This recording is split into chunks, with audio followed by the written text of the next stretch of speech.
There we are. This is Jupiter Exile, sitting down to another night of sunless skies. I've made a few adjustments to my audio settings. Might be easier to tell if you're on YouTube going through these videos sometime later, and I hope perhaps you are. Looks like maybe my stream information didn't update. Come now, come on. Make sure that's good to go. There it is, there it is. As it should be. Probably just need to refresh this Twitch page. There we go. Let's continue.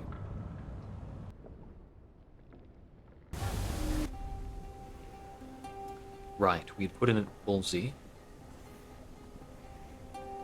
I believe we've got a few things to see to. Literature for Palmyra and Plenties. I have the bronze wood in the hold right now that I need to take. No other challenging prospects. No tempting prospects, I should say. And I believe of the things remaining in the journal, not many remain within the reach.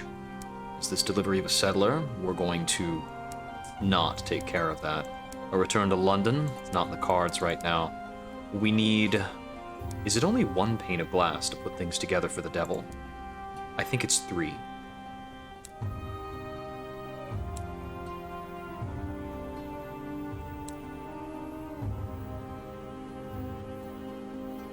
Three panes, yes.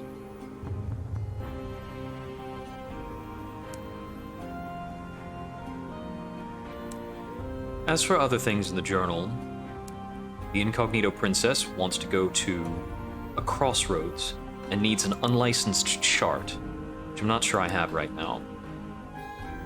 A signal in Aklis. Not going to worry about that right now. Eagles Empyrean. I'll return to them later. I'm not concerned about the reserves business. Chiropter's Hoarder's the next thing we're going to do at Faith's Fall. Wit and Vinegar we're not going to follow up on immediately. Turning to the Sequencer, not right now. Aklis, not worried about that. I'd like to go to Aklis. That's Parliament. Who cares about Parliament? That would also be a Parliament. Let's go to Dunstan's Rendezvous in Eleutheria. No, they want to go to Pan, capital of Eleutheria. Oh, and I missed this opportunity at Brabazon. Clockwork Sun. Kingdom of the Dead, that's also in the Blue Kingdom. Penances. And this is a Caged Catched for Leadbeater and Stain Rods, which I believe I currently do not have. Double check the bank. No Caged Catches to speak of, sadly. So, we'll stock on supplies and fuels because we need to go through the vicinity of Hybris to get where we're going. We'll need kind of a lot. This is no faint-hearted simple trek. We need to hang out near Faith's Fall, interact with it, continue on from there. And the last time we were there were several guests. We're going to put in Palmyra and Plenties first, and we can get partially restocked there as well. I think I probably should have overstocked on fuel, because the fuel is the tenuous bit. The supplies I can get more of at Palmyra's, if I remember correctly. Yes, but I cannot get more fuel from Palmyra and Plenties. I believe 5 fuel is enough to make it there.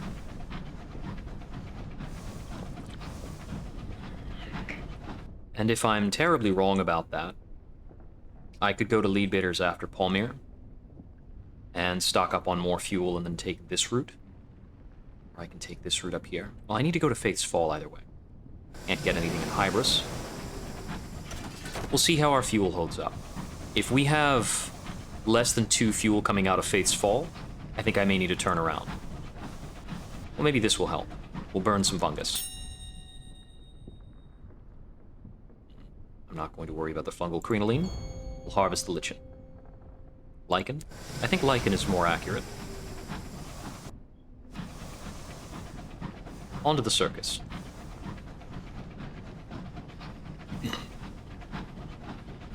I would assume that the game still allows you to burn supplies for fuel.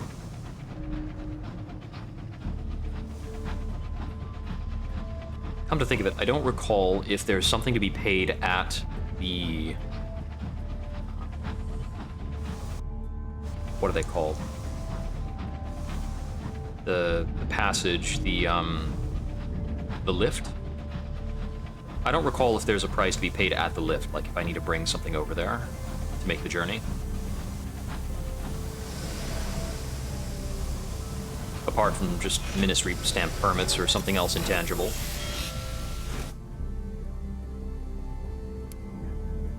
New arrivals, terror reduction. Thank you. Make good on that. They've got souls for sale, which I'm not going to worry about. And I don't believe there's any stories I wanted to see here. Right then. Along the north then, Faith's Fall. It's also possible that in our journey to Faith's Fall, we will get a little bit banged up. And if that's the case, it may behoove us to go back to... well, depending on how banged up we are, we might need a trip to Magdalene's as well. But if we're at less than half hull coming out of Faith's Fall, I'll want to go back to New Winchester. I won't pass this up.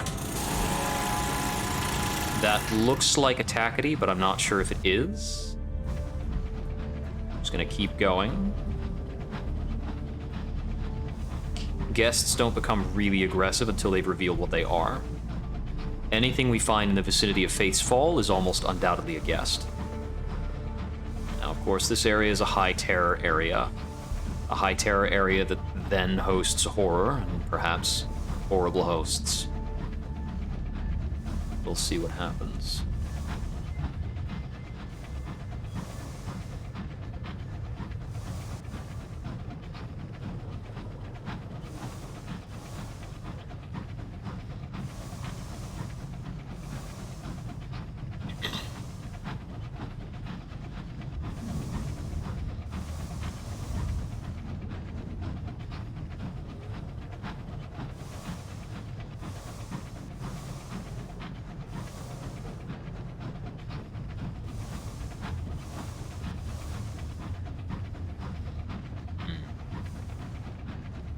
This endeavor might also cost me some crew. If I actually get the crew back, I'll mark myself lucky.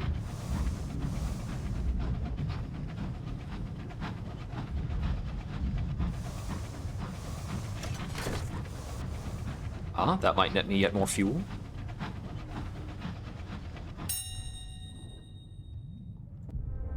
Uh-oh. A loss of 10 hull damage. Well, 10 hull health, rather.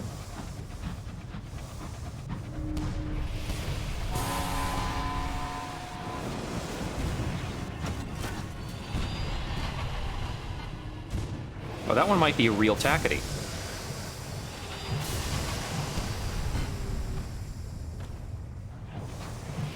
Well, not anymore. That's the thing I was wary of. Well, seeing as I've blown a Tackety apart, I'll get their fuel and supplies.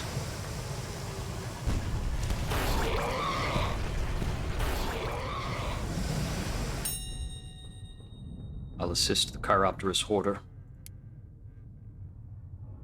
The Hoarder hurries a handful of your crew across that monstrous carcass, its instructions giving rhythm to their labor. They build in concert with its directives, sawing bronzewood, scaffolding the walls. An unlucky number is ordered into the sigil-rotted cavities of the messenger corpse.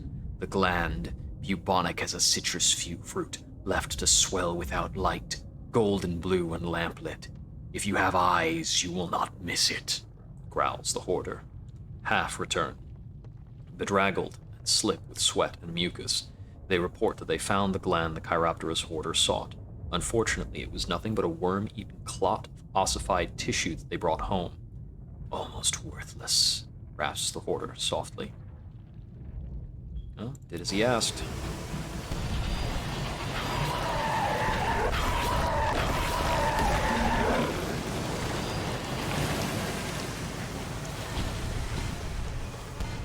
we had not assumed that this offer would maintain our good health. Let's chat with him about it. Other glands, then. Chiroptera's hoarder has gouged its frustration onto the walls. The marks are an inch deep at least. At your question, it glares and claws a fresh shape onto an unmarked section of its quarters. Another messenger corpse, its necrosis somehow captured in a few immaculate scratches. The house of rods and chains, it growls. If we went there, I'm sure we'll find another gland. If not, I will dig through its necrotizing flesh until agony causes it to fruit another, just to make me stop. I will need an unlicensed chart or 2 visions of the heavens. 2 visions of the heavens is super easy, and this is in Eleutheria. All right. I'm assuming that 2 visions of the heavens is going to get me less, or is going to have some external costs.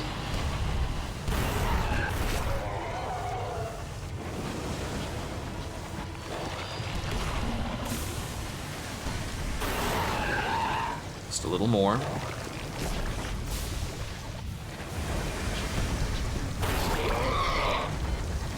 That might have been a costly miss.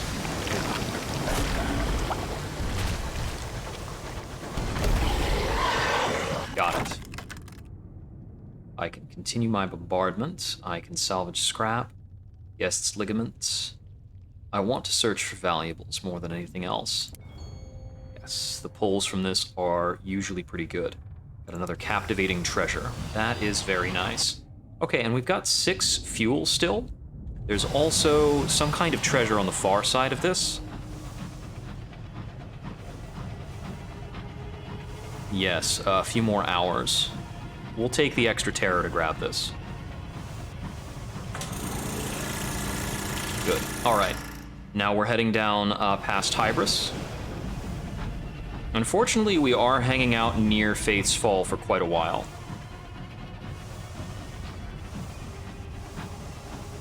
Okay, and now we're clear of that terror. Only other terrors from here on. Not where you thought you were. We'll press on. Thankfully, we haven't ticked anything off, so that wasn't too bad a check. Signal the wreck. We'll get a crew back. That's good.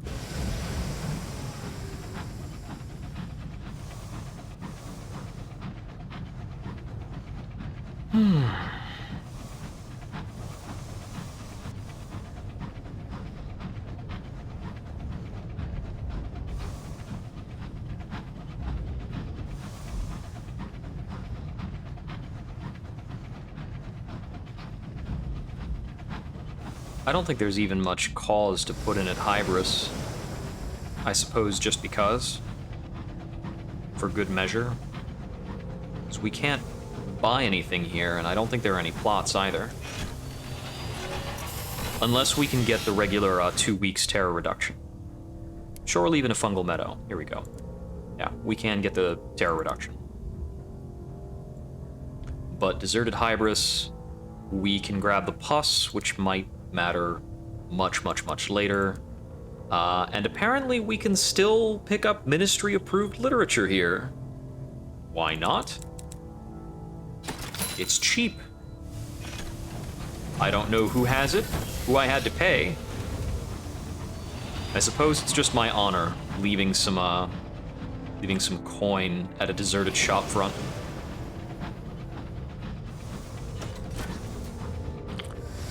Oh, this will be a shooting fight.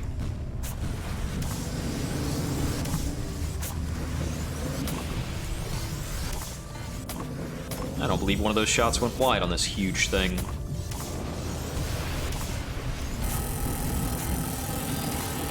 Running a little hot.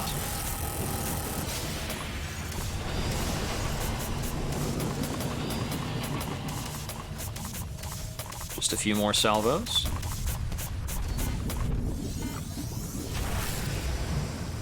And there we go, dealt with. So long as there's nothing else harassing me at the same time, those are not a big deal. And a cantankery besides. Let's see, we should be able to eat that, getting us some extra supplies. Oh, bit of terror.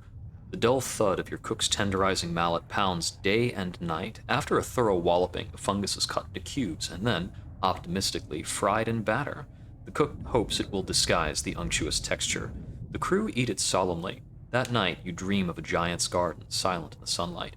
A celestial season turns, as one fleshy flowers bloom. As one, so all together, that is to say. We'll get a cantankerous stomach so that whenever we get back to phlegmatic researcher stuff, we'll have some bits and bobs. And we've got a bit more over here. Supply. Okay. Well, turns out we have actually a better amount of supply than one might have assumed. Huh? Yep. I knew it would line up. Let's see. We'll listen to its last complaint.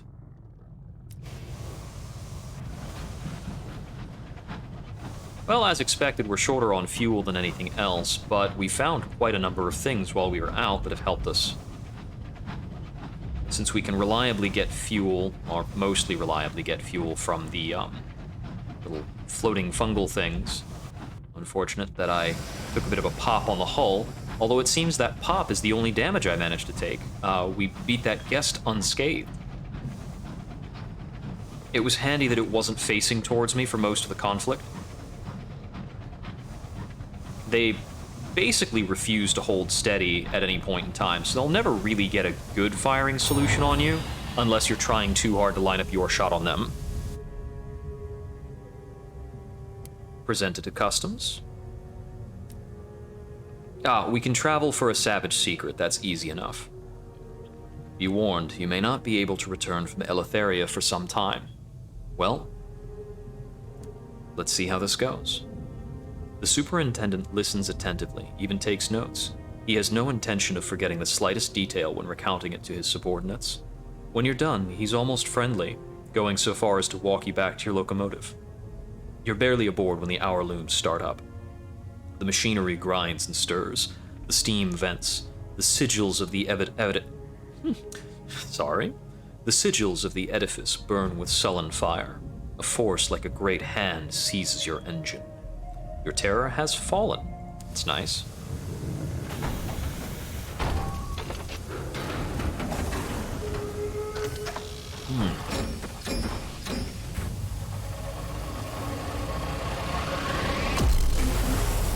I suppose then that travel to Eleutheria is always first class, or that a savage secret renders it first class?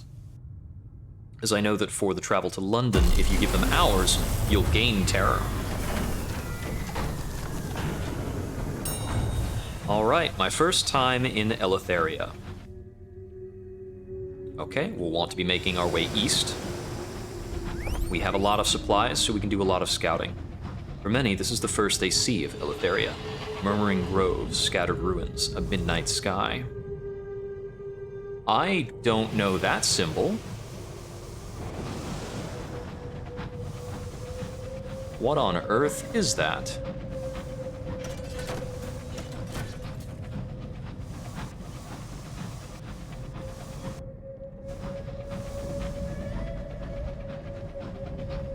What is this moon-looking thing? That's a wreck. The Vigs. Oh, I see. So, that's kind of similar to a question mark, for some reason? Let's see, can I scavenge fuel in the engine room? 2 fuel. Up to 6. Excuse me? It's quite eerie and dark over here. Though forested. So, I'll be aiming for the center because I assume that the capital of Eleutheria is in the middle, the same as it is for the Reach and for Albion.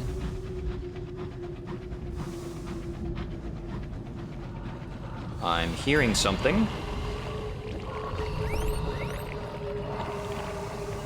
Is that a living creature? That is a griever.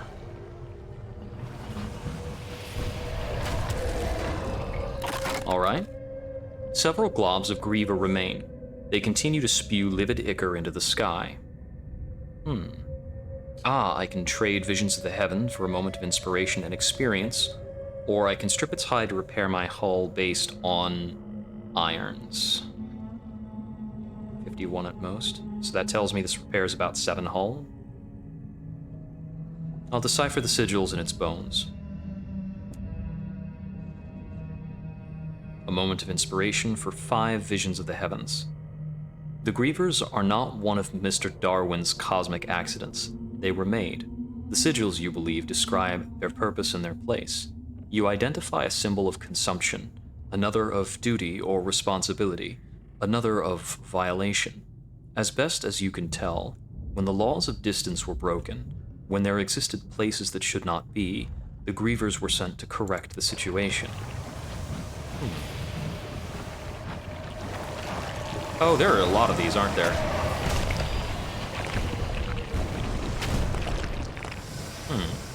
Interesting. That collision did very little damage.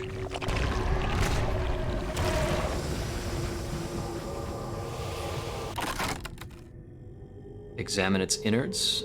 Try to gain a vision of the heavens. It's the bones that catch your attention, specifically their marrow. A sigil is imprinted in it. Splitting a bone, you extract and slice the marrow. Every inch you find a different sigil. Something has been written in the Griever's bones. You have one Eleutherian mystery. Alright. I saw another one of these that slunk off to the right. There it is.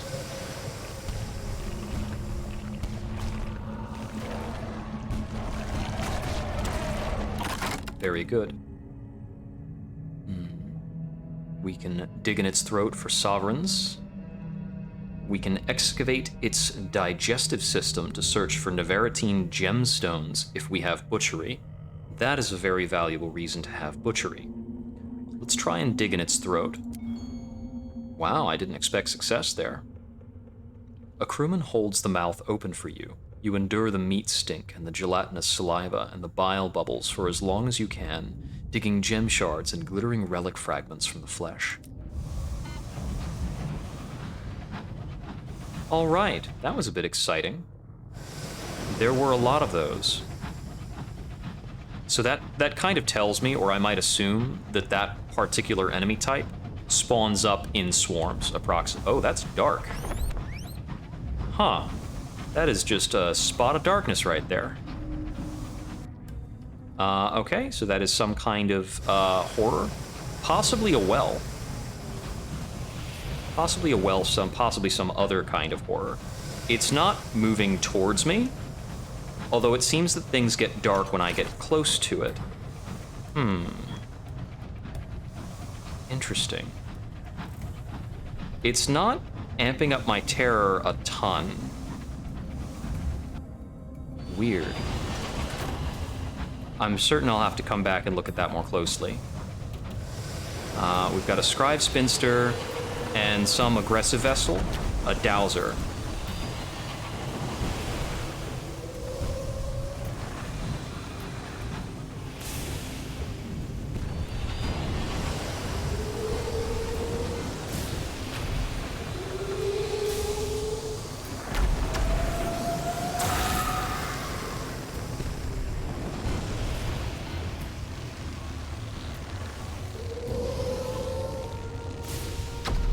Morale is fragile.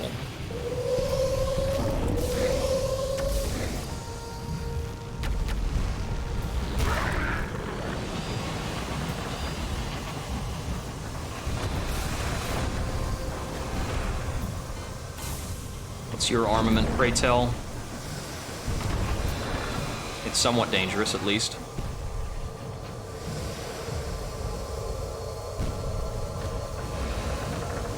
One or two more shots. Should be good. There we go. What have we earned? I'll take the Spinster's pen, because it's easy and it doesn't take up hold space. Here, the ravaged vessel is silent. Its flags have been torn off, its name obliterated with lampblack. The Dowsers are fanatical devotees of the liberation of night. They attack any engine that dares poison the dark with its light. Dowsers will be hostile if your engine's headlight is on. Well, how do I turn off my engine's headlight? Your crew are afraid to approach this lightless vessel. 52%.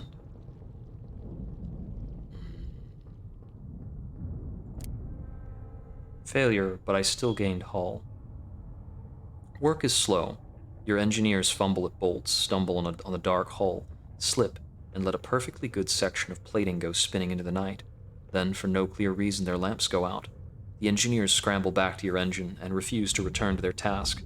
We still got 7 hull and a plaque from a dowser engine.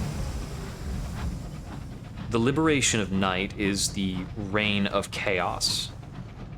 It is the abolition of all law, and thus ultimate freedom from the gods. A blind hermitage. A single candle burns in the cave entrance, not to offer light, but to deepen the darkness beyond. The hermit lingers at the edge of sight, their rags the remnants of a Z-captain's uniform.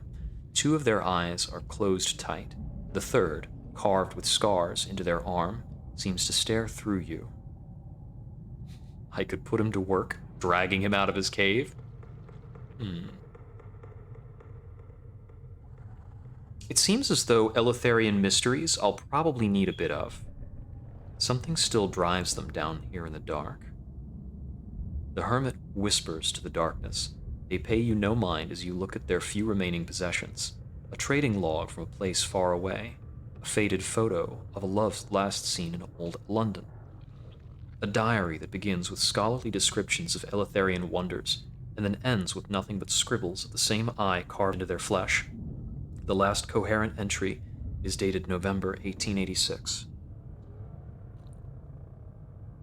We seem to have gained a lot of terror very quickly.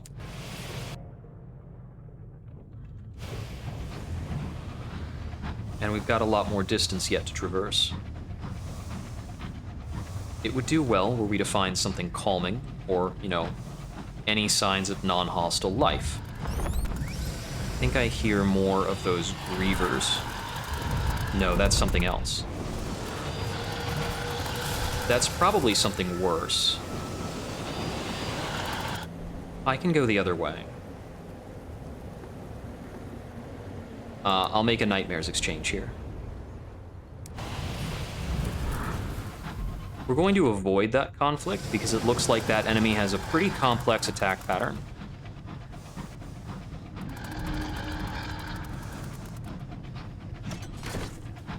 Let's see. Yes, I'm gonna go the north way around this. Scout also found nothing in his quick little check. Okay, so this might put us back on a course for the center. Open sky feels oddly threatening.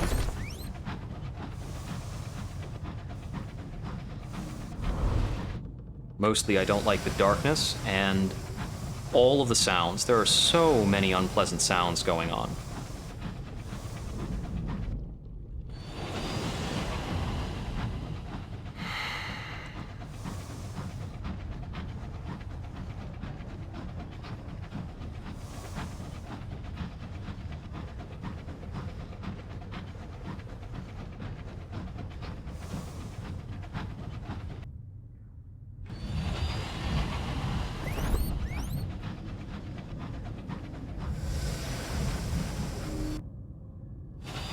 Okay, I'm hoping that is my destination. No, that's H. How do I turn off the headlights? Oh, there's another one of those things. One of those patches of absolute freaking darkness. There we go. Music.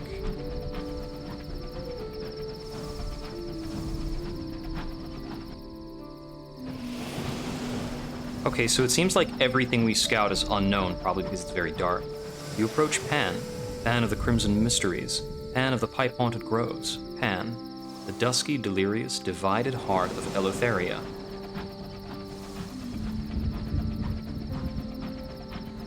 Where is the port? Okay, so this is not the main port, but it's one of the ports. I would guess that this place is divided into factions just like everywhere else. And I would assume that it's liberators and something else. The hour in Pan. Clocks are not welcome in Pan. Instead, the musical piping that emits from the adamant idol dictates the time. The devils of the Brazen Brigade interpret it and inform the city of the current hour and the activities associated with it. An hour may be of any duration, the longest one on record lasted a month, and they occur in no fixed order. The wise captain heeds the hour before setting foot in Pan. It is the hour of leaving. Sometimes the idol's piping is rhythmic and stirring. This is the hour of leaving, when wanderlust sweeps the city like a sudden plague.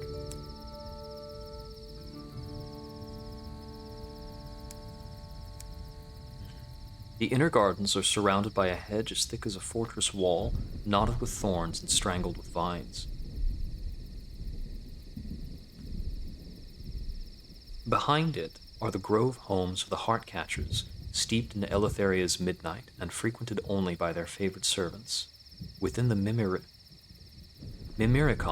the Heartcatchers are big as trees and clustered with mature heads. Each plant is a council of intellects debating the secrets of the sky.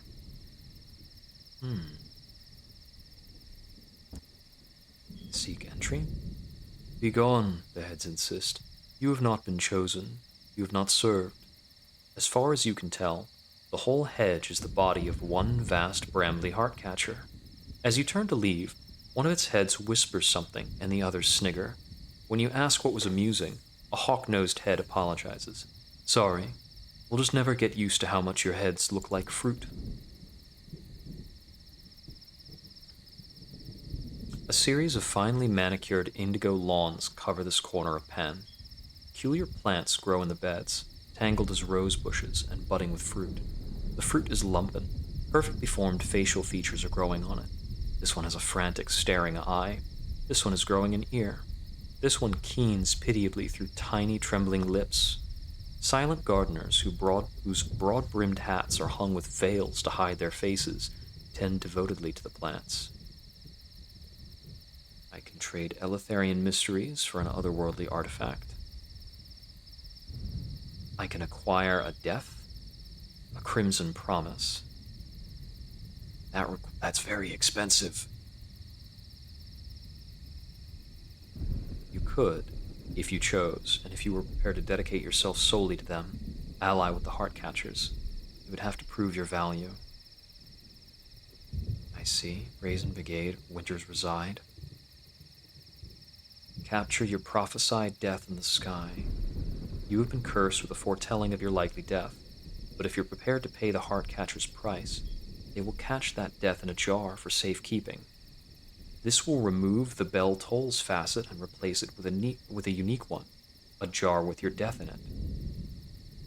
It will not make you immortal. 1,000 deaths await in the skies. All I would need for that is 5 additional Eleutherian mysteries. That's very interesting. He must occupy a senior position, for the other gardeners nod their heads as they pass him. Beneath his overalls, he wears a rat-skin suit, ragged from the plant's playful thorns. There's a deadness to his gaze.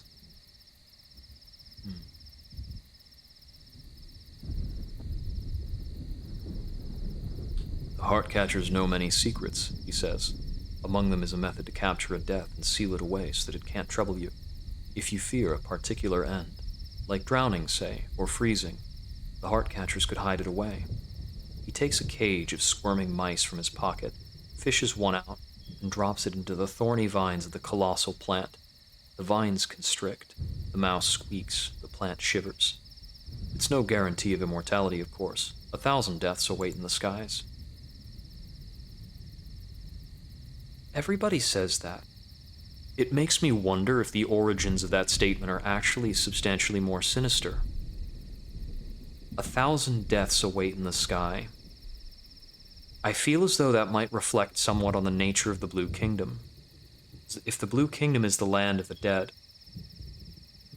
does the notion that 1,000 deaths await in the skies refer specifically to something about the nature of the Blue Kingdom.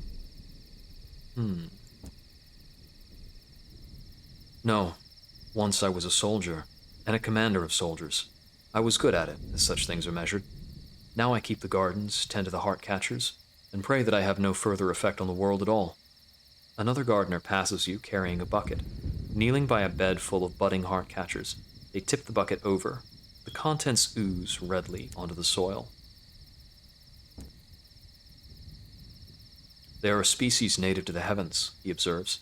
Here in the nurseries, we help the younger specimens grow to maturity before transferring them to the inner gardens, the Mimyricon.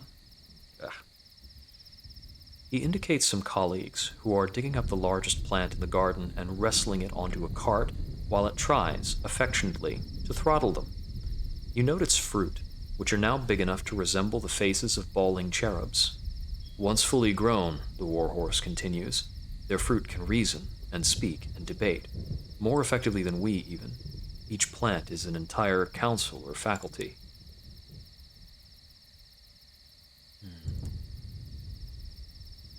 Only friends of the heart catchers may enter the Mimyricon, and successful petitioners, of course, but the latter are blindfolded. Perhaps if you perform a service for the heart catchers, they would warm to you.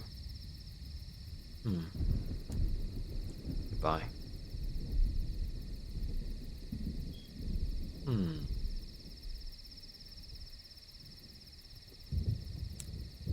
Okay. So this is a place to come if I needed to modify somebody's death. Or catch somebody's death, become somebody's death, all manner of things.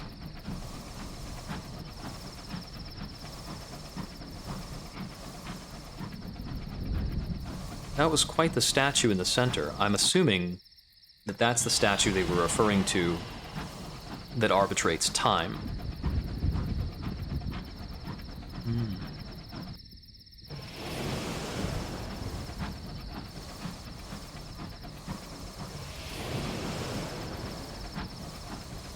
It's quite the lively thunder. The gentleman.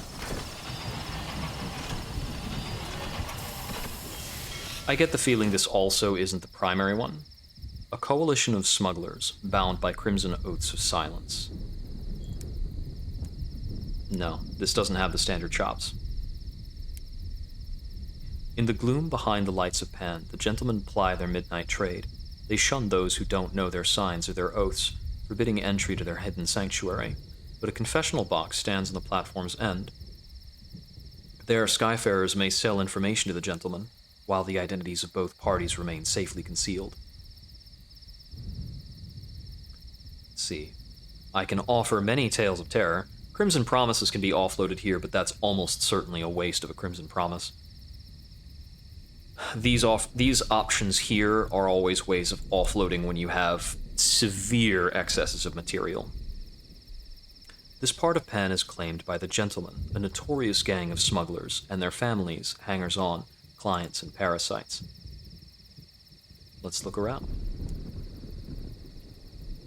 The Gentlemen are close-knit, and their oaths of silence are savage. Any visitor might be an informant for the revenue men. When a large gang begins to gather, bristling with blades and cudgels, you return to your engine. I see. I'd probably have to do something elsewhere. I wager that if I had notoriety, I could get in good with the Gentlemen. Whistling asps.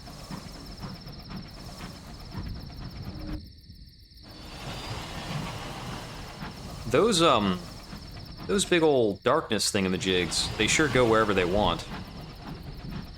And they come in awfully close.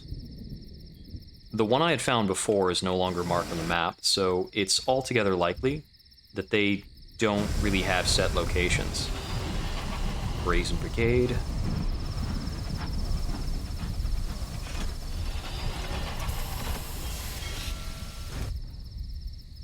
This clot of sable groves is home to the devils of the Brazen Brigade. At its heart stands the adamant idol, whose arrhythmic piping determines the current hour in Pan. The Brazen Brigade are its interpreters. They promise they're utterly impartial. One ruin rises above the rest. Dismal in its desolation, it commands the grove. From its broken windows, the adamant idol can be seen, like the moon viewed from a tower. The commanders and knights of the Brazen Brigade reside within. Here, their solemnest rituals and dearest venerations are performed. I have to be cavalry in the brigade? Okay. Exchange a moment of inspiration for a cryptic benefactor. Interesting. Liberations to the Vintner Saint. 3 savage secrets, 4 Eleutherian mysteries for a condemned experiment. Condemned experiments are a little rare. Here, the Brazen Brigade venerate the saints of hell. Reliquaries speckle the ground like gemstones on a cardinal's vestments. A hill rises from the grove. Halfway up it, a broken temple rests below soaring arches. Behind the hill, from the center of Pan, the adamant idol is clearly visible. Long shadows move below the arches, swaying to the arrhythmic wail of the pipes. Thou hast taken, and shalt not render again. The carved faces of saints peer down at you from arches and columns. Some have expressions of serenity, their many mouths gently smiling. Other more ecstatic saints are contorted in sanctified rapture. A curious dilettante waves you to join him by a sunken arch. You're just in time. They're about. He's cut off by the sound of horns. A troop of devils thunder past. A single devil in a suit is their quarry. They pursue him to the boundary of the grove, where he disappears in the mists. They hate the Republicans of their kin, the dilettante whispers. They will not suffer equality here. I can join the brigade. Receive the blessing of the violetist. Trade crew, a cryptic benefactor, glass, and mysteries for a royal dispensation.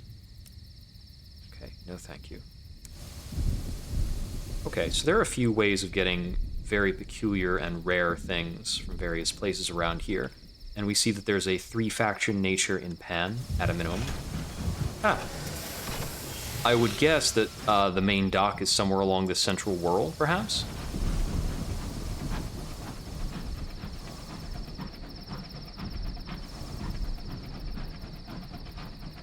Here we go. Pan. There's the dock, Captain. As exuberant as an old pirate den of the Caribbean, Pan Station teems with thieves and merchants, smugglers and evangelicals of inventive new cults. In a grove nearby is the seat of the Cypress King, who has little power. Pan has no ruler, but it does have a king. A gift for the Thorn Maiden, souls to Caduceus, and crockery to Langley Hall. I don't need to go to either of those places, but it is a good way to start exploring. We'll figure that out soon. I want to look at a few other things. At the Nightingale Engine Yard, they sell the Moloch class and the Bedivere. They also sell the Agravain, and the new ship on offer is the Medea class destroyer. Forceful, terrible, unbreakable, manufactured only in Pan and designed to withstand the rigors of Eleutheria's perpetual night. It has 3 hull slots, 2 bridge slots, only 1 utility slot, but a solid 90 baseline hull, 10 baseline hold space, and 10 crew quarters, and is actually more efficient than a lot of other things. I think the Agravain would still be my preference because it's not sacrificing 5 hold slots and getting the same 90 health. The only difference here is that you're getting an extra heavy weapon slot and an extra hull slot. Those 3 extra hull slots mean this is probably going to clock in at 120 at a baseline.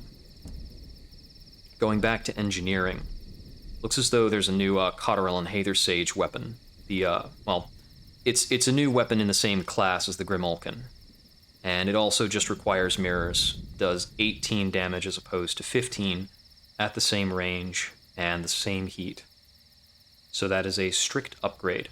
We've also got the first purple weapons we can see, which require veils and irons at 65 apiece. So the purple tier is 65. There is a gleaming galley for +8 quarters. And we've got better hull plating available.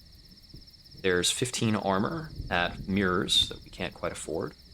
Rose and adamant plating. Worth 33 armor. Gates of ivory, which is worth +15 hold. the wit and vinegar Zounderkite, and the Tisiphone, which requires your crew to be at least 12 to man it and has a weight of 60, but is quite fast. Using Ancient Abyssal Law Furnace. Oh.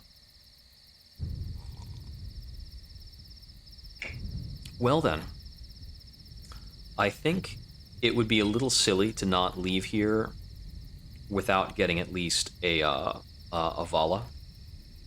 Noteworthy that the Pergamon category shielding is usually going to be a strict upgrade.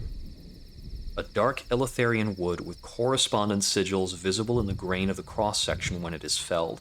It may give your crew the willies, but it's damn good plating.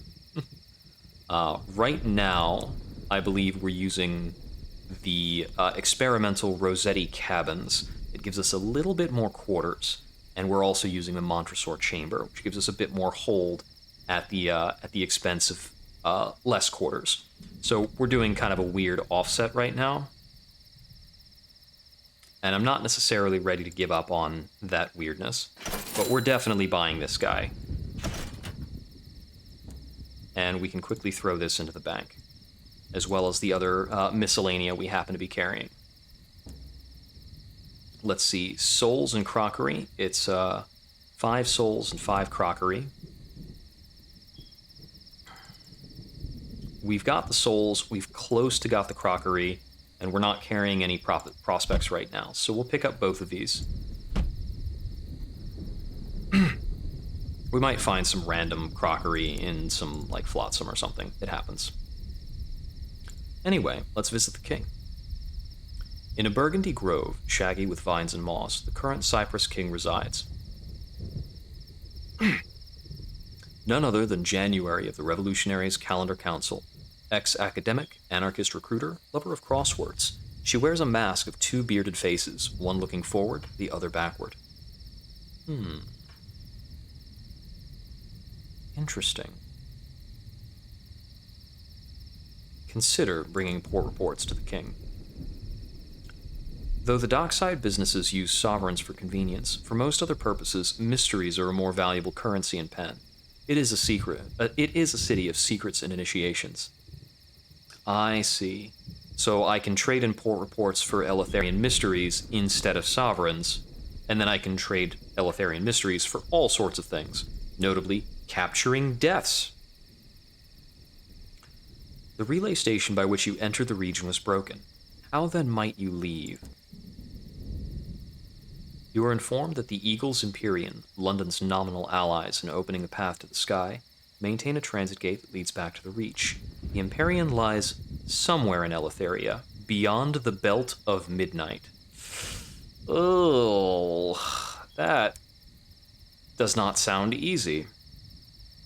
And we can routinely make exchanges for searing enigmas here, with savage secrets, a moment of inspiration, and presumably some people will die when the enigma is read, because that tends to happen. At the King's Ideal Station, we will repair... Wait. Huh. Okay, so 1 Eleutherian mystery will give us half the damage to our hull? Oh, it won't fully repair us. That sucks. Alright. A couple new crew. Recruit crew during the hour of leaving. It's more effective than usual. It only takes 10 sovereigns, and we're fully staffed. There's probably an hour that benefits repair. Anyway, let's help the aunt find February. I've sent back the card. She's expecting us, your aunt says, leading you through the tumbled ruins of Pan, limned by pale moonlight. She's sending a coach. We're to wait here. Your aunt rummages in her handbag as you wait. Boiled sweet, she says hopefully. It looks as if it could crack your jaw. Suit yourself? The only sound as you wait is the crunch of the sweet. And then, slowly and silently, a black carriage appears through the mist. The masked driver bids you enter the cabin. Your aunt does not hesitate to get in. Come along, she says impatiently, beckoning you inside. The sedan leaves you on the crooked street of Winter's Reside, in front of a severe townhouse. The doors open and the lights are on. A handsome woman waits in the doorway to greet you. Her smile is wintry, and her eyes pale as new frost. "I got your card. I'm willing to talk. Come inside."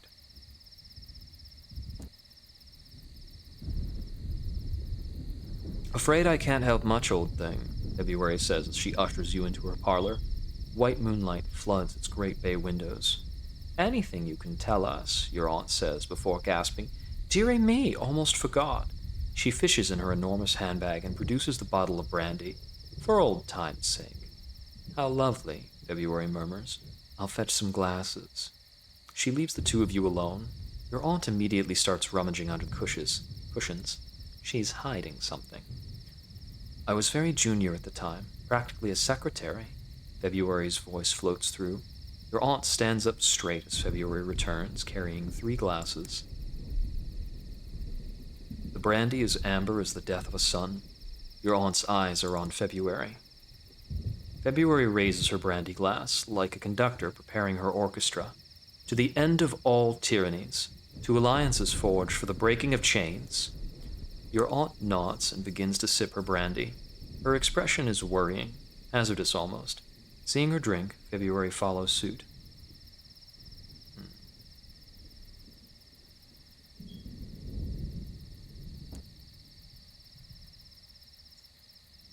The brandy is sharp. It sits in your stomach, queasy and ebullient as the moment before a riot. "Does this taste a little off to you?" February asks, and keels over. Your aunt pours the remainder of her brandy onto the floor. "Dearie me, she's even more susceptible than I remembered. You'll be fine, mostly. I'll get you the antidote back on board. Help me have a rummage through her papers, will you?" You spend a frantic few minutes searching February until you discover a folio concealed in her left boot. "This'll do," your aunt says. "Now let's make sure we're not seen leaving."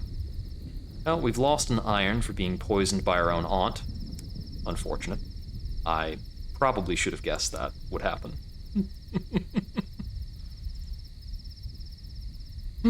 Right.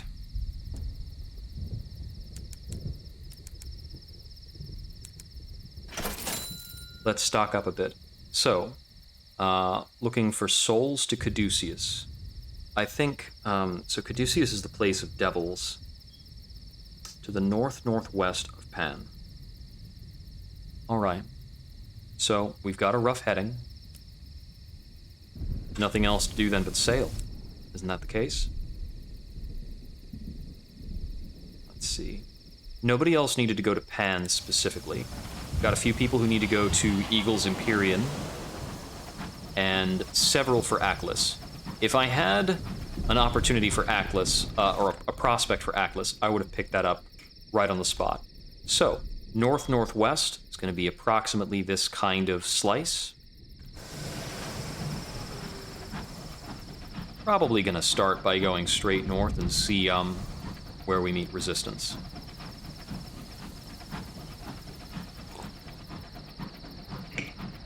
Ideally, we run into some more grievers and nothing more dangerous. Oh, I actually need to check controls.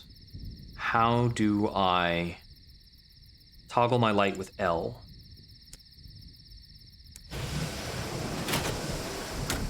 Noted. So we can toggle off the light to not be aggressive towards dowsers. If we want to not be aggressive towards dowsers, I honestly think if they're that fanatical, I should just blow them out of the sky.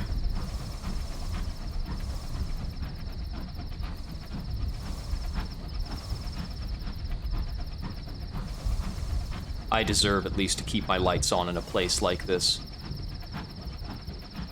Friggin' edgelord fanboys. Darkness, This place is dark and foggy. Broken archers, sundered stones. You are ringed by ruin.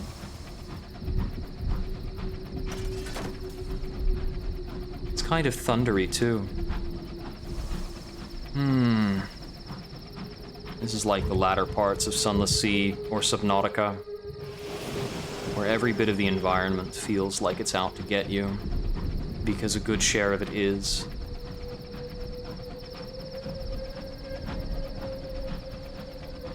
where terror creeps up easily and it's only a moment before you run into something really, really unfortunately dangerous. Speaking of, excuse me, just gonna be going this way. I've run into quite a lot of these things. I would like for somebody to explain to me what they are. Now, Eagle's Empyrean being beyond the belt of midnight leads me to worry that I need to fly into one of those things to actually escape this place. That sounds tremendously unpleasant. Distant grumbling. This place is home to a disgruntlement of cantankerry.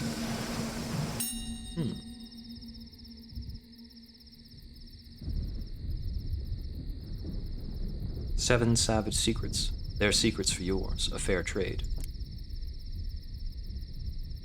You've lost 7 savage secrets and gained 1 crimson promise, 1 Eleutherian mystery, and gained 20 terror. The hermit cups their hands beneath a gentle trickle of foul-smelling water. They drink, then their words flow freely.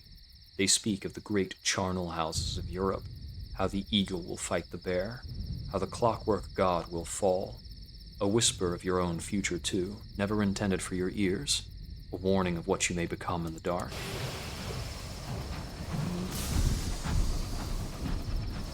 Lovely.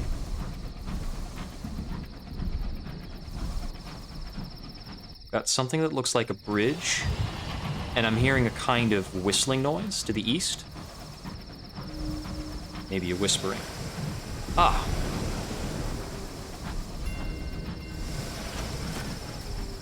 One of the crew members mentioned something about Caduceus, so something around here must be that.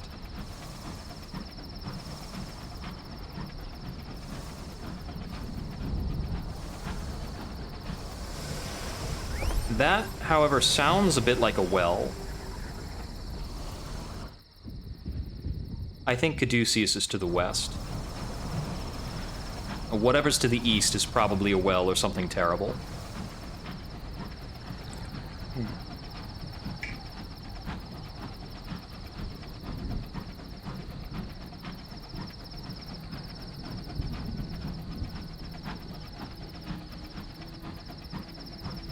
Caduceus, a reunion not to be avoided forever.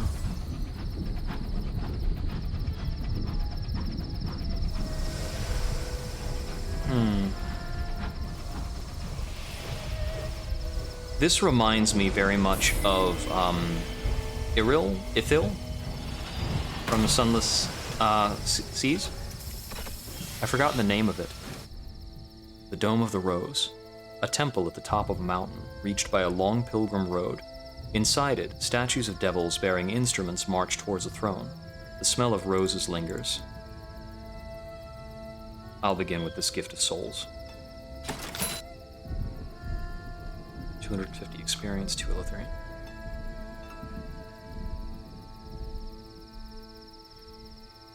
The Thorn Maiden accepts your offering and tells you where to place them.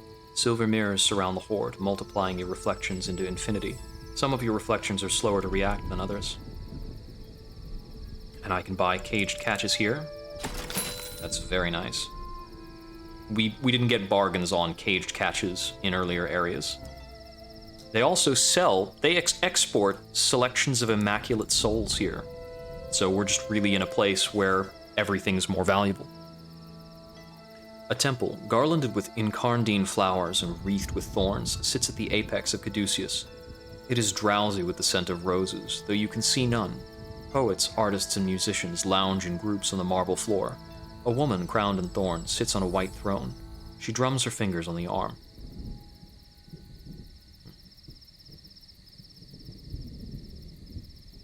Oh? Huh. You needed exactly 0, and you needed to be cold. Or rather, this is the outcome that will occur because I am cold.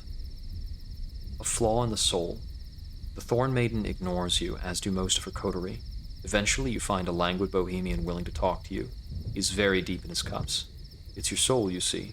Rosebinders are devils, yes? They have ways of knowing these things. You must have damaged your soul somehow, made it aesthetically displeasing. He struggles gamely with the word aesthetically. You should go to Carolon in the Reach. They'll put you right. Okay, so this is a place where The best interactions require you to have a perfectly refined soul. What is caduceus? Marble statues of devils line the aisles. They have wreaths over their horns. Their lips are daubed scarlet as sin. Their eyes are the colors of ash and sunlight. The detail is breathtaking. Their lyres and flutes, flutes and fiddles, drums and dulcimers. No, lyres and lutes, flutes and fiddles, drums and dulcimers are so perfectly carved that, but for the material, they could be real. Frescoes depict a troupe of musicians marching towards a slender mirror, pipers, flutists, drummers all. Statues of serpents coil over the musicians. Thorn bushes, bereft of roses, encircle the chamber. The plants are tended by devils in crimson masks. These devils are the rose binders of caduceus. Within the space bounded by the bushes, the Bohemians make their art, all of it on the subject of roses. Roses have become more of a motif that I don't fully understand yet. I understand there's an upcoming title, a visual novel in the Fallen London universe that is... It's got rose in the title, but I don't remember the name of it. Descend to the caverns. Underneath the dome of caduceus is a warren of caverns. A labyrinth of caves, walled with slabs of volcanic black glass, burrow their way through the rock. A steady drumbeat thrums through the walls, echoing from somewhere deeper. Two rosebinders, a devil and deviless, wait in the main cavern, their eyes like coals in the dark. The deviless beckons you to follow her. You are led down darkly gleaming passages, heading deeper under the main temple of caduceus. The devil walks at your side. He occasionally uses his thyrsus to strike the ground, as if testing the depth of your descent. You emerge into a cavern lit by moonish light pouring through a crack in the roof. A broken temple stands before a pool of dark water. The deviless bids you to kneel by the pool and drink.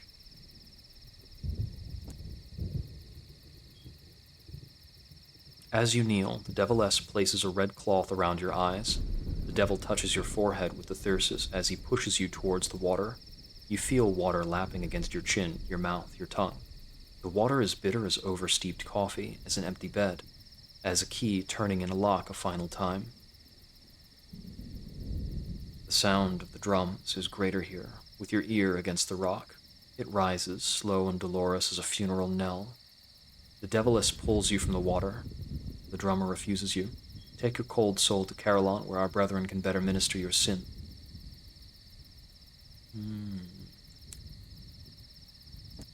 Okay, so there is absolutely nothing to do here without bettering our soul. Well, nothing to do here apart from restocking supplies and trading a little bit.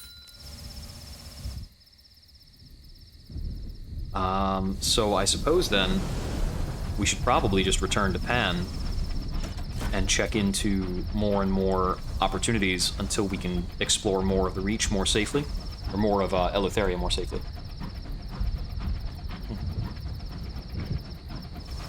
I'm going to try and make a bit of a curved return, just to kind of carve out bigger chunks of space. Especially since this part is like so nice and visible.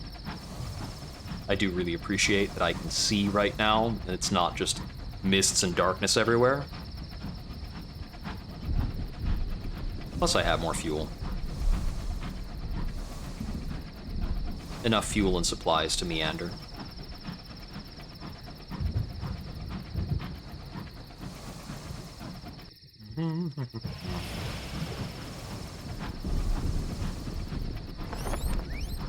A little bit of scouting, and I think I'll cut back in at this point.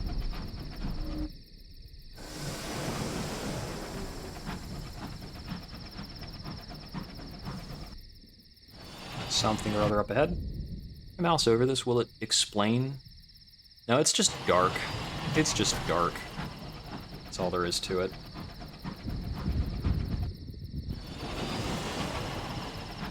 It's gonna be another one of those black hole things.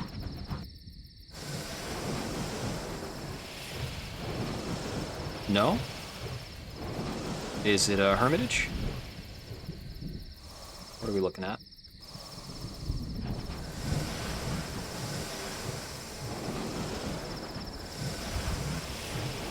Splinter of a lost library holding tattered manuscripts. What was that? That something in the... It's not a hold item. Under possessions? I haven't seen that symbol before. A scrap of ancient knowledge. A sliver of hidden learning, recovered from one of the many ruined libraries that dot Eleutheria like bonfires on a beach.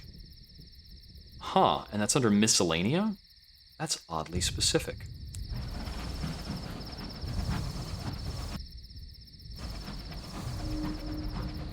You hear the hateful wail of a scribe spinster. Has it come from the scraps you pilfered from their library?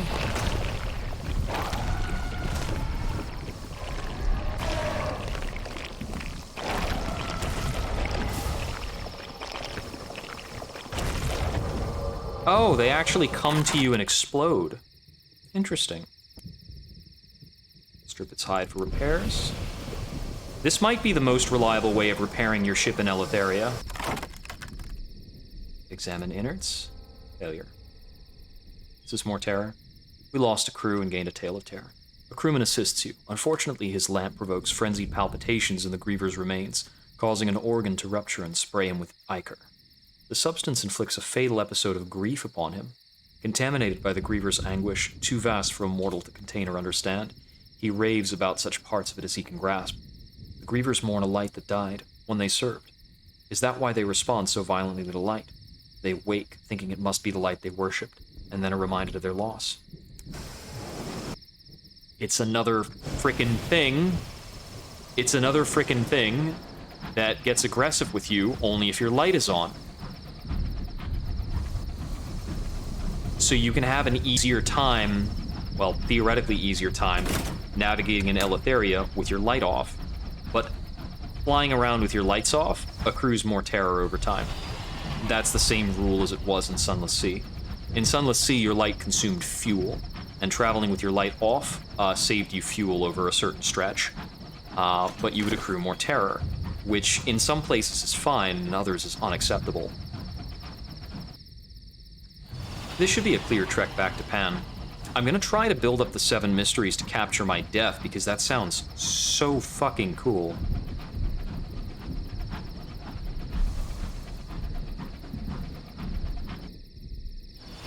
Like a cloudy particulate kind of drifting by. Ooh, some ruins to assay. You excavate a collection of souls from the ruins. That's neat.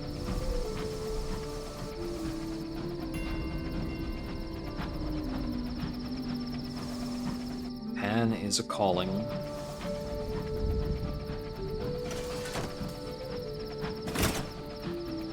Okay, I can cut my lights out here and I don't accrue more terror because it's a bright spot.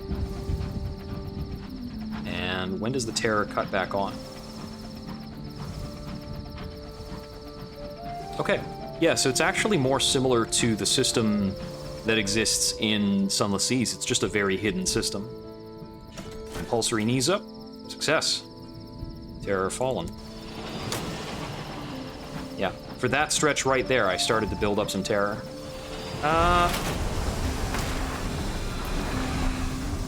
Don't mind me, buddy. Will he deactivate, or is he just pissed off? I don't know, he might just be pissed off. After we've gone so far as to collide into one another. Uh-oh.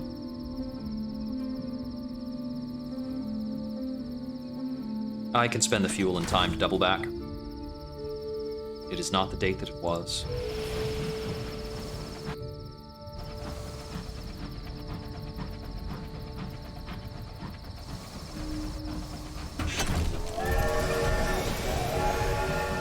Ah, I discovered the selenium. I was like, I didn't think I actually triggered a discovery. What's going on?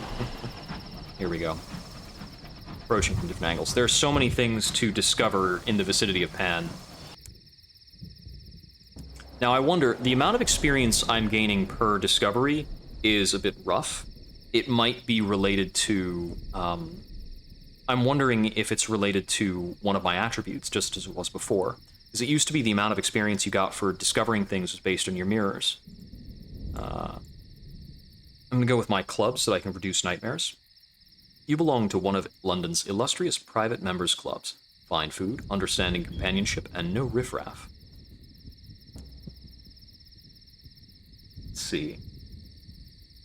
I can take the Dillman Club, a group of explorers and immortality hunters, or the Parthenaeum. Don't be deceived by the gentleman dozing by the fire and civilized clique of billiards. The affairs of the realm are decided here.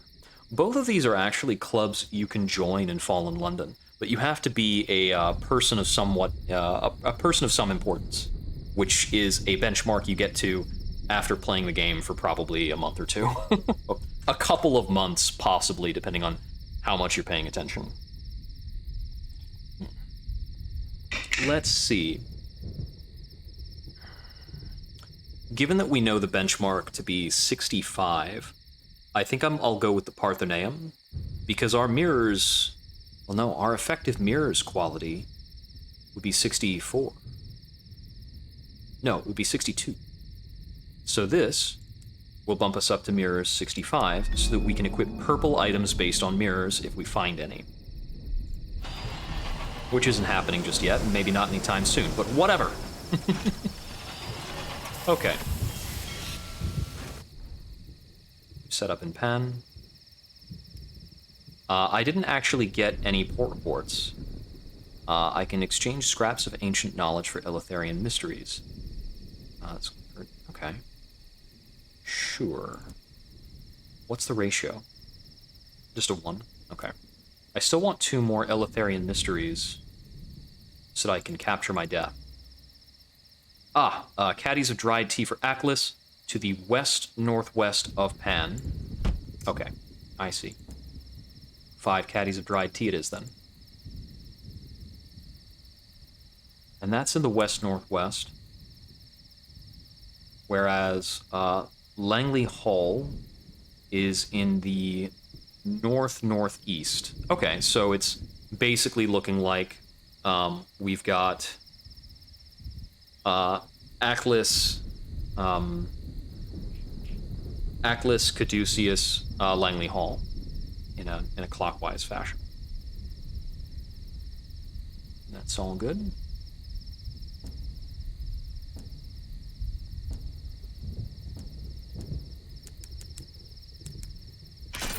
I noticed that I wasn't able to get a port report at Caduceus. They're very unfriendly, I guess.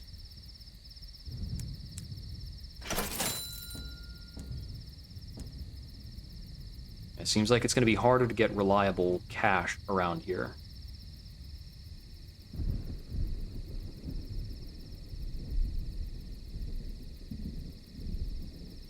If I did pick up something like interior support pillars, I would lose 2 quarters in exchange for 7 armor. That's interesting, but it's just... It's like tedium. It's not important.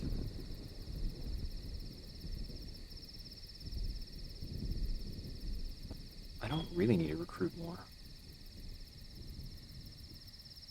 Yeah. Be some time before you can find more recruits.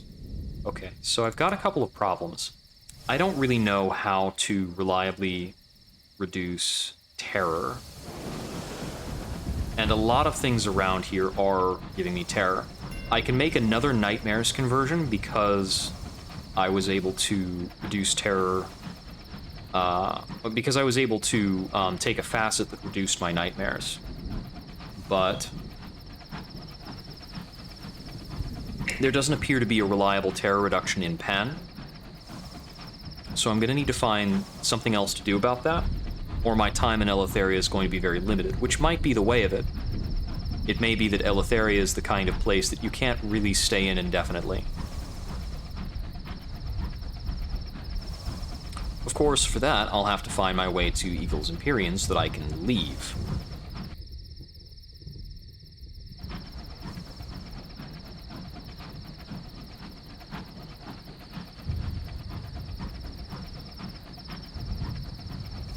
Okay, so this should be the approximate heading for...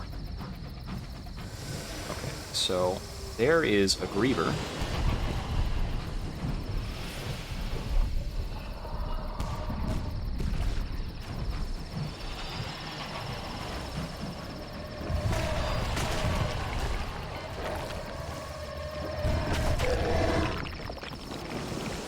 That was a pretty bad hit, actually.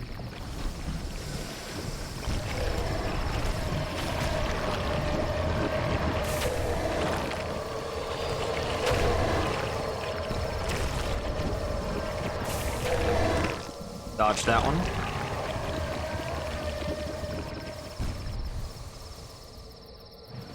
Yeah, they come in sets.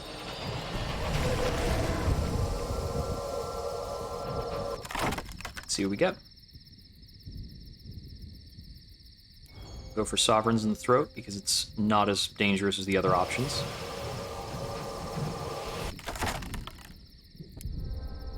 Okay, so on a failure for this, do I lose crew? I do.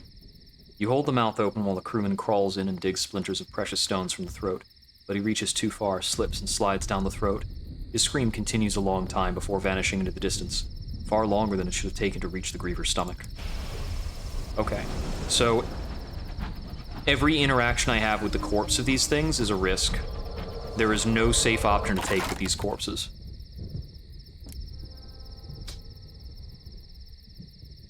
That's another crew member down. We're gonna lose people with some regularity around here, it seems. I may need to avoid fights with grievers, or I may just need to avoid looting them. I can destroy them and not loot them. That might be a fine option. That is a squelching kind of sound.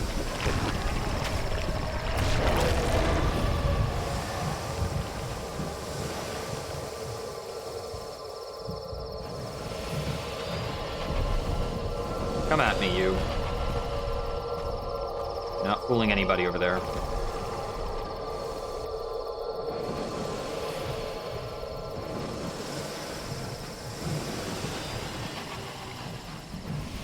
Find where it's settled in. There we go.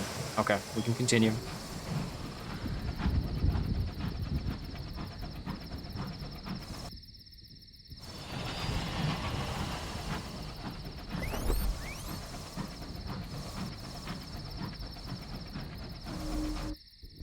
With the right blend of stats at very high values, we could be looting them.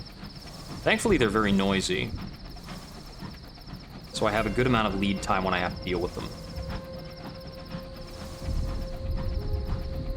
Is this Aklis?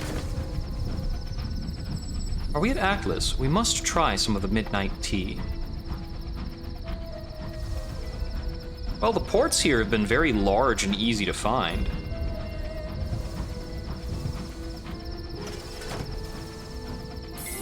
Looks like this place is kind of vaguely on fire.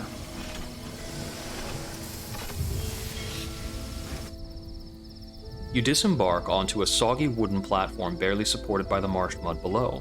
It leads past several squalid huts and the hulls of scavenged engines to the warmth of a marketplace on wooden stilts. Nearby, what remains of an ancient monastery just holds on against the ravages of time on the swampy ground below. Something's going on down the other side of the monastery. Fire flickers, treachery carries on the wind. A woman smoking a cigarette watches from the shadows, unaware of your presence, as a group of grizzled skyfarers attempts to force the monastery's doors. Unlike the crumbling stone, these are made of solid new metal, and more than up to the task of repelling the attack. However, with every blow against them, the monastery itself seems to shudder. Dust rains from high up, stones creak. It will not take much before something gives.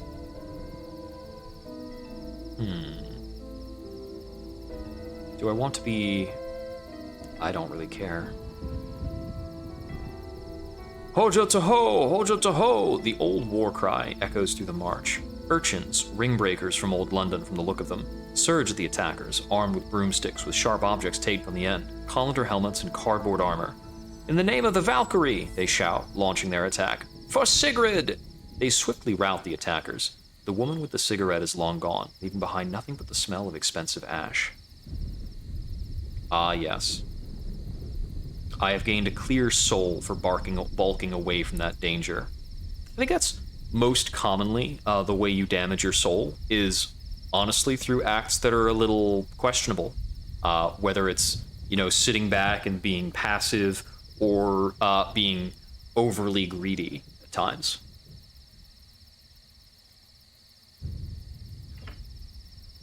I'll compile a port report. Everything here seems to revolve around tea and spice, and a special blend made in the monastery that nobody you speak to appears to have tasted. We are not worthy of Midnight's favor. they all tell you through unsmiling faces before offering you a special deal on some other blend or incense that they just happen to have. The bulk of the market is devoted to brews and incense, and the almost priceless Midnight's Favor. Every breeze carries a different scent. Clouds of rich scents hang in the air. Though the market is small, it is bustling with both London and native Eleutherian traders. Each cramped stall and barrow is piled high with the region's finest tea leaves, opiates, salts, and spices. Oh, I can visit the Midnight Garden. If you can haggle, you can stock up on tea in bulk. The noise of the market slowly fades as you follow the rickety wooden steps down to the march. Bohemians calling themselves midnight connoisseurs have built a wooden pagoda overlooking the monastery to savor the taste of the leaves that grow within.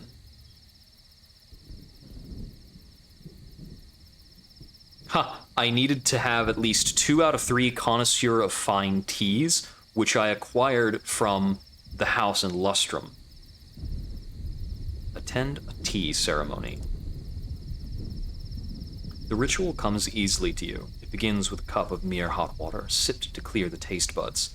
Midnight connoisseurs bring forth a bowl of embers on which to heat the ceremonial bronze kettle. You wait, eyes averted from the kettle so that it may boil, while your host prepares the implements, the silver spoon, the receptacle of milk, to be turned down politely in accordance with both taste and tradition, a small chocolate biscuit perched aside the saucer, to be greeted with the classic mantra, "Ooh, lovely," and devoured in no fewer than 3 bites that leave behind no trace of crumb. You have sampled Midnight's Favor. Finally, the tea is poured. It carries the taste of lost love, with a bitter aftertaste of the happiness that came before, the first sun of spring and the last bell of Christmas. That is the first sip. It is customary to wait at least 5 minutes before taking a second. You feel it in your head. It stirs through your memories, sitting for every forgotten pain, every pang of guilt, every regret that ever rose unbidden. The host remains silent. You continue drinking your tea. After the last drop is gone, sleep comes easily and comfortably. For a moment, the world seems no less cruel, but endlessly more endurable. Something in the back of your mind caresses the bad memories, and soon they melt away into pleasant dreams.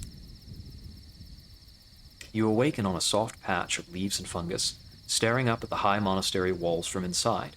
There is no roof, just a gaping hole from which you can just glimpse Eleutheria's black sun carving its increasingly familiar hole in the heavens. The sun of Eleutheria is black? A black judgment.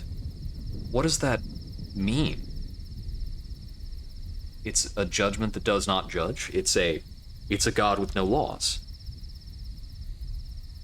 Your head throbs. Not the pain of a headache, but something deeper. The sense of something digging for something.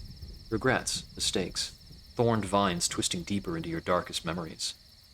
Pull yourself up. There's only one exit from here. The walls are too slick to climb. The call comes from deeper in the monastery. Knee-high ruins mark the echoes of buildings that have long since given way to time. Vines stretch everywhere, pushing through masonry and lying strewn across the makeshift paths. A handful of silent monks wearing animal masks tend to glistening fields of fresh tea. Some water, some pick. All ignore you as you stumble around them, under siege from old regret. Little remains of this place but its high walls and the outline of ancient chambers in lingering glass and stone. Gaps and crystal lenses in the wall help focus the limited light in a way that suggests a glorified greenhouse, with the ground thick with strata of dead flora packed as hard as concrete. Masked monks in hempen robes move unhurriedly about, tending to fields of tea in the ruin. I just want to appreciate that this is an epic storyline about tea. And it is truly epic. We had to be a connoisseur of tea through multiple visits to one tea house that exists that I'm aware of in the game. It's possible there was another tea house somewhere in Albion that I've missed. I think that's very likely.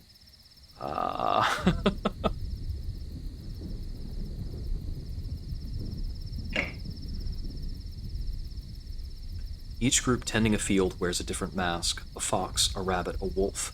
They hum in unison, an atonal melody that still echoes somewhere in your aching head. Let's see. Are those masks the same as those worn in Visage?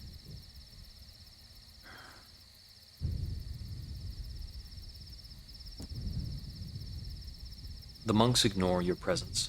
They water the tea. They pick the tea. They place the tea in baskets for other monks to collect and convey to the port. I am not going to remove a mask from one of these monks. Continuing through the monastery. Some of these options, I think, are chances to make enlightening mistakes. If you do make a mistake, you're almost certain to get something in exchange. You'll be punished with some addition of terror. In the worst case, you may lose an attribute, but you'll get something in equal measure.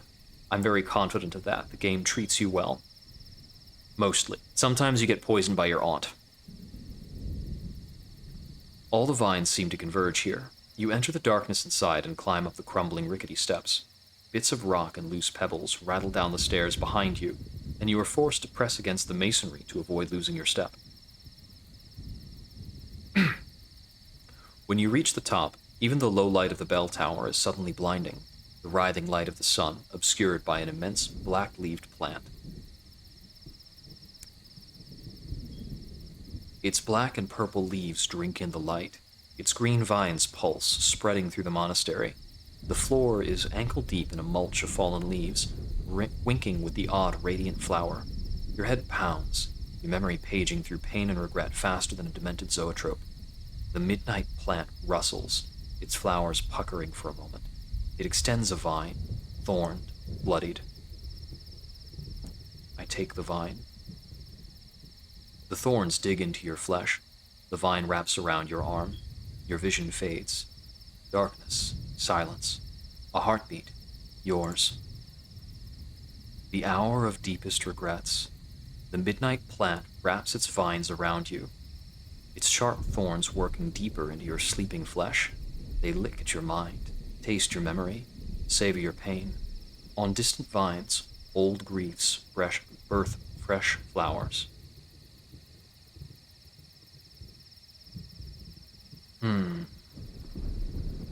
What brought me here in the first place? The echo of a kindred soul, perhaps. Midnight has seen much. You will see much more. There will be pain, but in the tongues of old, pain can merely be another word for alive. The vines wrapped tight around your wrist have stretched across more worlds than most can count. They have seen that there are some that the universe breaks upon its anvil, and others on whom even the stars themselves may be shattered. For those it has a different song.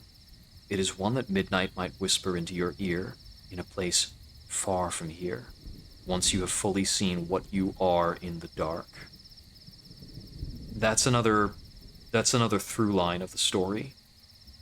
What you may become in the dark has been said time and time again. What could you be if there were no rules upon you, is the context of that.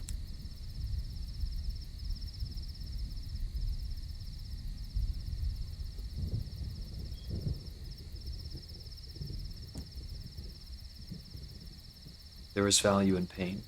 Midnight knows it intimately. They have been adversaries, comrades, master and apprentice. It is not clear which one is which, just that it flourishes in the plant's purple leaves.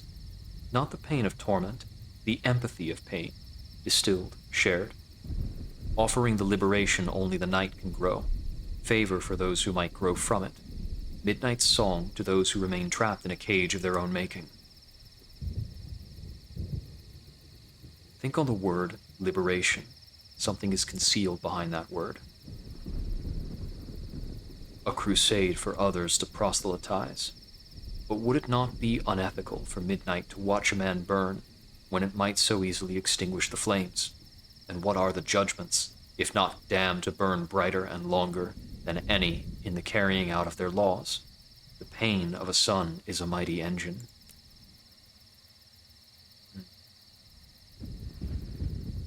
Even in your dream, you feel its grip weaken. You're waking up. I'm certain the monks are here by choice. I don't even need to ask about that. Midnight's grip tightens around your mind. So few have heard its song. So many fewer have tasted its favor. It was not always so small. Its vines stretched across the stars themselves. They yearn to do so again. But the universe is slow, and people are so unpredictable. Should its disciples spread its call through the stars once more?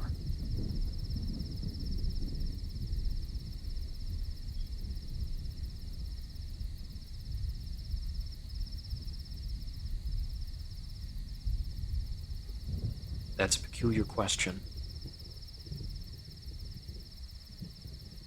It would be best if others were able to taste this, but it might be that a pilgrimage is required for them to understand it.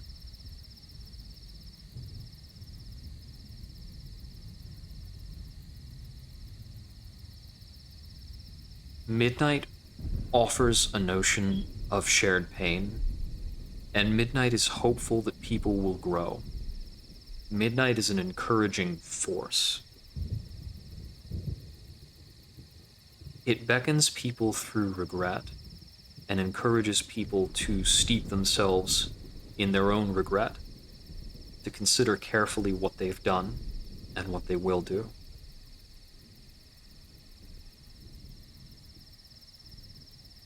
Is that right for everybody? Is that good for everybody?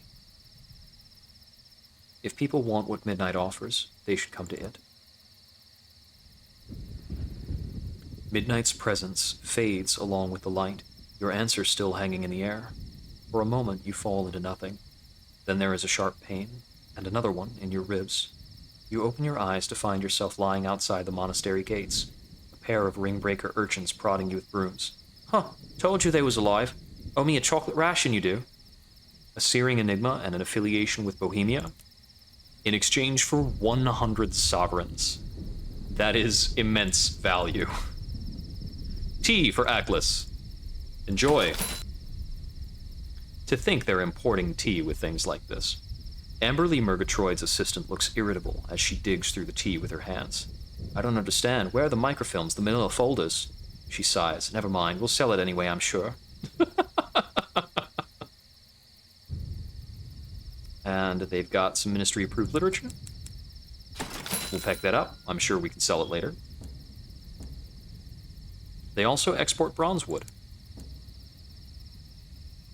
The Atlas signs. The Skylarks have carved their glyphs into one of the wooden posts at the station's periphery. As you and the vagabond approach, you find a wildly unkempt man slumped nearby, surrounded by a small fortress of empty bottles. You a Skylark? Asks the vagabond. So what if I am? Slurs the man. Skylarks aren't supposed to get drunk near the station, grumbles the vagabond. Gives us a bad name among the crews and the captains. It's against the code, and I should know, because I wrote it.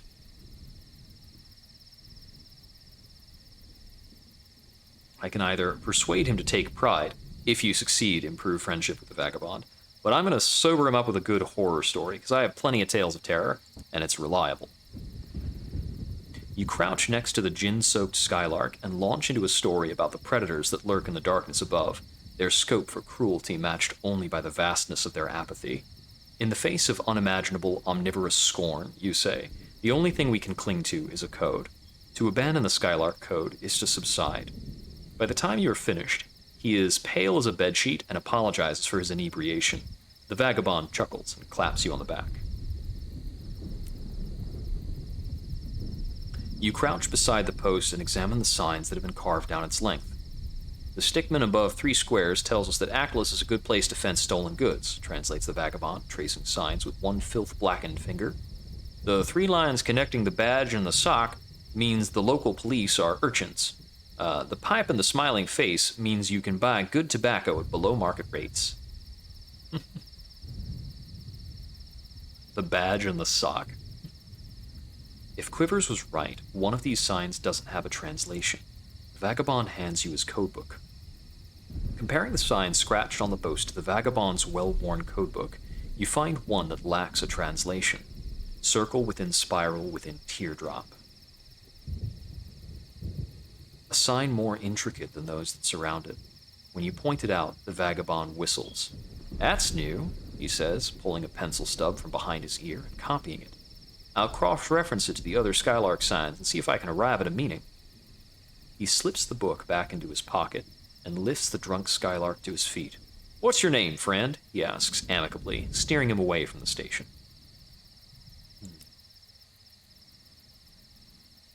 The vagabond is speaking earnestly with the drunk Skylark. While he's occupied, you spot Ratbite. She's followed you from your engine. Now she tries to hurry away. You follow. When you catch up, you find her shaking with fear. Don't trust him, she whispers. I've heard stories. They call him Old Tom. If the rumors are right. A heavy hand on your shoulder. What's this about rumors? Asked the vagabond with a broad smile.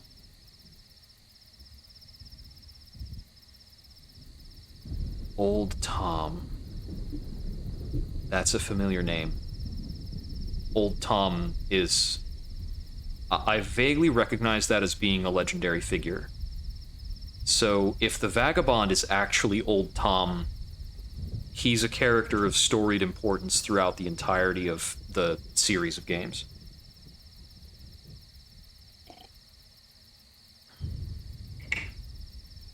I need to know more. Stories follow me like storms follow summer, booms the vagabond, puffing his chest, especially among Skylarks. I'm their king, I'm their god, I'm their monster. By all accounts, I've conquered stars and murdered dragons. I've walked into wells and plundered mountains. I've ground up Englishmen to bake my bread. I can only wish that half of their stories were true. He roars with laughter and claps Ratbite on the back. I assure you I'm quite decent when you get to know me. As you return to the engine, Ratbite shoots you a pained glance. When you interrogate her afterward, she seems to regret saying anything at all. The vagabond's respect for you has grown. His respect grew even when I asked if he was hiding anything. The first option to change the subject also indicated... the first line indicated that his respect would grow. Asking him directly also caused respect with him to grow, even though it wasn't printed on the option. That's really cool. I get the feeling that the game is kind of baiting you to be dismissive when this is actually something serious. She claimed his name is Old Tom. Let's see. The House of Silks. There's a lot of stuff here.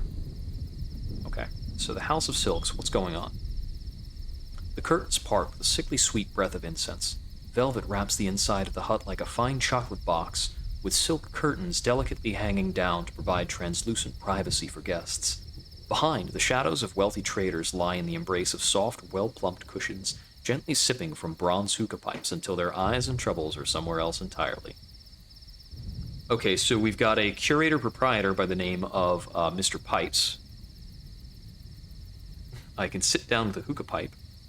I can ask about Midnight's Favor. If I hadn't found my way to Midnight's Favor already, if I didn't have that level of affiliation with the Bohème, I'm sure this would be more of a drawn-out thing to try and get to that. I'll sit with a hookah pipe, because I expect this will reduce my terror. Incense dreaming quality is now 926, so it seems as though that's if you have a quality that sits at a high number like this, it indicates that it's a randomization flag type of thing. You settle down next to a fellow captain, a tea trader from the Blue Kingdom still smoking through her death mask, and a figure who prefers to keep their identity private. There's little conversation.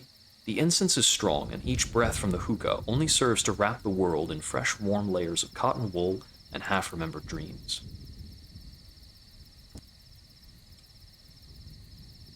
The hooded proprietor keeps to itself at the back of the house. A particularly large hookah pipe delivers smoke into the darkness of its cloak.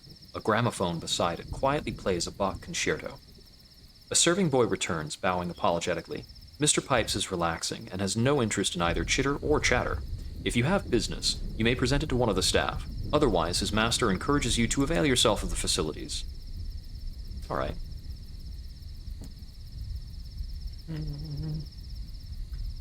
The Vigilant Nightingale. An old, mostly picked-apart locomotive acts as the ringbreaker urchin's kip and base of operations. Two of them guard it sleepily. One of the urchins jabs at you with their weapon, a broomstick with a knife on the end. Friend or foe? I'll say friend, delivered with an encouraging smile. The urchins salute. Good, good. Enter, friend. This broken down engine has been comprehensively gutted to serve as the Ringbreaker's home and base. Filthy hammocks stretch between metal bars, most full of snoring urchins. Others sit around decorating tea-tray armor with bright paints, or sparring playfully with wooden sticks.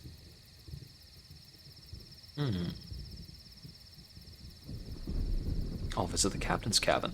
The door leads to one of the few rooms that hasn't been gutted. A series of names have been scratched onto it and scratched out. The only one still readable says Sigrid. Enter, barks a high-pitched voice. Sigrid Spitesdaughter, Valkyrie of the Ringbreakers, and the closest thing this port has to law. Despite being the youngest Ringbreaker to be declared Valkyrie, Sigrid has the glare of a seasoned general and the scars to back it up. She sits sternly behind a mahogany desk almost as tall as she is, carefully engrossed in a copy of Sun Tzu's The Art of War. It is a show of military diligence only slightly undercut by it being upside down.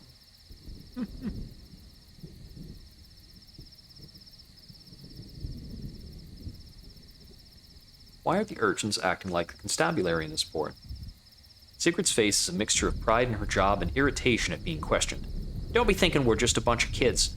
You hear of the Valkyrie? Greatest warrior in old London she was. Yeah, well, in her name we kicked out the old bugger what brought us the wilderness to clean out his chimneys or whatever, and now we've a home. Can't blame us for wanting to protect it, right? Even if it's a bit damp in bits.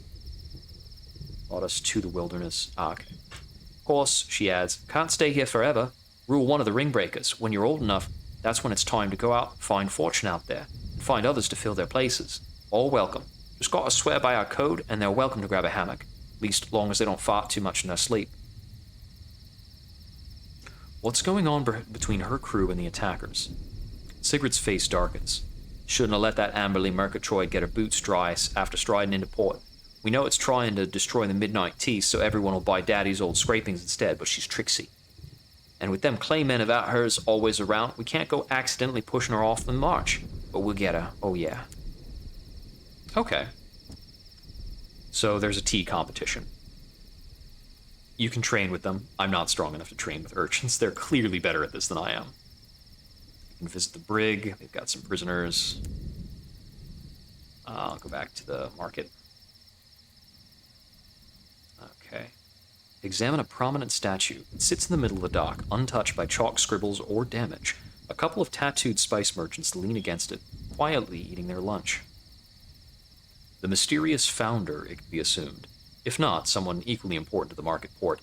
They look somewhat more imp than man, with a flag on their lapel that matches the crest on the nearby wreck of the Vigilant Nightingale. Peering closely, there's a plaque between the figure's feet. Someone has scratched out all the details. Perhaps the subject themselves, preferring to maintain a sense of mystery, or plausible deniability. Petrified veins run down the side of this ancient structure. Two giant featureless doors block the crumbling entrance, far too large for any human to open. The metal is unfamiliar, but resilient. Unfortunately, the same cannot be said of the monastery itself. The ages have not been kind. I'll speak with an impatient penitent. You. He blinks tears from his eyes. You're a captain, right? You've got the look about you. Maybe you can help. My husband. He was never the same after he came back from the Z with that tattoo. The eye. That blasted eye. It drew him here, I'm sure of it. We've seen somebody with an eye tattoo.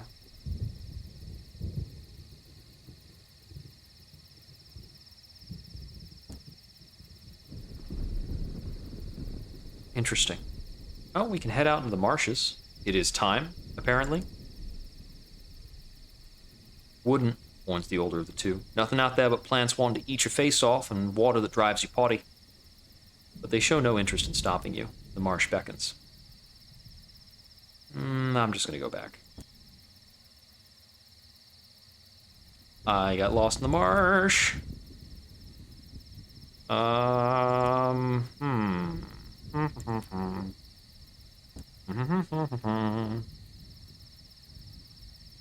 swamp slurps at your boots. The mist makes it impossible to gauge any real direction. You might have been turned around 100 times and never know it. I'm gonna close my eyes and choose a direction. Time passes. For a moment, you feel as if you've walked in a circle. This is possible. It may also be a trick of the light, or madness. For a moment, you see a ghost flickering between the branches of a tree. Further inspection reveals nothing but a piece of loose paper. The marsh gas shimmers in front of your eyes. It stings. They bleed tears.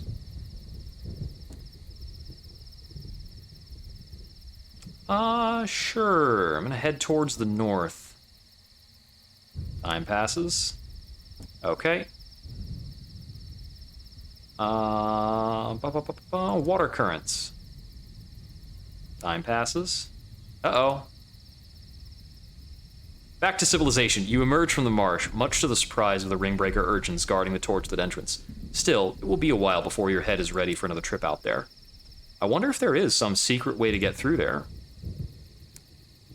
I expect you might need to have some prior experience or understanding, or like just a quest related to it. Okay, so that's a bit of Aklis.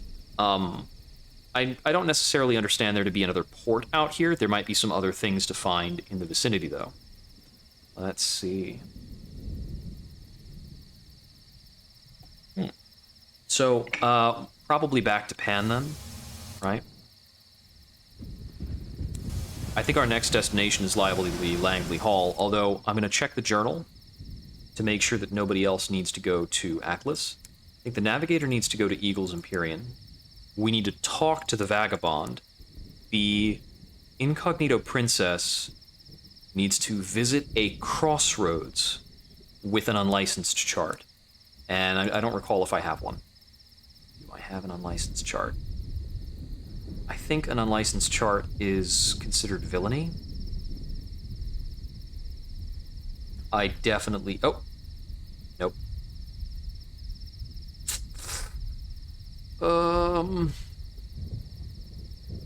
Yeah, I don't have an unlicensed chart, so we're not going to be following up on that unless I find one, which maybe I will. They need to go to London. That's panes of glass.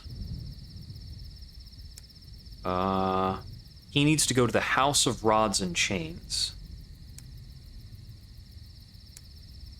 He needs to go to... Oh, no, he wanted to go to Murgatroyd's Taste of Albion at the Court of Tea and Spice in Aklis.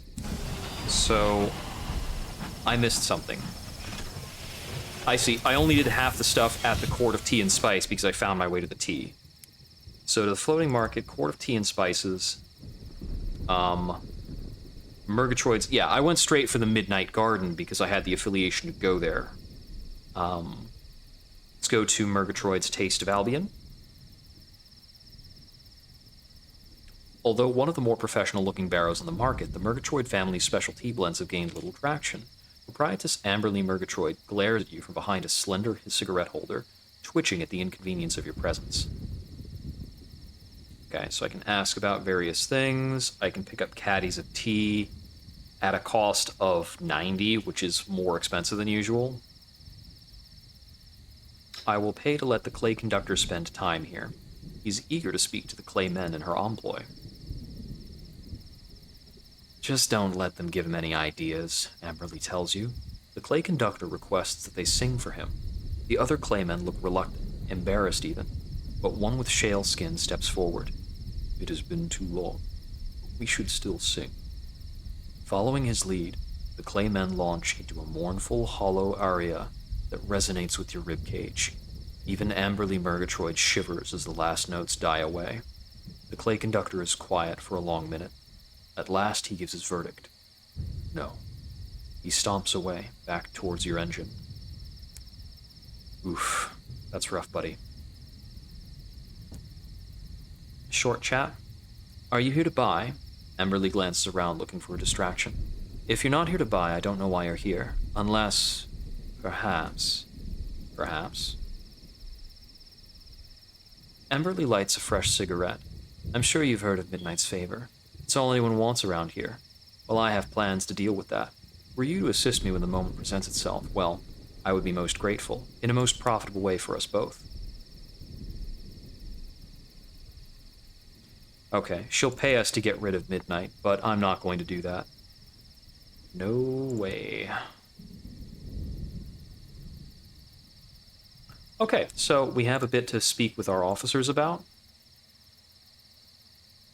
His meeting with Amberly Murgatroyd's assistants was not a success. The clay conductor is brooding on his bunk. He is holding the urn containing the rubble of his friend. There's no one else like him, the conductor admits. I shall sing no more. He lapses into silence and will not speak again. Perhaps he's right. Perhaps there's no one who can sing in the way the conductor wishes. But you've heard certain stories. You might just have an idea. I can propose an imaginative solution. I may not know someone who can help, but perhaps there is somewhere on an old encoded chart you've seen a place called the Forge of Souls. Okay, so I either have to have an unlicensed chart and not know about the Forge of Souls. If I know about the Forge of Souls, I can just talk to him about the Forge of Souls. Okay. My knowledge of clay choirs is limited. I think the more examples I hear, the better I can become at attempting clay singing, but it does cost a moment of inspiration to try, and I don't know whether or not I can even possibly succeed. Wonder. Okay, yeah, there's no conversing with the book here. It's just a book. I was wondering if there might be something more for like reading it, but I guess not. Let's see. The Vagabond. Study Quiver's Book of Mysterious Signs. Perhaps it will reveal the location of the sugar-spun garden, or at least of its author. The amiable vagabond sits at his desk, puffing thoughtfully on his pipe. He's copied out the untranslated sign from Quiver's notebook and added the one you discovered at Aklis. They're new signs, but familiar, says the vagabond. Variations and combinations of existing symbols. We should be able to decipher them now they're complete. Only one savage secret. Let's help him decipher the signs. After hours of discussion, dozens of messy diagrams, and an industrial quantity of coffee, you manage to piece together the meaning. They're claiming the sugar-spun garden can be found within Old Tom's well, says the vagabond, sitting back. That's why the name Old Tom was familiar. Old Tom was the name of the person who first prospected in the Reach, and it was named Old Tom's Well because that's the place where he asked for riches, and then he struck hours in Lustrum. Lustrum being the place that the vagabond pulled us back to, the place where he had a mansion. That must be where our man Quivers is gone. This is the last thing I expected. You ask him why. His laugh is bereft of humor. Because I am Old Tom, and I can assure you that no paradise awaits within the well that bears my name.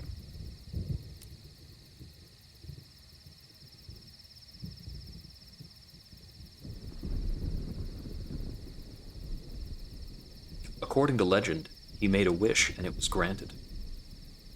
The vagabond shudders. I saw gold, a gleam of gold amidst a copse of pale trees and nothing else but darkness. It spoke to me, in a voice like lightning striking an oak, and it made an offer. I accepted. You pry further, but he's reticent. What else is there to say? He mutters. It made me rich. Others have journeyed to the well since then, seeking their fortunes, but I'm the only one it spoke to. I don't know why.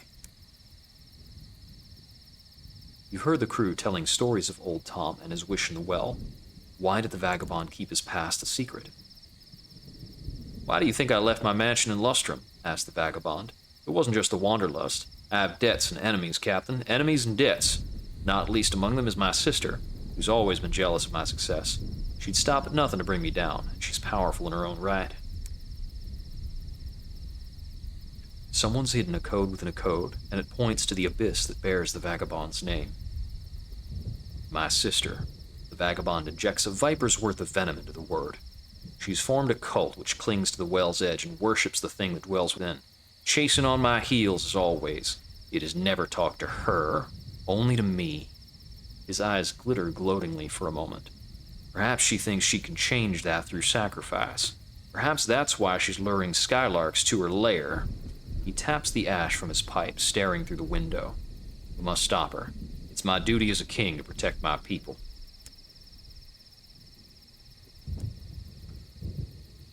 The vagabond grimaces.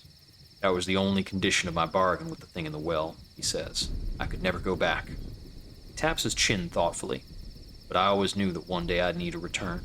So when I was living in Lustrum, I sent for all sorts of scholars, mystics, engineers. In the end, they devised a ritual that could break the curse. To complete it, I need to go to the Leadbeater and Stainrod Nature Reserve. He gazes at you for a moment, as though weighing you up. And I'll need your help. Okay, so he needs to go back to the Reach. I think the next thing I want to do is go back to Pan and pull some Chorister Nectar out of the bank and use that to attempt clay singing.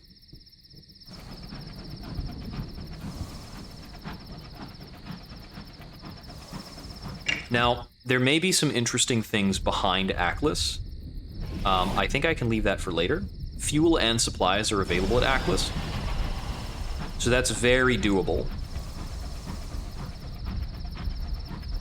I'm more interested in trying to progress my other crew member plots. I think following crew member leads is a really great way to, like, find your way around things and, like, figure out where to go next when you don't have necessarily a clear idea of the plot lines that you want to carry through on. Theoretically, on a future captain, you can have all your crew members already upgraded from the beginning, and you wouldn't need to be doing their plot lines at all. A world upturned.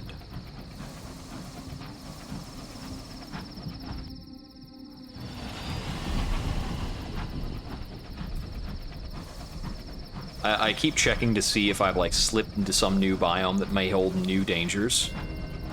Wary of whatever else I could run into. 10 bells. So I need to find my way to an unlicensed chart. I've got just the one port report that we're coming back with, which is, not ideal.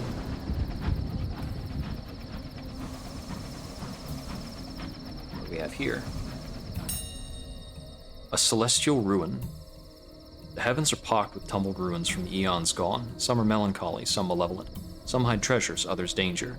Here is a pale palace, or perhaps temple of old Eleutheria, adorned with leaning columns. I'll tarry amidst the ruins. Whatever the ruins' initial purpose, it is lost. There's something wistful and humbled about them now. Perhaps it is comforting to know that not even the works of heaven's kings can withstand the toll of time. What will you do while you tarry here? I'll make repairs. That's good repairs. And a terror reduction. Nice. You spend an easy few hours patching fractures in the plating, replacing the gaskets and sealing cracked pipes. The sound of your tools ring among the stones. Nice. It's interesting that, like, patch repairs along the way kind of supplant the repairs you would love to make at an actual port while we're here in Eleutheria. I wonder how to trigger a new hour in Eleutheria, if it'll prompt me wherever I go. I might need to put in at one of their specific ports for it, like one of the mini ports. Ooh, more experience.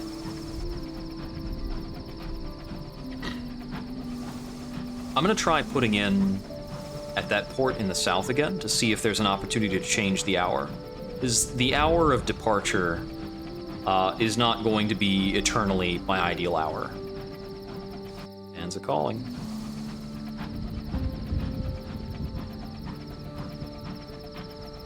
The Cypress King's Grove.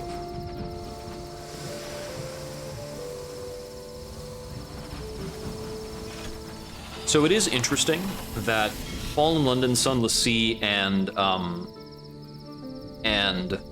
Sunless Skies, in terms of the timeline, they all take place within the same general lifespan. So characters from Fallen London are in Sunless Seas and Sunless Skies, they're just like 10 years older. It is the hour of leaving, and it is still the hour of leaving. Okay. So the Heartcatcher Gardens informed me of that before putting into the Heartcatcher Gardens. It's possible that maybe I could have gotten, maybe it would have changed. Where do I check my, okay, Albion Most Serene Mausoleum? There's got to be one for Eleutheria, right? Establishment, nothing, okay, there it is. Miscellaneous Eleutherian Mystery 5. So I'm looking to get up to Eleutherian Mystery 7. But I think I've only got the one port report to turn in, and I think it's a 1-to-1 on port reports for Eleutherian Mysteries.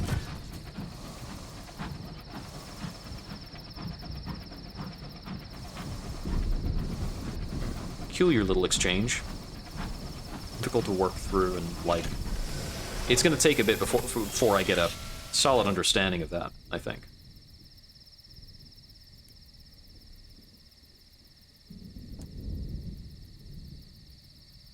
Yep. It gave me Eleutherian Mystery and 100 Sovereigns in a trade. Nice, nice, nice, nice. The wilds. The Murgatroyd files. 7 rolls of bombazine to Lustrum. In exchange, she offers a cryptic benefactor. You unlock this prospect through your previous dealings. Interesting. Well, let's pick this up. Bombazine can be reliably purchased at Langley Hall, often salvaged from resurrectionists in Albion. I've only got 2 bombazine on me right now. Lots of things. So I had a prospect for crockery to Langley Hall. So I'll pull the crockery that I have right now. I'll pull a Chorister Nectar, and let's try Clay Singing.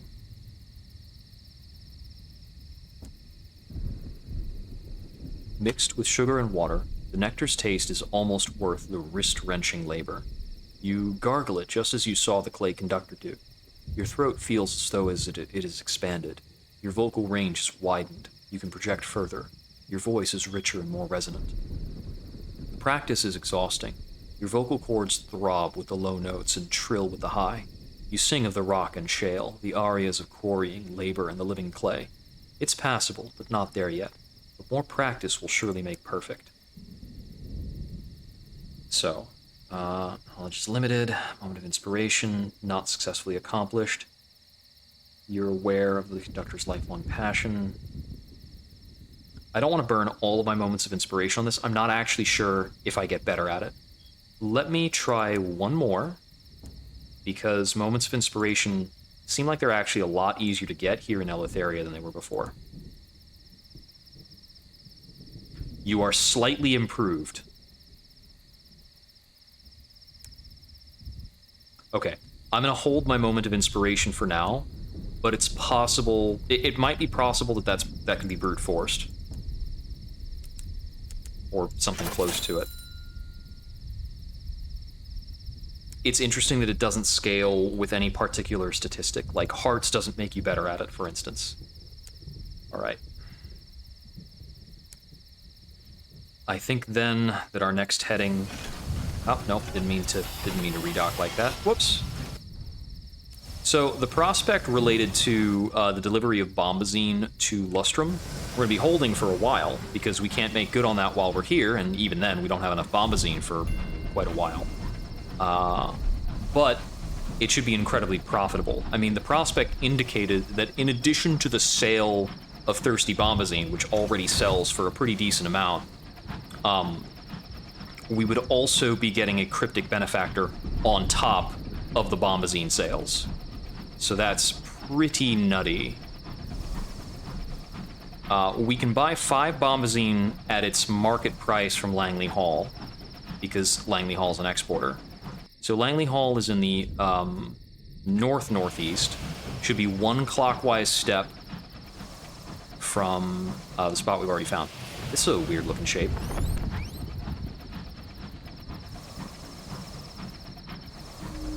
Are you something specific? Who knows? Well, let's check on what this is. We still need to figure out what is meant by past the border of midnight. Song seems unwelcome here in Karnas.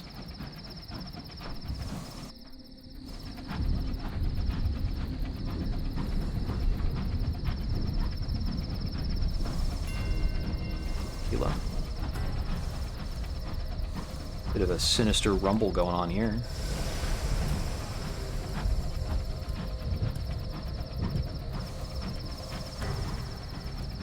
Another bit of library.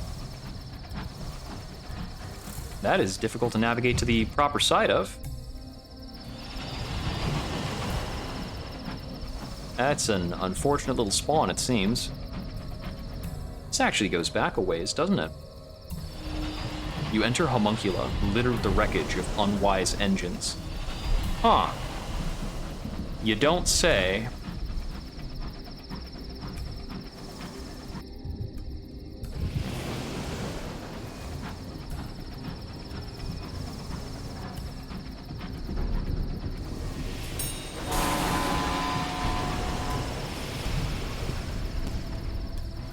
Okay, that's the kind of enemy we can deal with.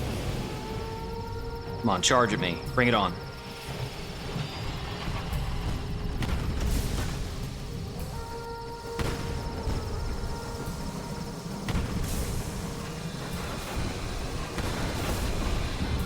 No problem. A little bit of damage.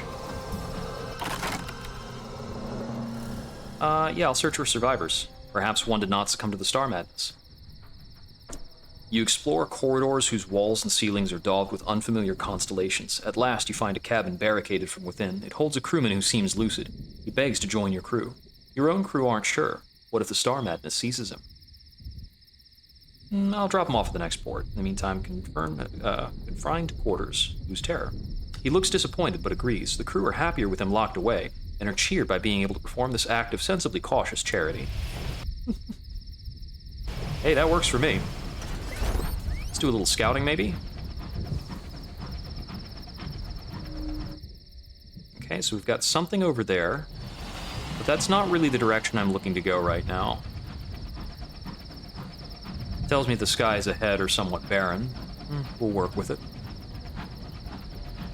Oh, is that a bit of stuff? Crockery! That's actually the 5th crockery I needed. I didn't have enough before that. Let's see. I'm gonna strip this for plating, because it's the only way to get full repairs here. Because, yeah, now we have the 5 crockery for the prospect. Nice. Got a whore to the south, alright. Sometimes shards of amber spill from cracked ruins around here, your lookout says. Eerie stuff. Cracked amber? Well, there certainly are a lot of wrecked ships. Fool's errand. Got a sound to the west.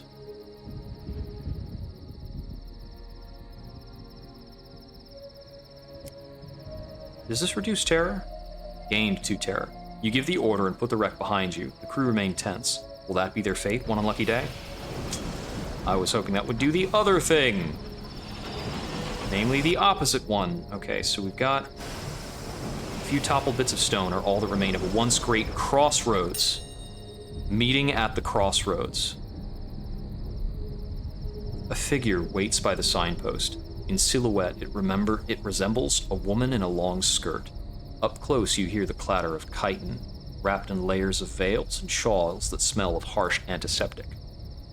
A measurer, the stories go. Few of them have happy endings.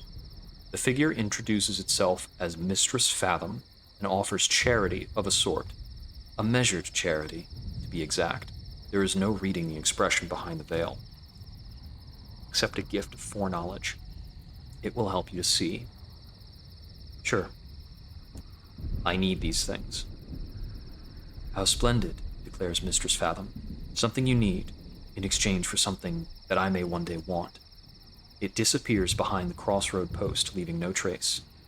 You return to your locomotive, and in your cabin is a small mahogany box wrapped in silks. Inside is a map of uncharted territories ready to be exploited.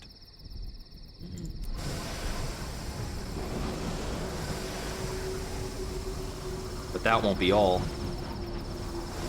I need to interact further. Do I need to find another crossroads to interact again?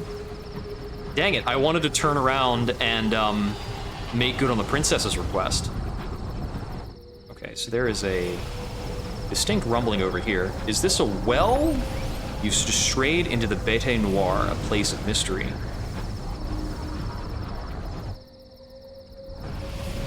Broken arches, sundered stones, you were ringed by ruin. So, this is something. Like, this is presumably some kind of explorable something. The lookout is nervous. Thought I saw something, Captain. Okay.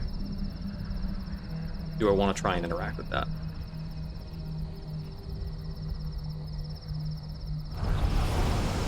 Probably not.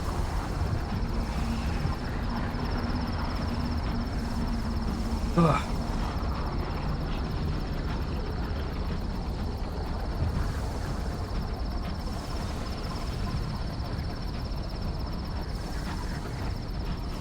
Look out for extinguishments, your driver warns your lookout. Light is fragile here. That looks like it's probably a well, but it's difficult to tell. And I don't see anything around the outsides of the fringes that I could land on.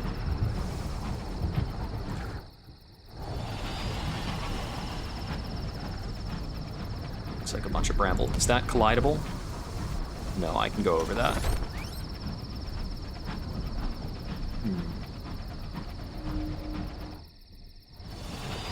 Okay, I think maybe off to the right around this landmass we might find something.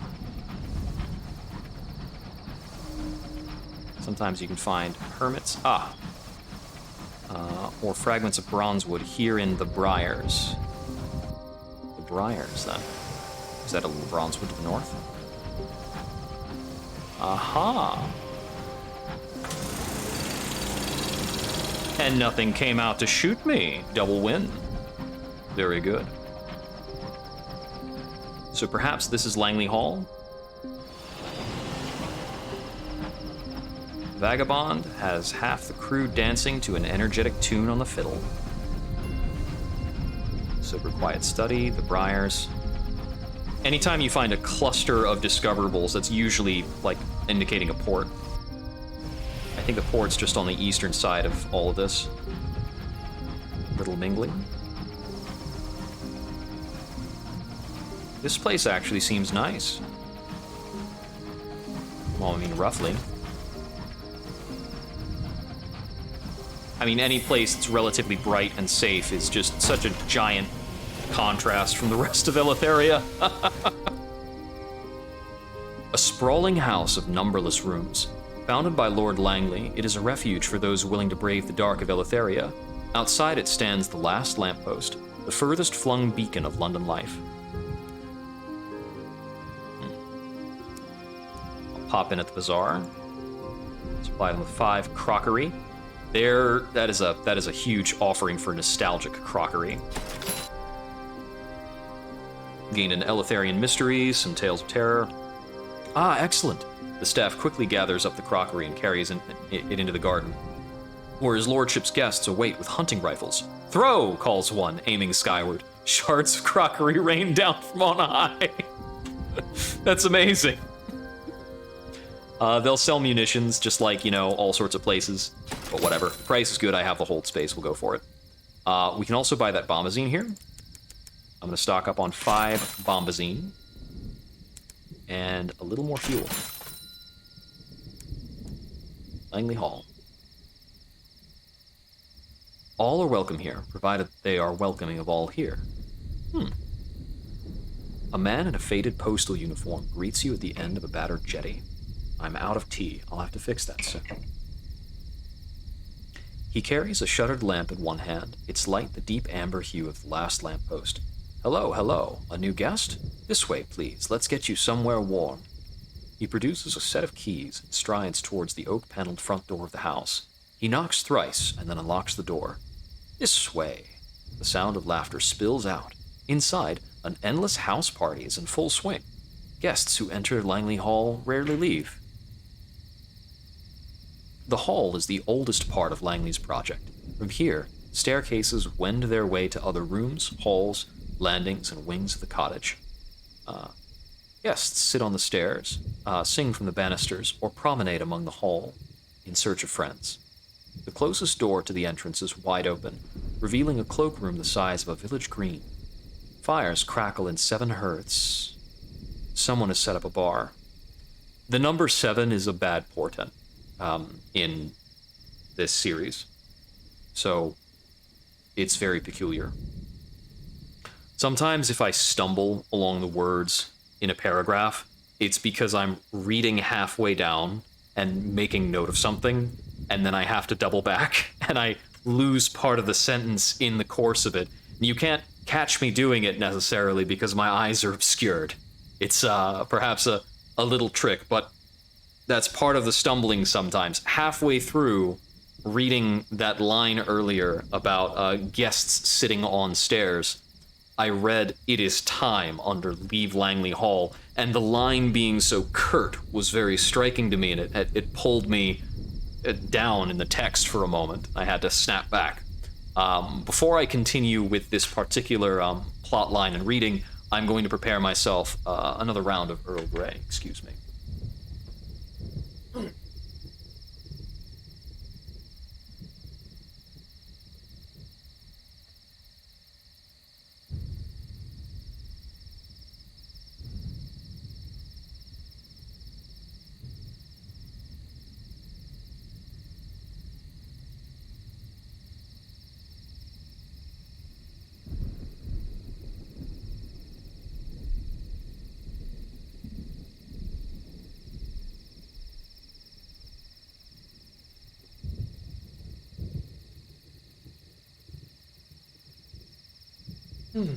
I hope everybody's had a fine evening and a fun Saturday.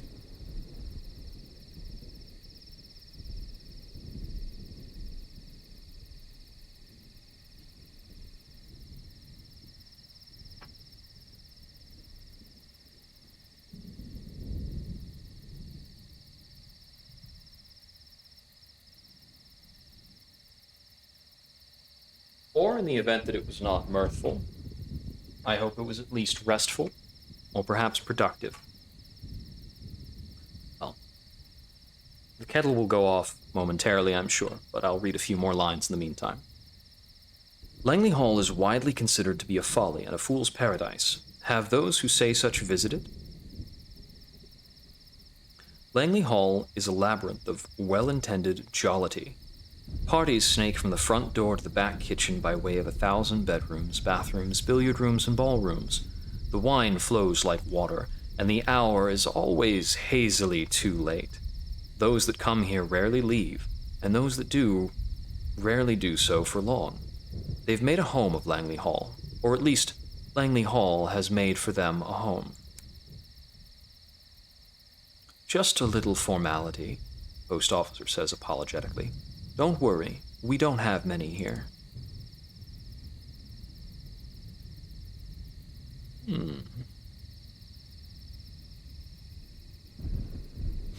The spine indicates that this is volume 3 of the guest book.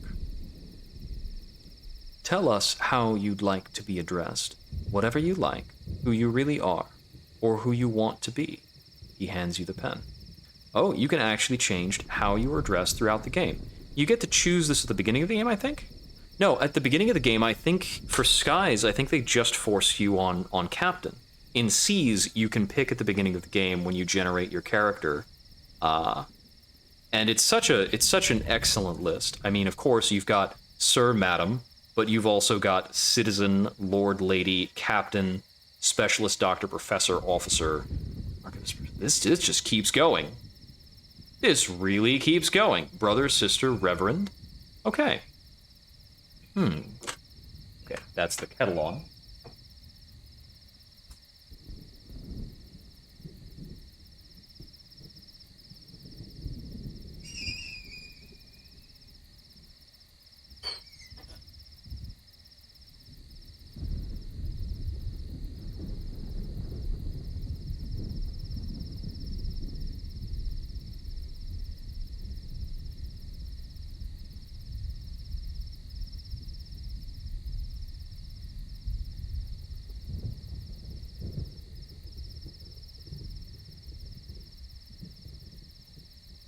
"3 minutes, then, for steeping. You may freely police me."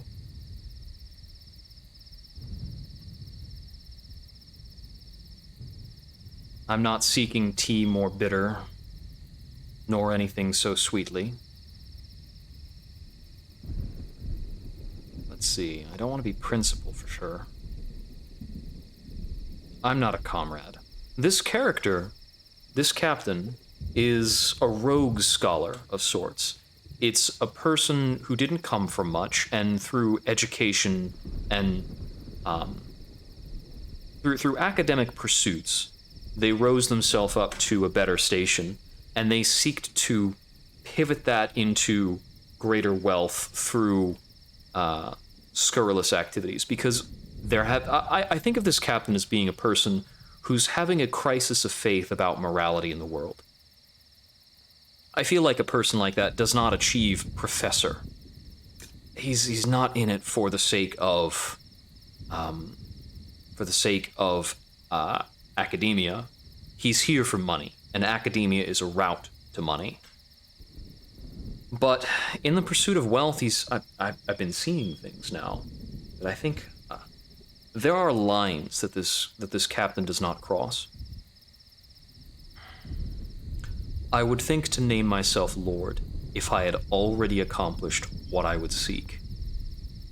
I hold no loyalty to a nation in particular, and so citizen doesn't seem to match. I think then I would be called only Sir or Captain. I'll go with Sir, because it's a change. I've been called Captain all along. The post officer nods, blots the ink, and closes the book. Very good, sir. You are welcome here, for as long as you can care to stay.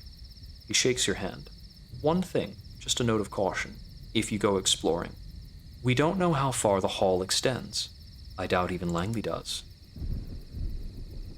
Huh.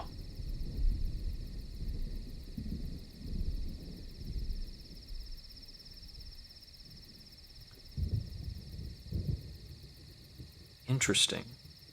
You'll be able to explore more options in Langley Hall when you have declared your intention to stay a while, but you run the risk of wanting to come back. The hall engenders dreams that weigh like an anchor on the dreamer.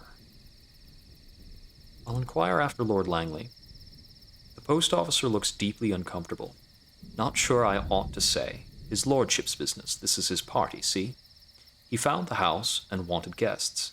Invited those of us who, for one reason or another, weren't suited for what London had become. New London made him sick to his stomach, he said. The post officer runs a hand through his hair. I won't betray his hospitality, but I'll tell you what I know. If you agree that, if you do find him, you'll respect his wishes. That's what this place is about, respecting each other. I'll respect the intentions of Langley Hall. I'm not bound by duty such that I would have to drag somebody back there. The postal officer bites his lower lip. It's the topic of choice here. Where's Langley? Have you seen Langley? He sighs. Anyone who says they know the answer is lying.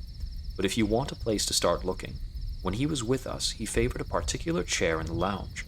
An old friend of his is still in the yellow drawing room, and he was on good terms with the cook.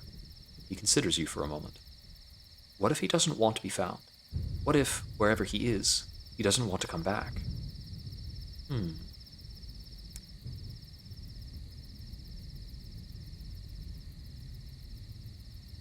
Let's explore. The byways of Langley Hall. Some floors are littered with rooms like the inside of a beehive. Others contain but a single bedroom.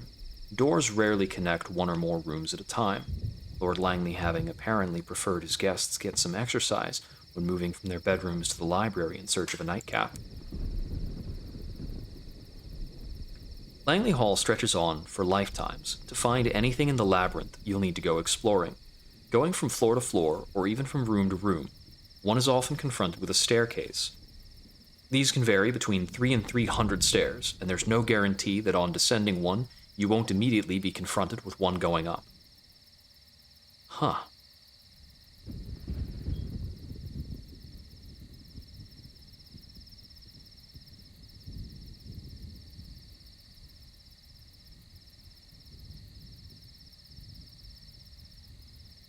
Staircase spelunking?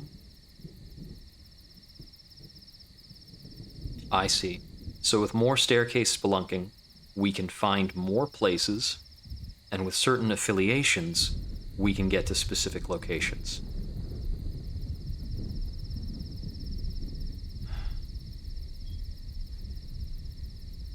I'm not good at this.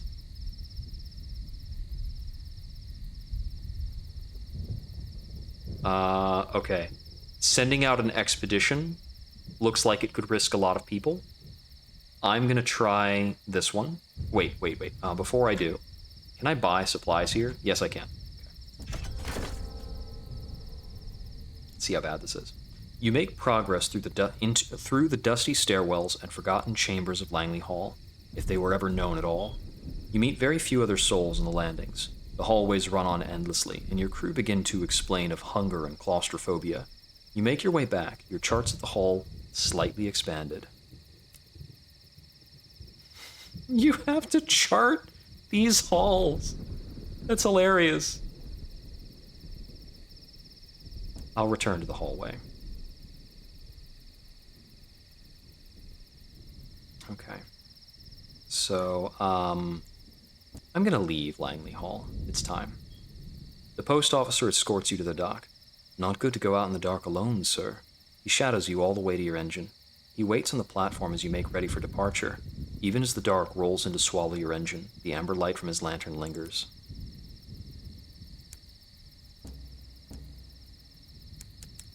Okay. So, there's a lot going on there.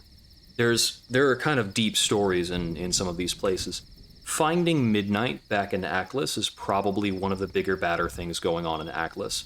It looks like in order to do anything at the other spot over there, Caduceus, I would need to first cleanse my soul at Carillon. Soul damaging effects are few and far between, but given that I'm very bad at fixing problems in Aklis, not in Aklis, in Carillon, I would probably wind up having to purchase a lot of indulgences to fix my soul by handing them a lot of basic souls. I've been acquiring souls somewhat steadily through a series of opportunities that I've found in various places. So I have souls to trade for indulgences to go that route.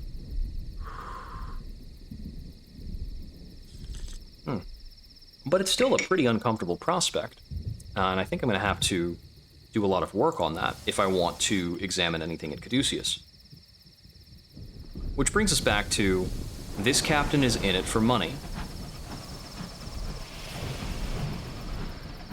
I'm in it for money, and I'm trying to get a lot of things figured out for my officers.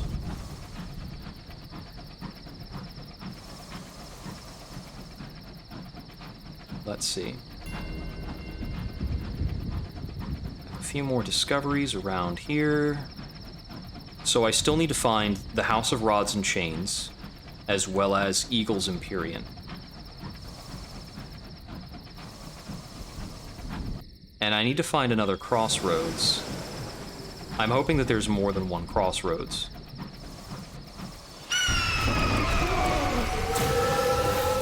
So that I can make good on that request for the princess. Libertas. A field of freedom and gloom.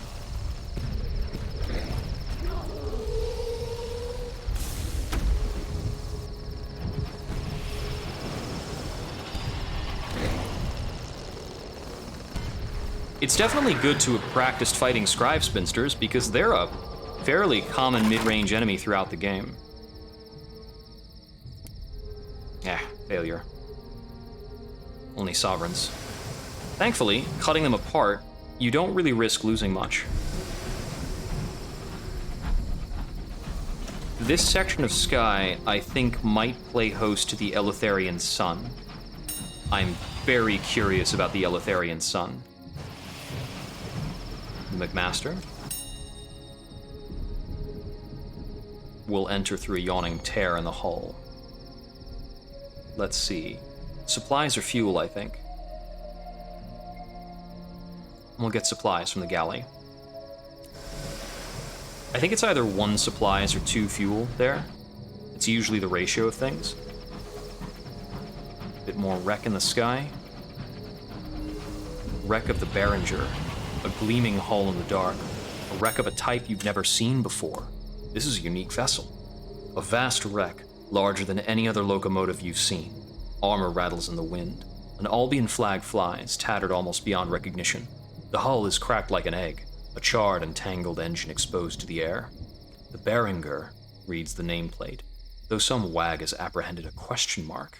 Appended, not apprehended. How silly. As you approach, you see figures scrambling behind guardrails, revolutionary slogans graffitied across every rusted surface. The Beringer is still very much occupied. A dozen figures in heavy coats hang from the side of the wreck, waving joyously as your engine docks. You step into the Beringer's halls to a swelling crowd and a babble of cheery greetings. Every one is wearing a mask. Why is that every one instead of everyone? The crowd parts. A woman glides to your side. Her scarlet leather jacket gleams with buckles and vestigial straps. Her face is hidden behind a mask in the shape of a screeching bat's face. "Glad to have you aboard," says the unassailable founder, shaking your hand. The unassailable founder's bat mask is impressive. She gestures to the wall of masks behind her. Choose.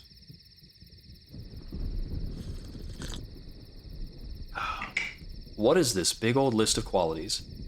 Not having any estimation of the founder, founder's respect, founder's respect, founder's respect, founder's respect. Okay, let's see.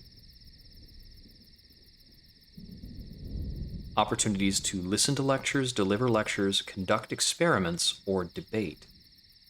Huh.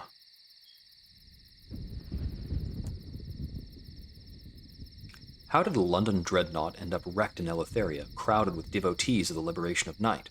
Founder waves a gloved finger disapprovingly. I can't go prattling my secrets to just anyone, can I? Join our community, put your trust in us, and I'll extend some trust in return. Unassailable indeed. Let's begin by listening to lectures. The aspirant listens and blossoms. Silver rose, blank, eyeless, mouthless. As the mask slips over your face, you realize that it is ingeniously designed so that you can see perfectly between the folds of the silver petals. The aspirant's role is to absorb, says the founder. Go to the library and read a book, or go to the forum and enjoy yourself. Stay quiet. Grow. Okay. Beringer's rustling innards have been hollowed. The walls and floors of a dozen interlocking corridors have been methodically stripped away, carving a vast hive-like atrium draped with ladders and crisscrossed with rope bridges. Anarchists bustle back and forth between a circle of iron doors below. The largest are labeled Laboratories, Forum, and Hall of Debate. Your fellow aspirants are, by far, the most common among the masked figures. Dozens of silver-faced anarchists mill back and forth between the libraries and the forum, silent except for the occasional polite cough. The forum greets you with a cacophony of competing voices and the acrid stench of gunpowder. This was once the dreadnought's vast storage room, and now munitions crates have been stacked and shoved together to create a semicircle of stages. Hopefully no one lights a cigarette. The stages are occupied by supplicants, voices raised. I will attend a lecture. You flit between supplicants. One is tripping over his words, another reaching her conclusion. Finally, you reach a speaker whose words are intriguing.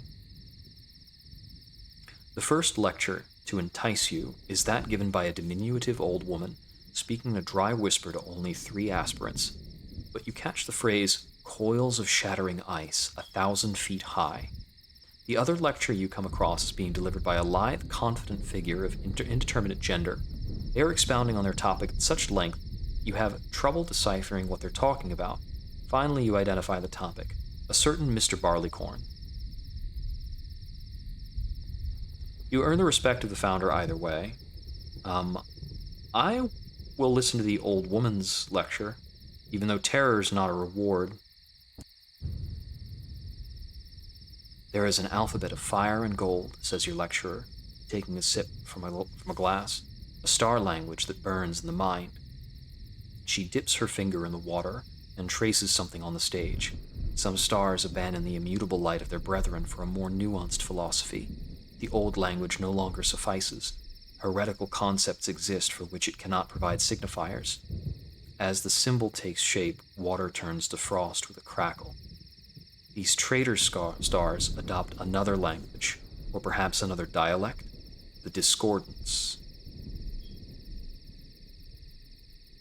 the stars aren't dying, they're turning. They're going dark, like the one in Eleutheria. Right? Is that it? Is it truly a war among the heavens?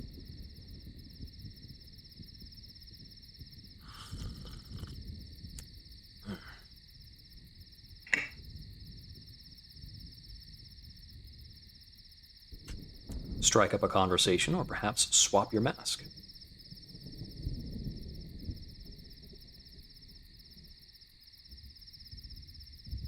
The face of the bat is distinctive. You've not seen another during your time aboard the Berenger. The founder laughs. My father was a diplomat for London. In my formative years, we were stationed on an island called Visage. It is about Visage. Far out to sea, the locals' lives revolved around the mask they wore. We chose our faces for ourselves. I was keen to implement something similar here. She adjusts her bat mask. This represented the worst of outsiders, the exile who brought nothing but misfortune and death.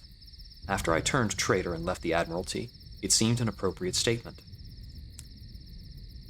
If you put on the bat mask at Visage, you are horribly bullied. It's by all means, it's a mistake. If your values are too low, or if you fail a check, you will not detect that wearing the bat mask is a bad idea. So you might accidentally do it the first time out. It's kind of funny. You just build up a little bit of terror for being kicked around. I will switch to the mask of the supplicant. Job is to talk, perhaps to entice. A miniature lantern dangles from your new mask, swinging back and forth between your eyes. The supplicant gives speeches in the forum, says the founder. Thanks to the mask, a person's reputation or lack thereof doesn't matter here. Just stand and talk, and if you're saying something worthwhile, perhaps you'll attract an audience. You are now wearing the fish mask of the supplicant.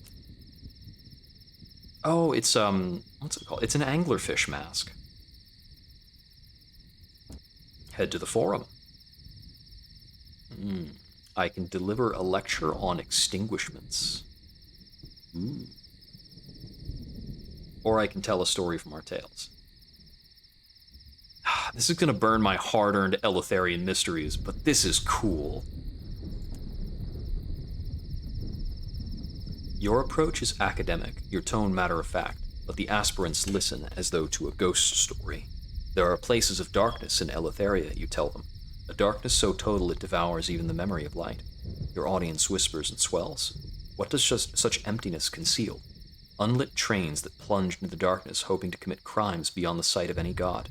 Disgraced servitors hiding for millennia from otherwise omniscient masters. Unlit trains? If I snuff my lights, can I sail into an extinguishment? At the end of your lecture, your audience are too subdued to ask questions. The specters of an extinguishment seem to hang in the air above you, fascinating and repellent in equal measure. Terror has fallen, gained a vision of the heavens. Nice.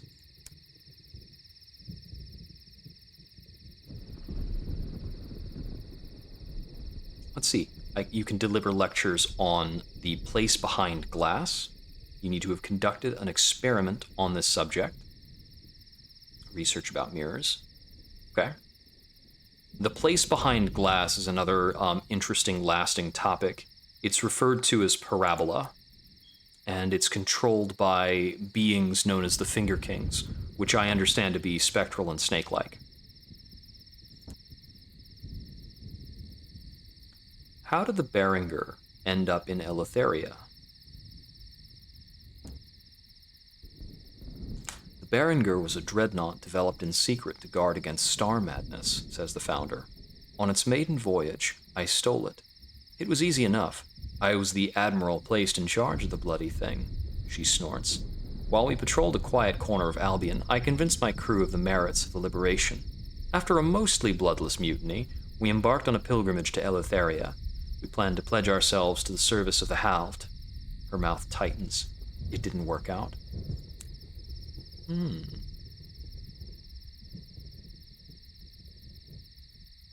The scintillant learns through experimentation, putting aside concerns for the safety of others or themselves.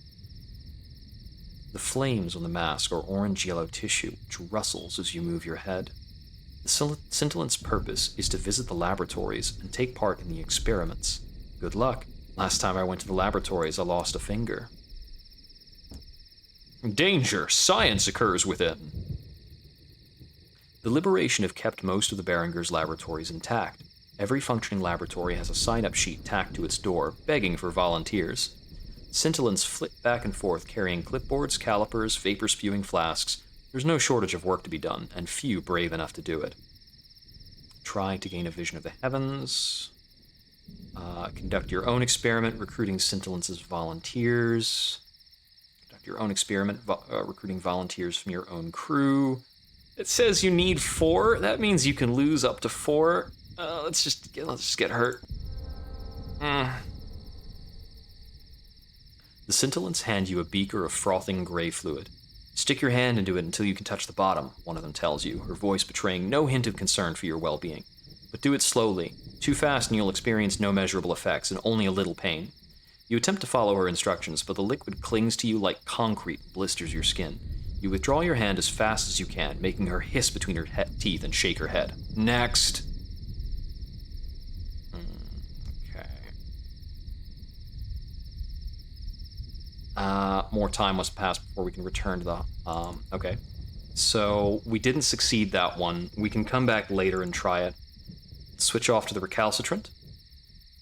The mask is oddly uncomfortable, digging into your skin, cutting off the blood to your ears. You peer out through a wall of gruesome fangs. Go to the forum or the debating halls and raise hell, says the founder. Ask impertinent questions, hit close to home.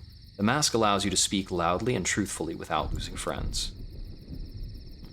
The Hall of Debate.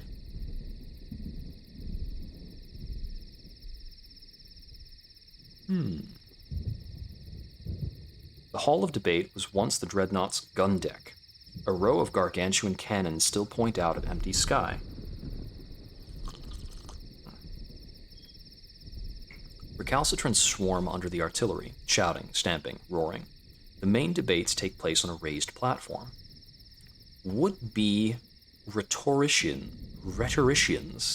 take center stage, declare their argument, and await challengers. 3 recalcitrants state their position. Which will you dispute?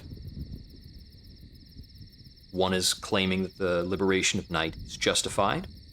One is claiming that the Berenger is a waste of time and should be destroyed. One is saying mortality is a social construct that collapses without the fear of punishment. Morality. It would be so much more interesting if he were saying mortality. This is wrong. Morality is not solely dependent on punishment. It's like a pseudo-instinctional behavior. The thing is,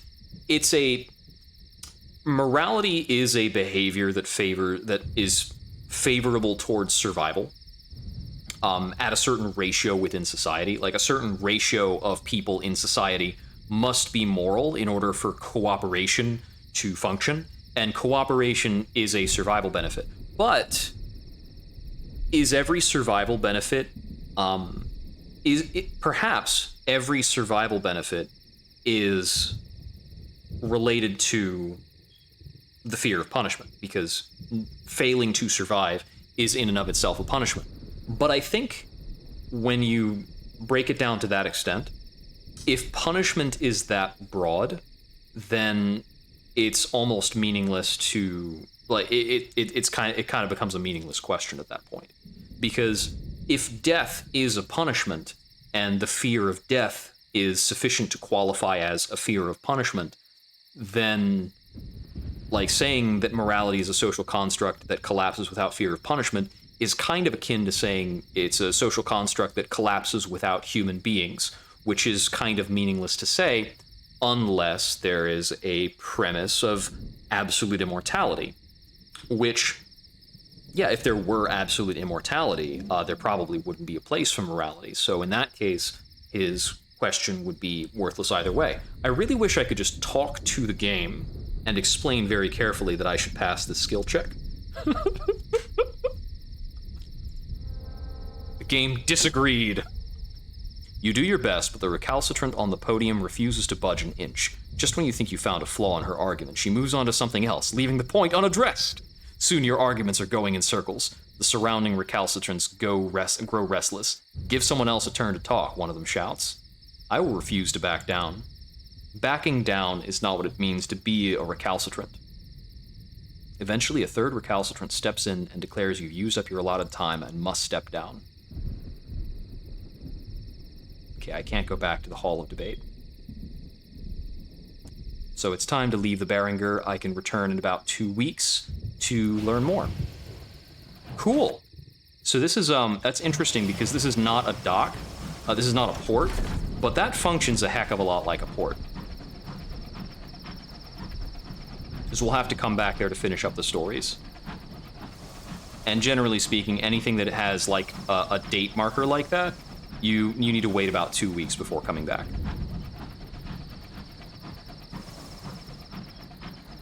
The little calendar in your bottom left is meaningful. Crewin begins to laugh wildly. She has looked too deeply into the dark. You know, I could just avoid that, actually. I was like, I should blow that up, but probably not, actually. That one I should probably blow up, because I'm about to wake it up. Scout found something. You missed, punk. Get your reverse mouth out of here. All right. Another one woke up around the way. I'm still not looting those guys. Requires some obscene skill checks to get away with looting them every time. Once you've interacted with it, you don't get an option to say no. The Xanthus moon, built at the command of the Khan, stains the sky with yellow. What? That looks freaking wild. This is a wonder in Eleutheria? An Eleutherian wonder. You gonna be mad at me for having light while you're around here, buddy?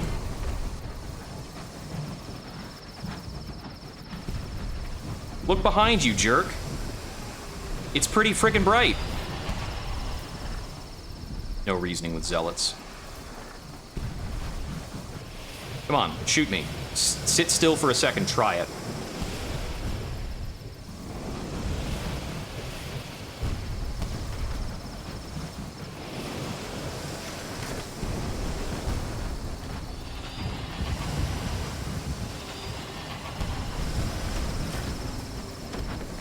That one actually clipped me a little bit.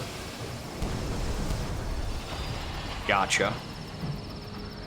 The moon's sill. The ravaged vessel is silent. Its flags have been torn off. Its name... Okay, I've already seen this. This is actually a fairly decent healing option, but if you have more than 40 hull, you can't do it. Okay. Try and search. A condemned experiment in exchange for 5 terror. And a plaque from a dowser engine. I wonder who's going to pay me for these. Maybe Eagle's Empyrean will pay for it. Black as the lining of the devil's waistcoat, a crewman mutters as you clamber, sky-suited, into the dowser's lightless interior. Your lamplight is frail. It is enough, though, to see that every inch of the walls, floors, and ceilings have been painted with squirming shapes like woven eels. In a room that reeks of acid and ammonia, you find vials, bottles, and beakers of glutinous substances. And you find cages. And you find corpses. In the name of achieving true freedom, they've certainly done horrible things. The nearest land to the Xanthus moon is the moon's still. The path between it and the Empyrean main dock is well traveled by groups of small, privately owned engines. Each convoy resembles a crowd of fireflies drawn to the light of the moon. They travel here to perform rites of resolution and renewal, and to conduct the mandate of the moon. The Imperials light only enough lamps to pick their way to the site of the ceremony. Occasionally, there's a muffled curse as someone stumbles and falls. The Imperials gather in a large crater, huddled together waiting. It is time for the rite of resolution. The engineers have landed. They stand outside the circle of Imperials, their clothes in tatters, smeared with oil and dirt. They are safe, and they are sound. All around you, lanterns are lit. A warm glow grows and brightens. The crowd parts. The engineers climb through it to the center. Before the engineers can be welcomed back, their names must be restored. Afterwards, they will want a good hearty meal. While working on the moon, they've had to make do with only plain rice. I'll join the rite. I have the supply. Each engineer's name is held by a loved one, who steps forward holding a wax scroll. Each scroll is soaked in a cup of wine until the ink runs from it and mingles with the liquid. Each engineer drinks the wine. The crowd erupts in delight. A little hot. No, take a moment.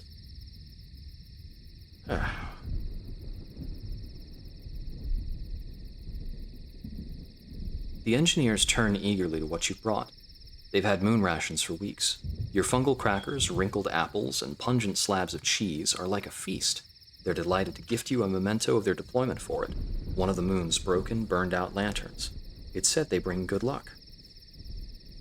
Otherworldly artifact.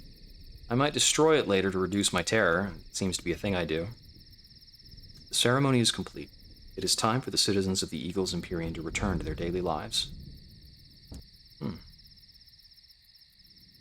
Impatient captains frown at crew putting off boarding to prolong conversations. Exasperated parents hunt for straying children. It'll be a little while yet before the moon's sill is back under the sole stewardship of its caretakers. Okay, so are we then somewhere kind of near Eagles Empyrean? I mean, there's still plenty more to explore in Eleutheria, but all of the plot lines that actually dragged me out here have already kind of sent me back. Except for the bit regarding the Fortunate Navigator, who does need to go to Eagles Empyrean, wherever that might be. Beyond the Belt of Midnight.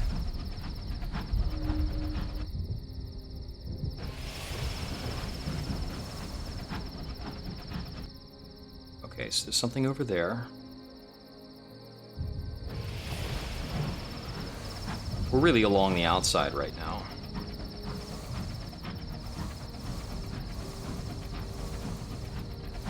Is it safer? Who knows?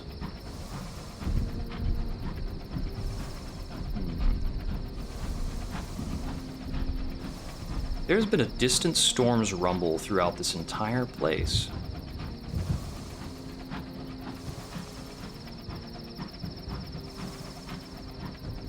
There's a lovely melancholy once you're outside of, like, the terrifying parts of Eleutheria, which is like half of Eleutheria. I don't want to fight right now. Oh wait, no, that's not the same kind of ship. I don't think. I don't think that's a dowser. I think that's an Empyrean ship of some kind. What the? Why do I have a name for that? Huh. Okay. Maybe somebody told me about that place.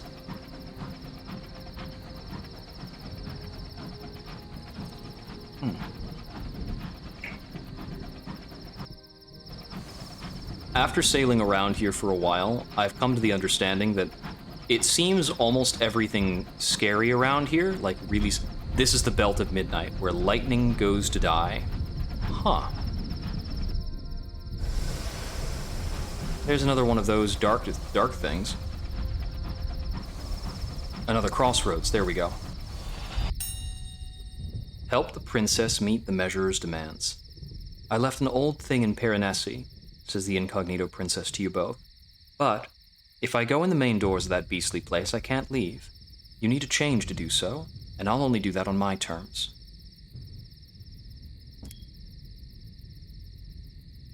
The measurer takes the chart and holds it, as if it can ascertain its merit by its mere weight. Seemingly satisfied, it produces a candle made of beeswax. Oh, St. Solanus' candle, says the princess, clapping her hands in delight. How ideal! St. Solanus, a rebellious story cast unto a well. Candles are also an ill portent. Candles, the number 7 wells, It's always great in a setting when weird, particular, unassuming things become terrifying ill portents. Head to Piranesi, says the Measurer. Light it. It will take you to your old self. The path will remain open as long as a tale of terror is being told. The Measurer passes it to the princess, then takes her hand. When you come into power, remember me, it says. I will try, she says, but if I do that, I may remember you touched me without permission. Her smile is without malice, but not without threat. The Incognito Princess is fucking amazing.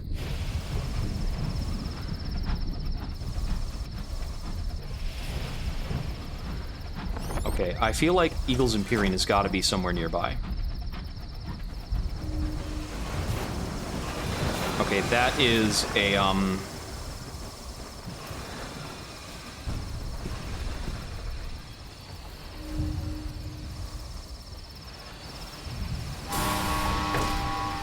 Okay, don't you knock back into me like that. I'll get fully repaired just because. It's cheap. Okay, so we found something up over there. That might actually be what I'm looking for.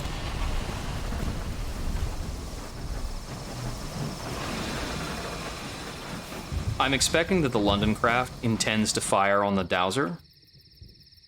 Okay, so it's saying that Eagle's Empyrean, you pass through the Belt of Midnight. If this is the Belt of Midnight, this is the Xanthus Moon, that might be Eagle's Empyrean up there in the upper end. It makes sense that it should be near the moon. The Fulmination. Lots of landmarks around here.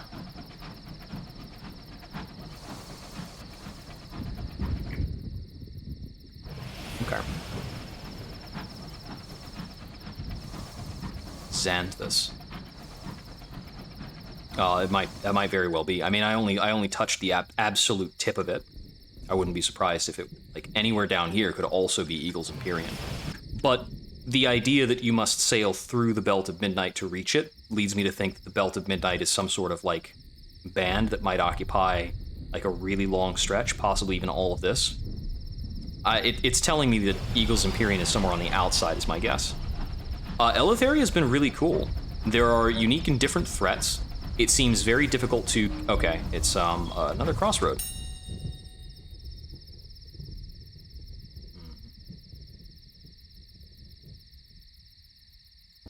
I will refuse in this case. Terror has fallen. The figure withdraws its extended mandible and disappears behind the crossroad post. Okay, so I guess then that the crossroads are all kind of random spawns. All right, then we'll be going back south, I think. It's a very interesting place. I think I actually might need to cut back towards Pan. So let's cut back towards Pan so that we can restock on fuel. I think if I'm cavalier about my fuel, I could get in trouble. Especially if I get a terror event that risks my fuel, it could be really bad. The Long Quiet of Homuncula. Get the hell out of my face.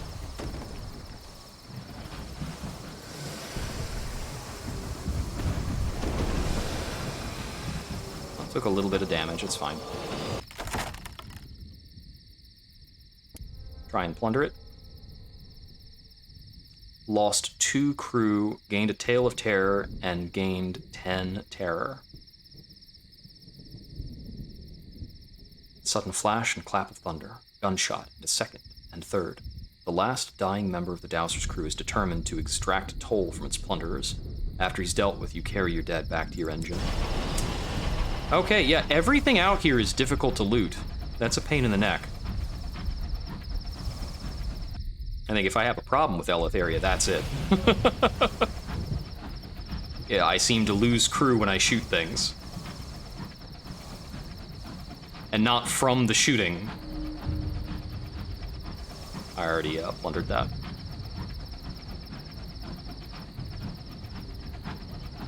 But the scenery is quite nice once you get used to the darkness. And the stories are very in-depth. Yeah, it's really true. Almost all of these are hearts and irons checks. I'm really not getting options on mirrors or veils for all of this looting.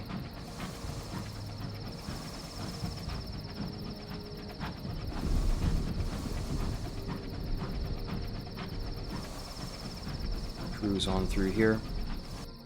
It seems as though there's more open sky than you have in Albion as well, which is nice. You just kind of go where you want to without having, like, big, long blockaded stretches. Ah, library fragment. Cool. Ooh, I think I can trap my death with that.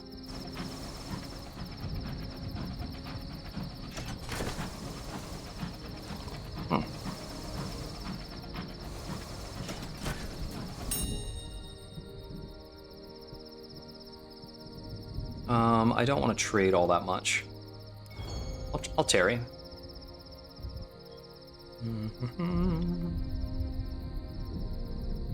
I will search for a memento. Terror's fallen and an uncanny specimen. I thought that would probably also come along with a terror reduction. I think if you successfully tarry a while, you get terror reduction either way. You just get an extra benefit. But a failure probably gives you more terror. Maybe some other bad stuff, I don't know. It's possible that a failure might, like, call something out that would be pretty bad. Okay, I will sit with the most afflicted, which will give us a terror bump, a tale of terror, savage secret. Savage secret's the best benefit there.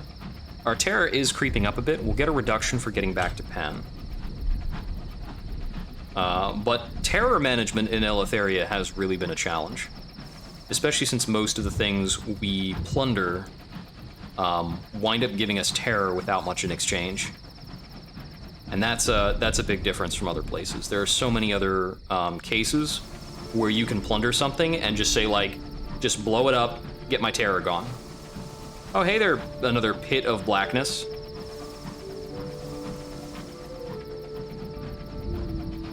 I do gotta figure out what's up with those.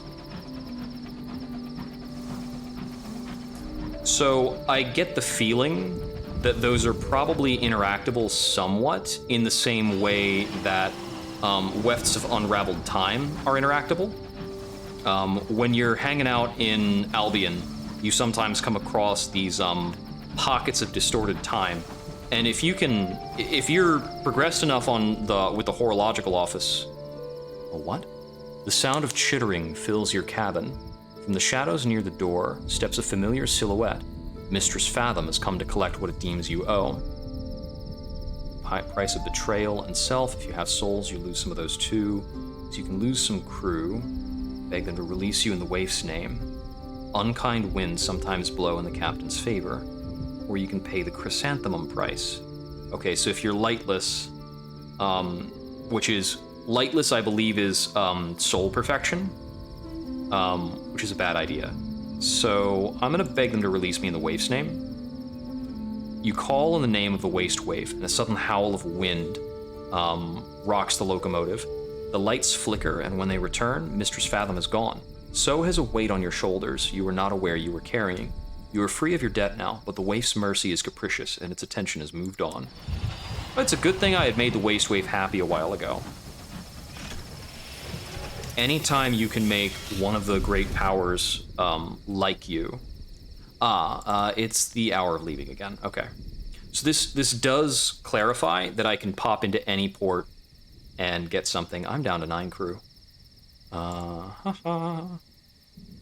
Recruit some guys. Recruit during the hour of leaving, and we're back up to 14.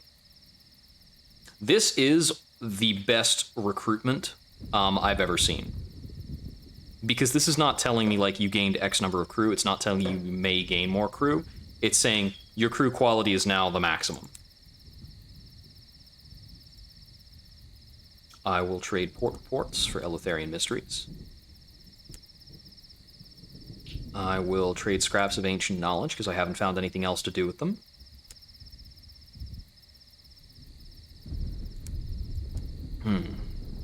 Bombazine for the House of Rods and Chains. It is to the south-southwest of Penn. Yeah, the hour of leaving crew recruitment is the most effective crew recruitment I've seen. I'm assuming there are other hours that are good at other things. I just haven't had the hour change the entire time I've been here. I'll do this. South-southwest of Penn, so now we know where that is. I'll need 3 rolls of bombazine. So I'll have to pick up some more later for my other bombazine-related task.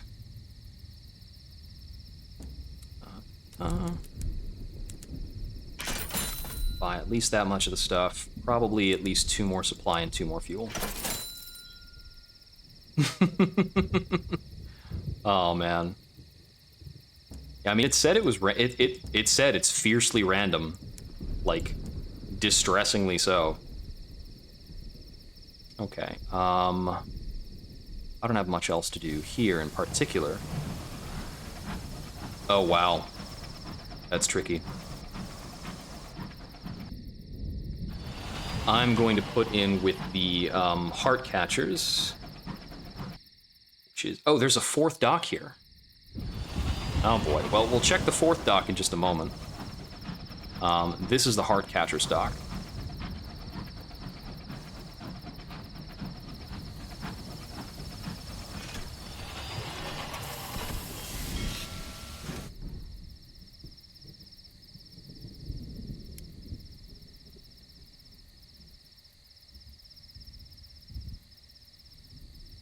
So I have enough Eleutherian mysteries that I could ally with one of these groups, but I really don't want to be, like, necessarily stepping into that too early. Increases mirrors in either hearts or veils, and your bohemian or villainy affiliation. Capture my death. The process is not gentle. You are entombed for 3 days and nights amidst a heart catcher's roots. You eat nothing, drink only droplets of dew, and dream of ways to die. Afterwards, the green-fingered old warhorse digs you up and hands you a jar, sealed with wax and wire. Your death is trapped inside. Now you have it. What will you do with it? Let's see. I can either get hearts or veils. I'm going to go with veils and villainy. You buried it deep. You've acquired a new facet, a jar with your death in it. You've lost 2 veils and gained 2 mirrors. As previously, it was 5 and 3 split veils sub-mirrors. Now it's just the other way around. But the affiliation is new. Like, adding an affiliation to a facet is pretty good. Affiliations are difficult to come by. The biggest way of getting them is by having officers, but that's equipment. Getting an affiliation that is part of the baseline of the character is pretty wild. Your death in a jar. The heart catchers of Penn have captured one of your probable deaths and put it in a jar. You buried it. Yeah. It's still a 5 and 3 facet, all the same. It's just got +1 affiliation. And, like, I've only got affiliation through a few things. I have affiliation through Academy. I've got affiliation through a masterpiece. That's probably... Okay, I've got 1 villainy from a mentor. And that is about it. Except for that one. Yeah. And these later ones that have been giving me reduction in nightmares, I've unlocked by having affiliations. Affiliations with the establishment. Affiliations with academia. Affiliations with Bohemia. You can get -1 nightmares for every affiliation you get to 2 that becomes a facet. Okay, let's check out what this other port is. And then we'll be checking south-southwest to try and find the House of Rods and Chains. Which sounds like a very bad place. Let's just, like, be clear about that. It sounds super awful. Winters reside. Okay, so this is the last faction. So, the gentlemen aren't a faction proper. A single street cuts through the groves. It houses an immaculate copy of London architecture. 3 of the revolutionaries governing Calendar Council have often been seen here. February, January, and ineffable December. The Georgian house is 3 stories high, with silhouettes at every window. Some pace, others gesticulate, others have their heads close, perhaps conspiring. The building is rammed to the gunwales with revolutionaries. Light pours from the open front door. The doorwoman is slight, and no real obstacle. But a continuous trickle of revolutionaries pass her, some burlier than your strongest stoker. If she wanted to refuse entry, she'd be able to enforce it.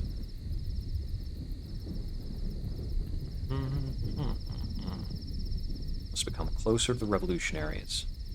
You can trade an unlicensed chart for a cryptic benefactor.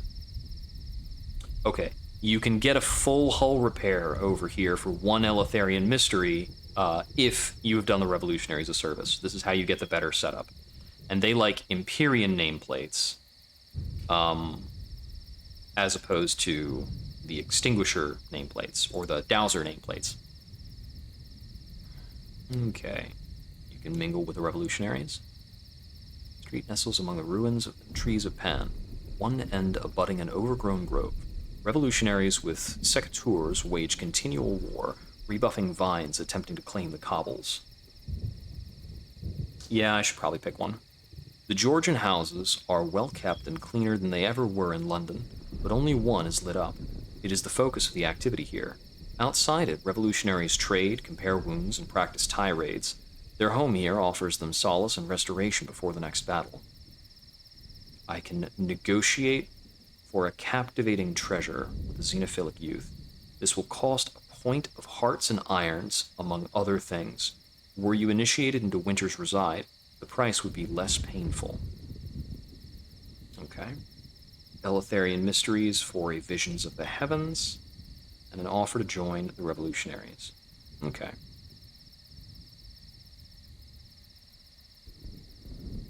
Well, I'll need to build up more Eleutherian mysteries so that I can join a faction, since I spent 7 of them. So we're looking between the Heart Catchers, the Calendar Council, and the Brazen Brigade. These are all pretty awful. If it's between the 3, I might actually side with the Heart Catchers, even though they're like, you know, weird, creepy plant things. They seem kind of intriguing. More importantly, they're not revolutionaries or devils. I'll mingle. A savage secret. This pair of revolutionaries are engaged in vigorous debate. One calls the xenophilic youth over to break the deadlock. The other waves him away. He can't join us. He has to hear the story separately. What? You actually obey that law? Why? There's a grimace, but no adequate response. Yeah, revolutionaries and anarchists are interesting. Because the authority that exists is there are real gods up in the sky. I mean, like, are they anti-devil? Well, they're anti... It's true. They don't agree with the Republic of Hell. They're not formally aligned with the Republic of Hell. They're against them, sort of. Let's see. This is in the southwest of Pan.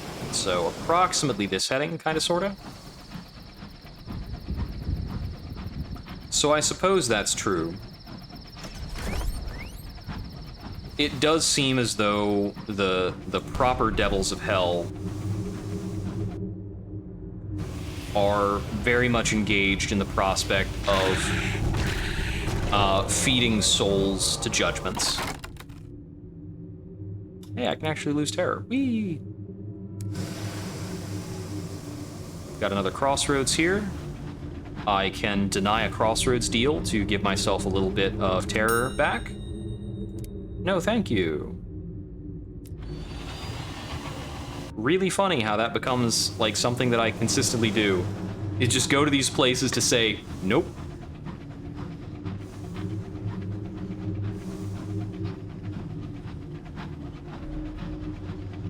You are near the seat of Eleutheria's midnight sun. The crew are uneasy. This is it down here then, right? The midnight sun? I want to see it. I really want to see it. I gotta know what's up with this friggin' thing. Dang it! This is just another crossroads. Okay, when it's saying near the seat, it means I'm in the correct, like, quarter of the sky.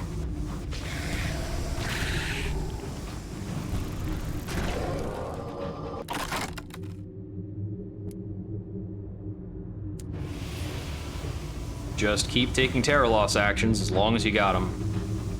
Because we've got some creepy sounds out in this corner of the sky. The Midnight Sun.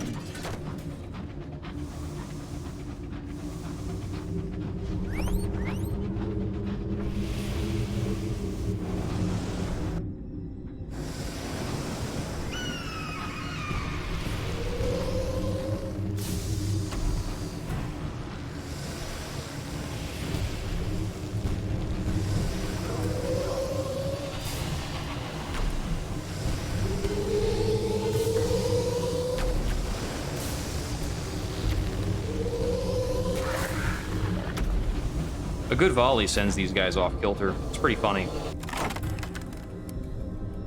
Ah.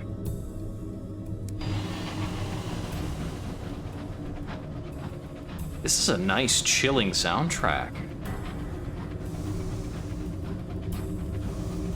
That's really like playing on the notion of unease there.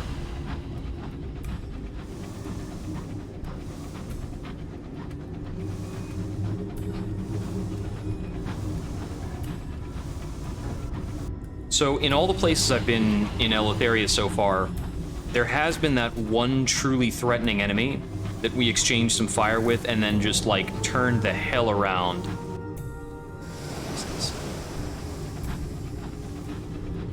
Dim your light, quiet your heart, the grievers are here. How many grievers, you say? Is it a shitload? What the fuck is this? Shards of amber hang in the nearby sky. Ah! That's bad! Excuse me! What the hell did we find? Found a possession? House of rods and chains, chunk of golden amber.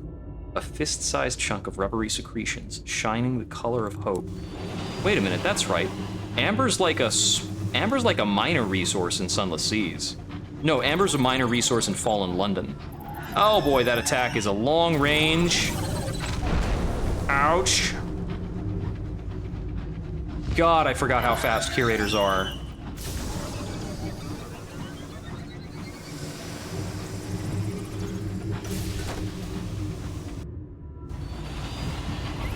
I need a port. I'm sorry, I'll never touch one of those amber things again.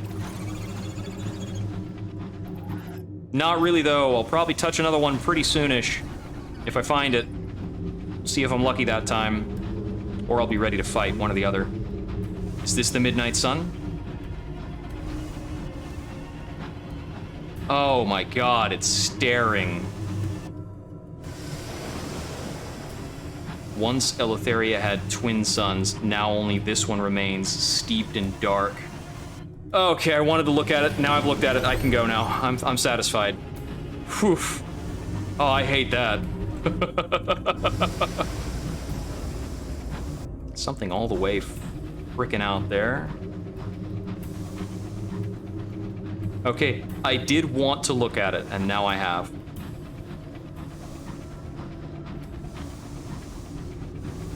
Oh, it's cold out here, like obsidian stone.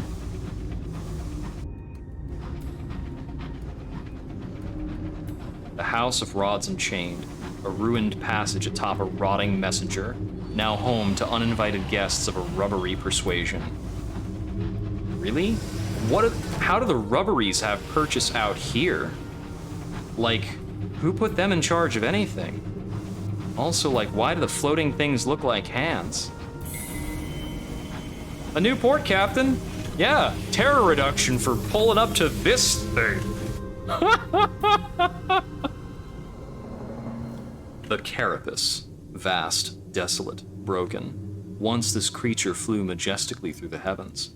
Now it floats in silence, a monument to a judgment's wrath. First of all, I've got something for you.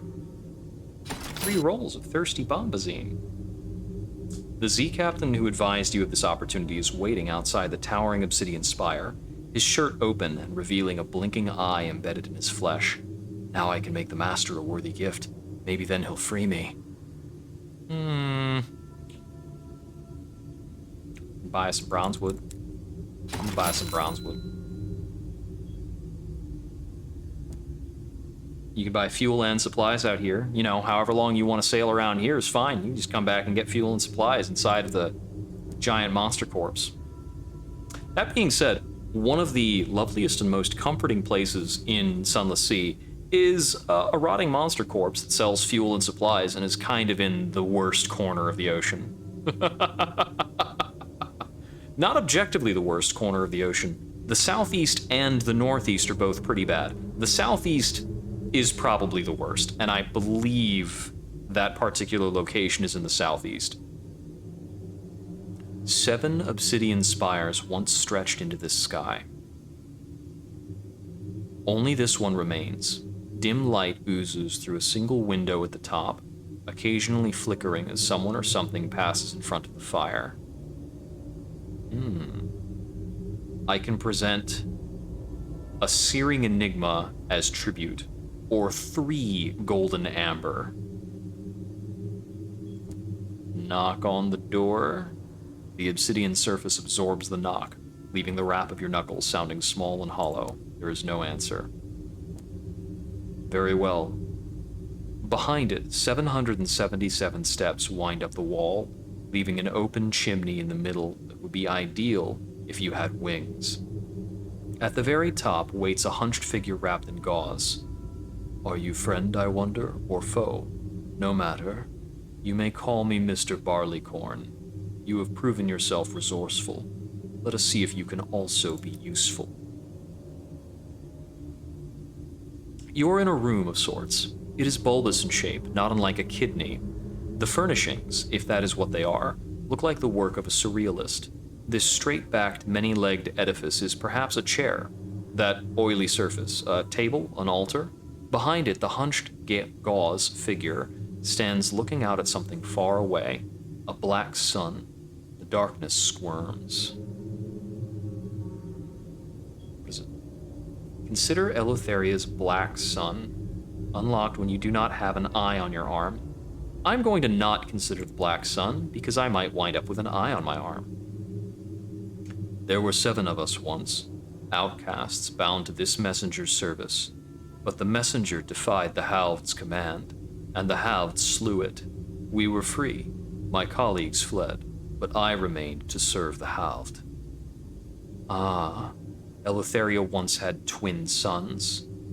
It doesn't have twin sons anymore. They are referred to collectively as the Halved because they were twins, when normally a place has one judgment. The creature sighs. Don't mistake this for more than it is. I am not lonely. It spits the word.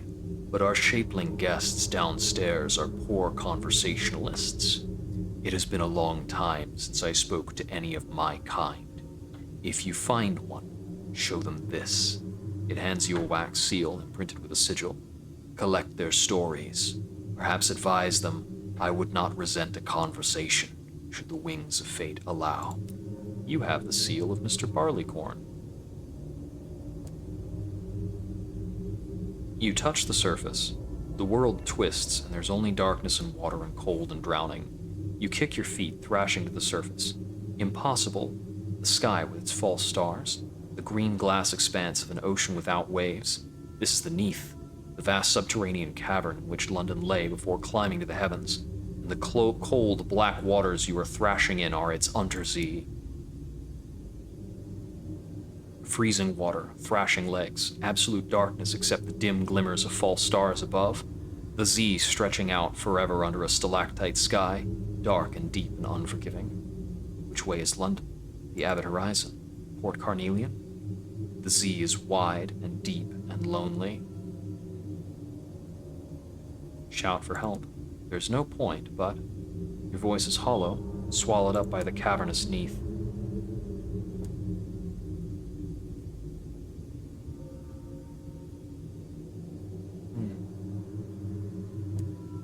There's no London down here anymore. There will be no rescue. You let yourself go limp. Let the water into your lungs. Freezing water, thrashing legs. The sea embraces you. Water covers your eyes. It fills your lungs. The currents of the sea tug gently at first, and then more forcefully. The pain of drowning gives way to a softer agony of unconsciousness. In the darkness, an eye, it opens and the world is upside down. You fall to the floor of Mr. Barleycorn's study, coughing up water. The gauze-wrapped figure barely looks up from a spindly instrument that resembles a driftwood harp. Do be careful what you touch, it advises, plucking at an oily string.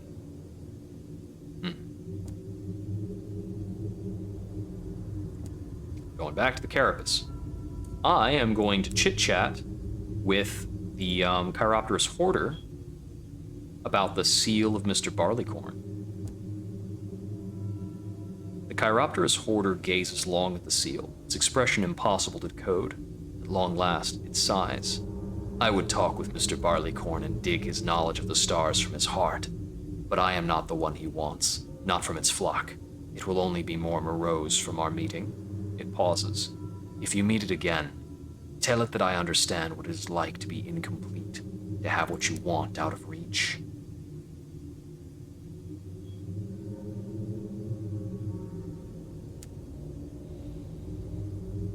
I will go up and pass on the Hoarder's message.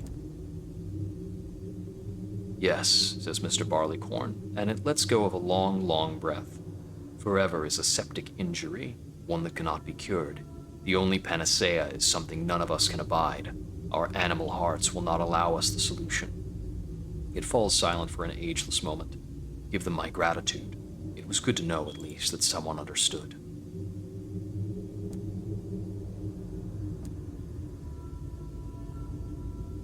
Got gratitude for you? No, okay. The House of Rods and Chains. The air tastes of salt and rot.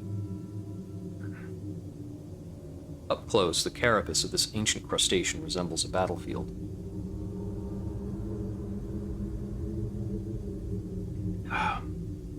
My voice is being a bit taxed. I could have added some honey to this. It's the rough voices that pull more out of me.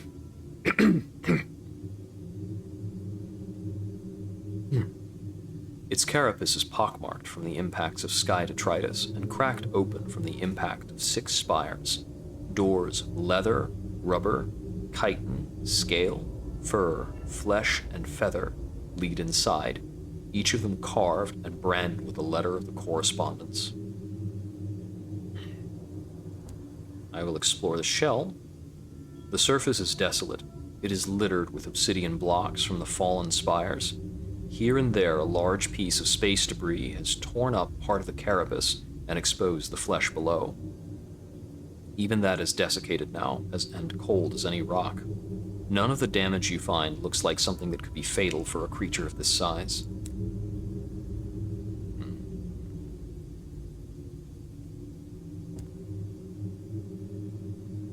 It takes every last drop of your strength, and the chitin door fights you all the way.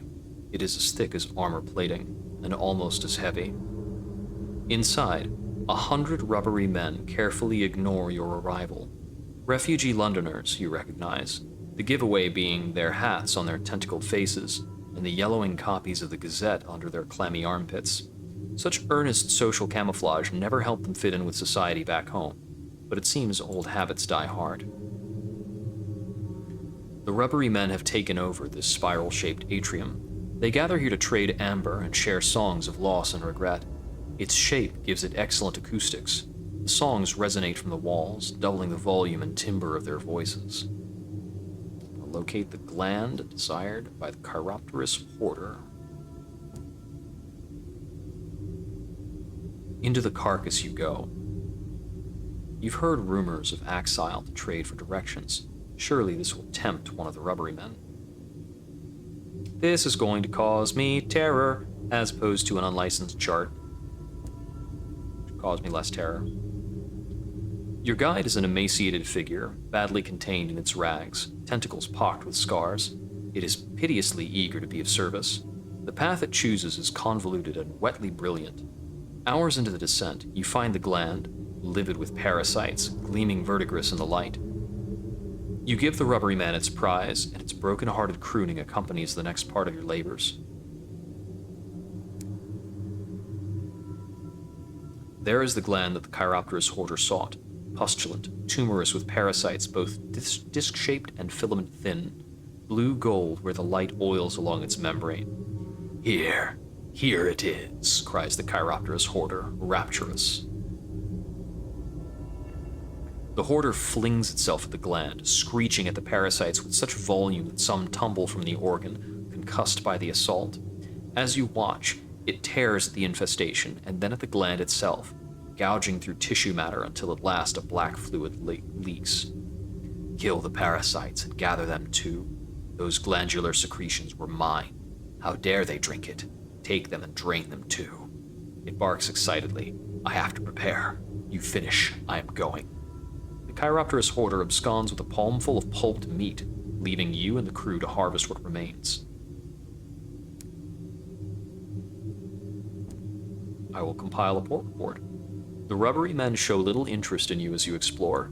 They shuffle around on their own business, polishing and cleaning and preserving the corpse of the house with equal parts elbow grease and embalming fluid. The lament of the old sun.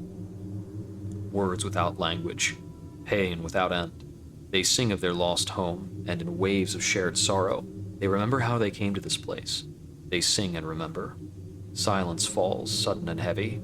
A hunched figure shuffles through the choir, and the rubbery men fall back. This is Mr. Barleycorn, or so it is called by lesser beings. Its form is indistinct beneath layers of gauze that wrap it, if not from head to toe, then at least from top to bottom. One rubbery dares approach, extending tribute, golden amber. The figure takes it between clawed appendages, tastes it, appears to approve. Oh, I can offer passage to a rubbery man.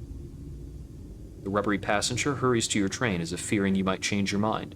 It travels light, a newspaper, a hat, a packed lunch squirming in a paper bag. A marketplace? I can trade stories of the high wilderness for amber. I can pay for an evening's rest to lower my terror. I get 3 red amber. So, okay, so we've got amber in different colors. We can trade chunks of different colors for fuel. You can sample the rose-cheeked cook's wares, or commingle your choirs with the rubbery man. Oh, I see. In old London, society condemned close interactions with the rubberies.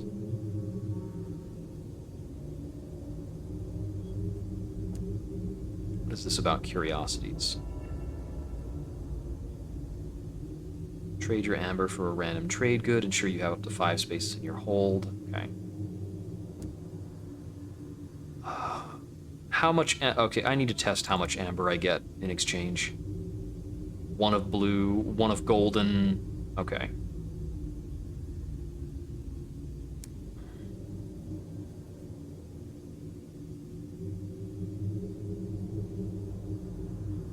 Return to the throat of lamentation.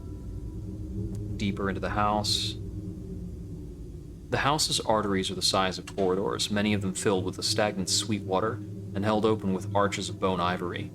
The walls are primarily polished chitin that resemble mahogany, though years of rot and decay have left many gaps to glimpse the dried-out fat and muscles behind.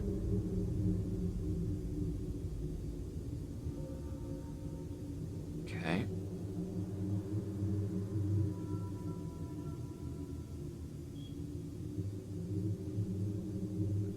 The rubbery men here are less civilized than their topside brethren. They wear no hats and carry no newspapers. Eyes watch you from within the walls. Your explorations lead through hardened sphincters that scrape your flesh. You squeeze through twisted doors designed to be opened by something entirely unlike a hand. The rooms down here are bowl-shaped, many half filled with water or unrecognizable fluid. Their doors are as likely to lead to ceilings or high up on the concave walls as anywhere convenient for you. Most are empty or piled high with rubbery waste. Shaking vats. You carefully traverse a thin, treacherous path lined with endless deep slime-filled cavities and basins. All around, the rubberies work at refining and reshaping amber into new forms and colors. They pause only to stare unblinking at you until you move past, more awkward than hostile. The exact relationship between rubbery men and their amber remains their own business. In London, amber is all much the same. Here, they experiment, combining it with other materials to transmute it. A flute excitedly as golden amber pours from the vats. It is the rarest and most beloved flavor. Sometimes amber emerges treacle thick and black as tar. The effort and resources that went into it is wasted. The effects of different substances will be the same for each captain. They may not be the same for future captains in your lineage. Huh.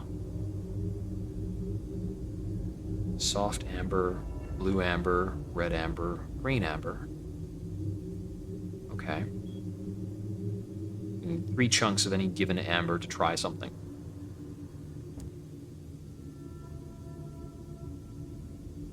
Deeper. The alkali-infused darkness burns your eyes. Down here, the rubbery men commingle in quivering colonies and leach from weeds that sprout from pools of viscous white ammonia. The only light comes from smoldering Apossian pyres, each attended by a rubbery chorus howling an endless lament.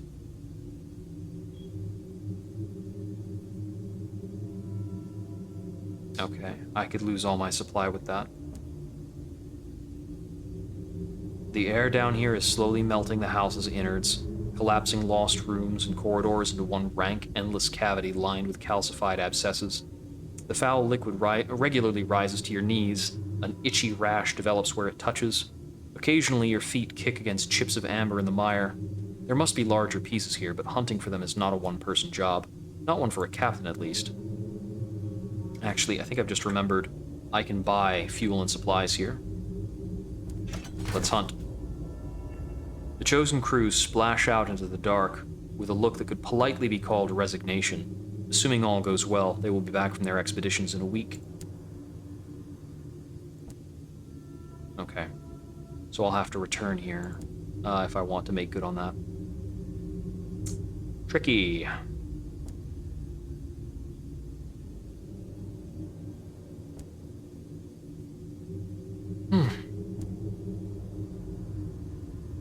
This is a pretty terrible place.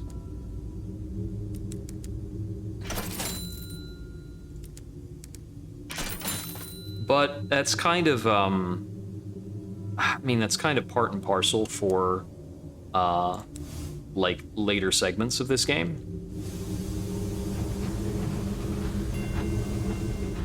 The carapace.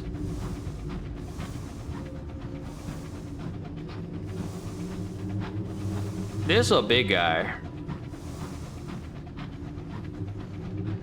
But, this is the kind of creature that the Bazaar of London is. A messenger. Ah, it spooked the shit out of me. This is a senior scrivener. Ouch, that's a lot of damage. Excuse me.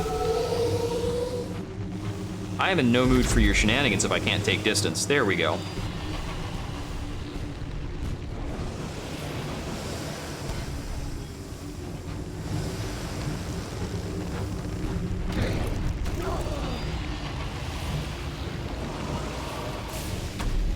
I swerved right into that.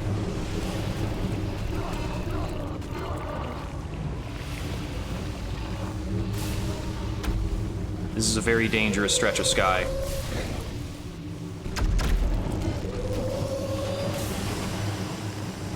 If I pull too far away, those will swerve right into me. Got him. That was possibly pretty bad. Once the senior scrivener was an ancient servitor of the stars, feared among even its own kind. Now it is broken and hangs haphazardly in the sky like a puppet whose strings have been cut.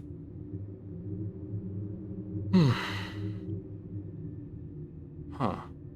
Exchange scraps of ancient knowledge for a searing enigma. Okay, 7 scraps of ancient knowledge for that.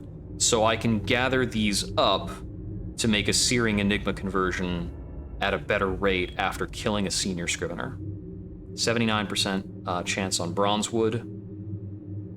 A possible moment of inspiration is really valuable. I'm just gonna go for that. No dice. That's a lot of experience, though. For just getting a kill, that's a lot of experience. I do not want that guy to wake up. I need to make my way out of here and back to Penn for repairs. We are not in a good state after that fight.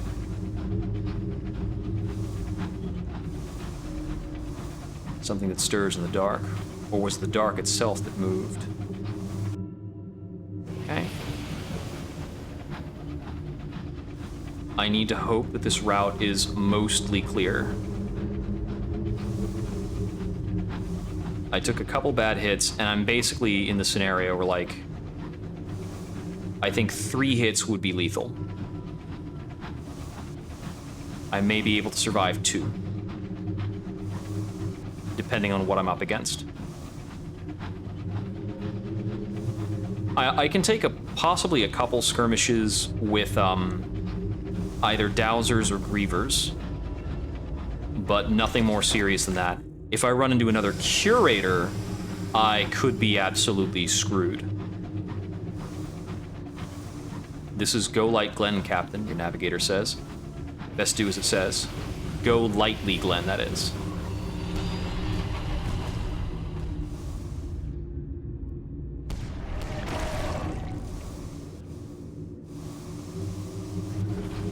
The wavering, okay.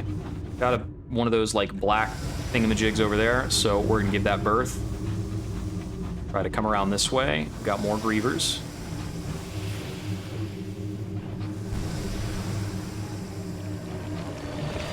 This is a lot of fucking grievers.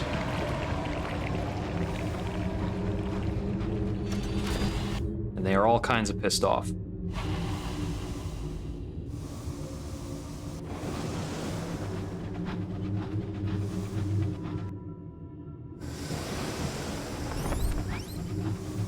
If I could find another port around, that would be awesome. Let's just go towards whatever the hell that is.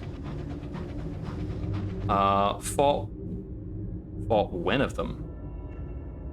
The game has a fairly big map. I mean, this is one of 4 maps in the game.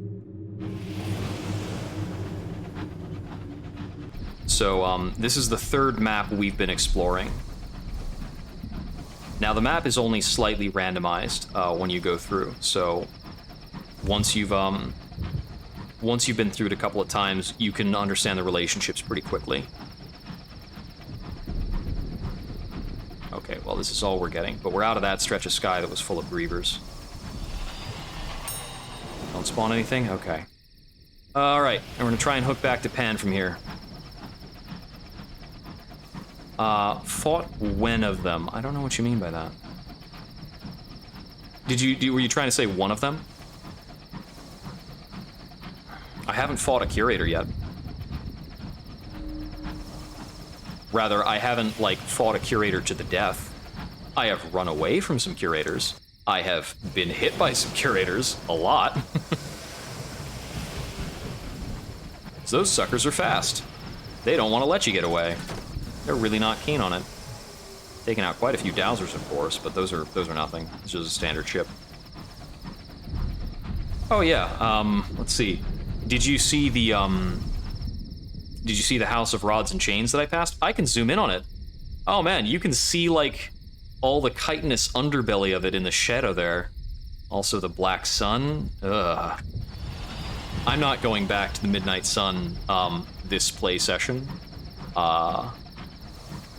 The game can't pay me enough. So, you may have to check the VODs to see what that looks like. I was only really able to endure seeing it on screen for about 20 seconds. And then I just kind of turned away. This is, thus far, this is the spookiest reach of the sky we've been to.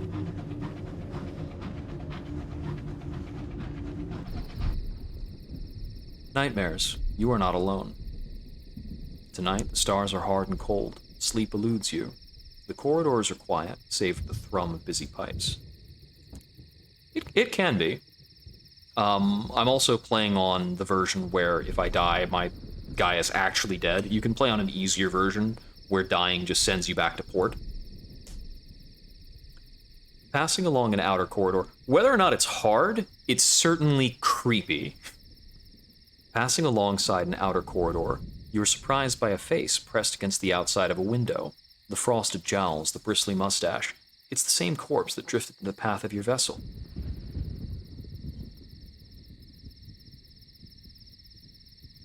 I'll ignore it. Surely the winds will blow it off. Who knows, maybe it's even good luck, like a mascot. See? The carmine hue of the stained glass gives the face a ruddy cast like an uncle who's overindulged at Christmas. Over the next few days, you see the face on several other occasions, always at a different window. No one else on the crew mentions it.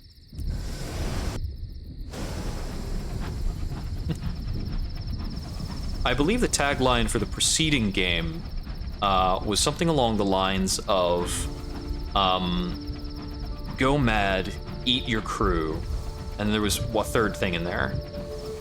I have not eaten any of my crew yet. I'm a little insane. So. You accrue a terror rating for everywhere you go, and it causes bad events. Sometimes you can translate some of your terror into nightmares, and then you'll have to deal with those nightmares later. There's like a LARP therapy clinic that's pretty cool, and you can pay them to help reduce your nightmares by allowing you to speak with people from the past.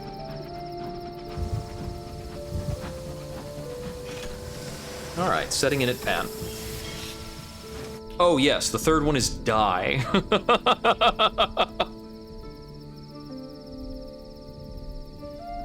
I couldn't remember. Now, thankfully, with this lineage, this is our 7th session without dying. That's pretty good. We'll trade port reports for Eleutherian mysteries. I only had one port report on hand, but sometimes that's the way it goes.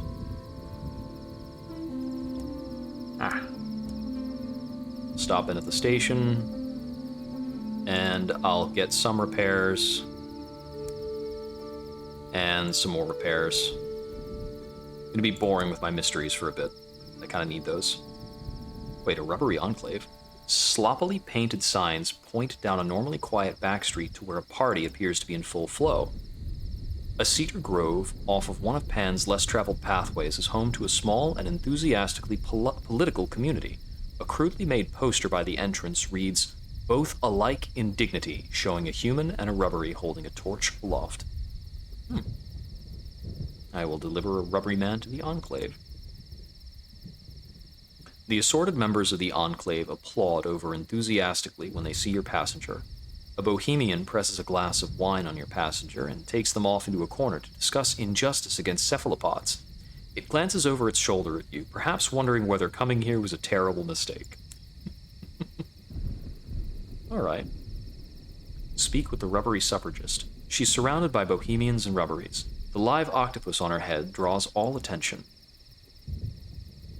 That's such a lovely picture.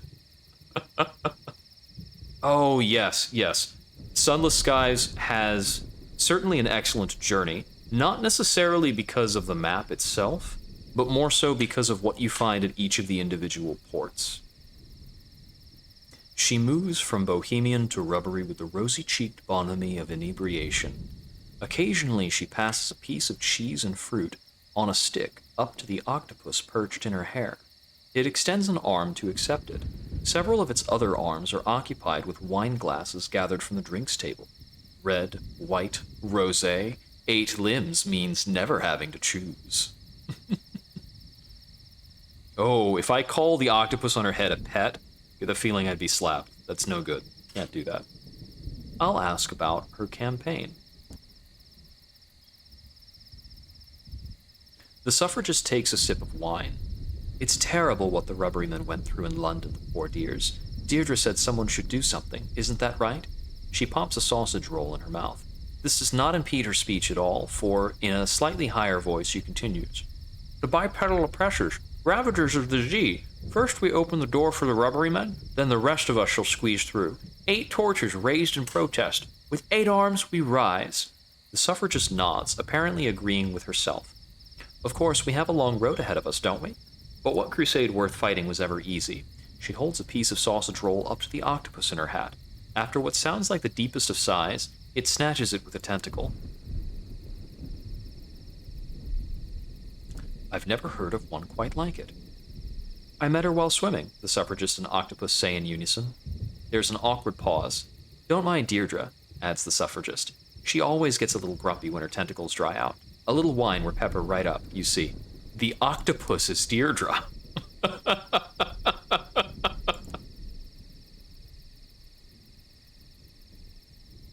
Mingle with the crowd for a moment. The rubbery men look uncomfortable in their ill-fitting suits and clutching glasses of wine they never even try to sip, but the bohemians are doing their best to make them feel at home. The suffragist ensures none of them are left alone for too long, with the octopus on her head seemingly able to act as a basic translator. Of course, she might simply be trying to be friendly, but speaking to her does put the new arrivals at more ease.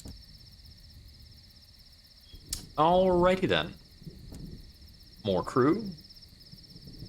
Nope. It hasn't been long enough. I wasn't away for very long, I suppose. At the bazaar, bronzewood for Langley Hall. They only need 3 consignments. Special prospect. An angry member of the Neo-Nocturnals approaches you. The Brazen Brigade keeps interfering with our deliveries. How about you show those devils a thing or two, perhaps at that spa of theirs? They explain their scheme. It involves 7 caged catches to Carillon. Well, okay, so I will eventually go back to the Reach, so I'll pick that up. Reliably purchased at the House of Rods and Chains. It's pretty difficult to get caged catches. Bronzewood for Langley Hall is a lot easier. I've actually already got it in my hold, go figure. I've got 3 caged catches so far. I got these caged catches as part of an opportunity that was somewhere else in Eleutheria. It seems as though getting caged catches in Eleutheria is markedly easier than anywhere else I've come across them. So we're going to stock up pretty heartily. Let's see. So this is not indicating to me any kind of new area. But I need more bombazine because I used it. So I could go to Langley Hall, give them the bronzewood, get back the bombazine. I think I'm going to do that. Trek up to Langley Hall through this unexplored space. And then I'm going to try to hook back down here around to this area and see what else we can find. We're reasonably repaired. Oh, certainly. You fit right in with all that. Let's see. What else do we need to be seeing to right now? Do I need to speak with the Chiropterous Hoarder, perhaps? The Chiropterous Hoarder has cloistered itself within its room since you delivered the fluids. Peculiar scents, wildflowers bathed and brined in bile, radiate from under the door. Augurs of its labors, perhaps? You should check in on it. You find the Chiropterous Hoarder darting between stations, each of them set with glassware like something made by a deranged glassblower and filled with nacreous reagents. I tried once to hold immortality in a bottle, the cider, but it wasn't the same. My customers were convinced, but I knew the truth. You can't just drink eternity. It goes away, you see? But this is different. I got the idea from an associate of mine. They liked spices. I thought, what if? The Chiropterous Hoarder jabs a finger at the ceiling. What if?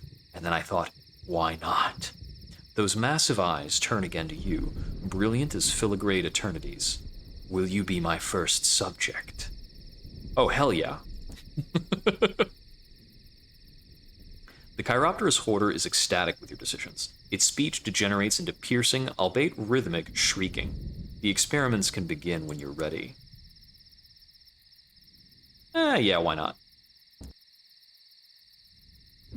The Chiropterous Hoarder is careful, even compassionate in its handling of your person, almost like you were a cornerstone of its connection. Come on, come on. It leads you aside, away to the things it planned.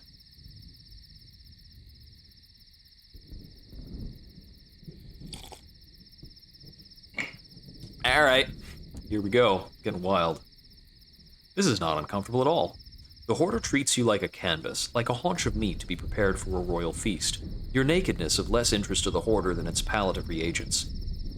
You are meticulously salted, rubbed down with granules of something that smells richly of black earth and bathyolipids. Your skin begins to pull from muscle, tugging, straining, tight as an unwanted carapace. Just as the sensation becomes too much, the Chiropterus hoarder plunges you into a decoction made from the gland of the messenger corpse and its pulped parasites.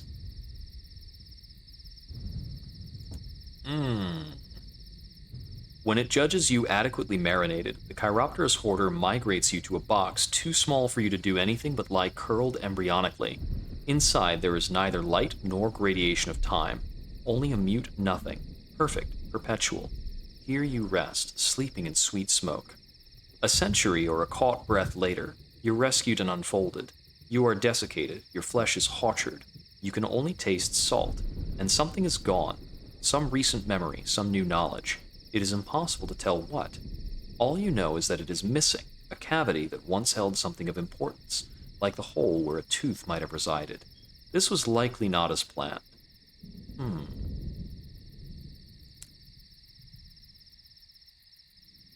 Ever since you took part in its experiment, the Chiropterus hoarder haunts you, forlorn, endlessly murmuring of its failures. If you're ever to have peace again, you'll need to distract it. It'll go away. Like everything, it melts away. It traces the longitude between your wrist and the spoke of your elbow, its touch ethereally light. The Chiropterus hoarder's ears drop. You will continue. But what is the word that I should say? Repentance. I am very sorry. A gift will follow. Regardless of your answer, you find a firkin of red honey balanced against your door to your cabin the next day. Oh! Do we keep it and sell it or just use it? I want to use it. As the red honey fills you, your mind clouds with images you do not recognize. A life, a place, a pleasant existence entirely not your own. Someone holds a child pressed to their breast, smiling down onto the tow-headed babe. Their thoughts crowd your mouth, your head. A name, a hope, a lifetime of waiting, wanting, wishing, made real in this delicate creature. Once hers, but yours now, and only yours. You awake soon after on your engine, stolen grief caulking your throat.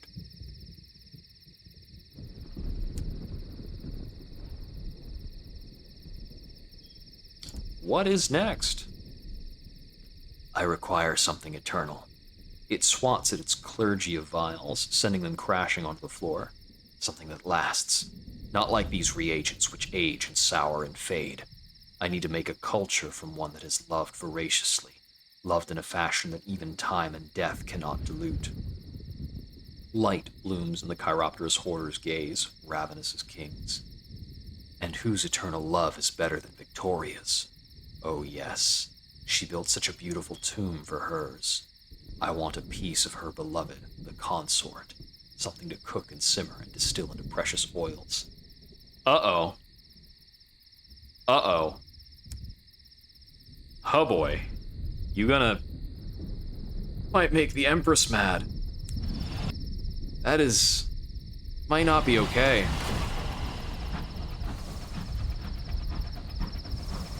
Can we go fight a curator instead?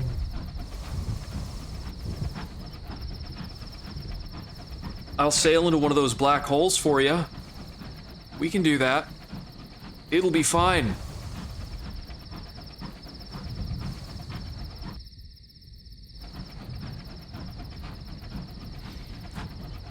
Whew.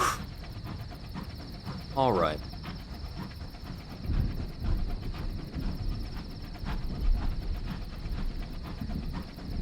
Hello, darkness, my old friend. I've come to talk to you again. So, while I'm going to Langley Hall, I might as well stop by the wreck of the Beringer as well.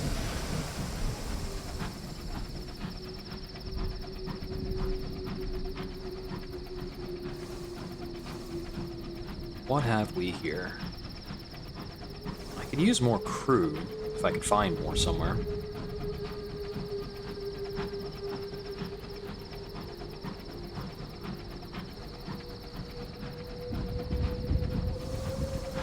A wreck. The Kinnaird. Got some crew for me? Thank you very much. +1 crew.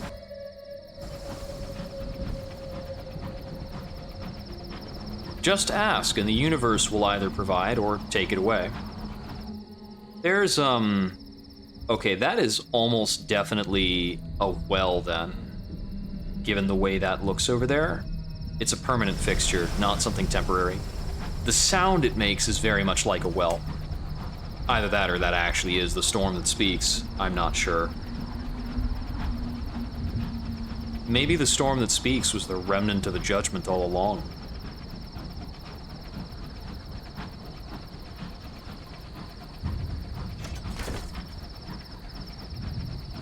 Itchy.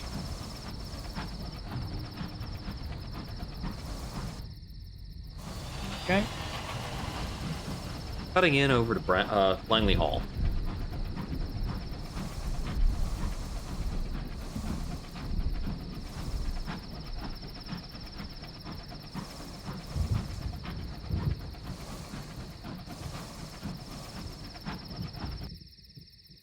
I cut in too low.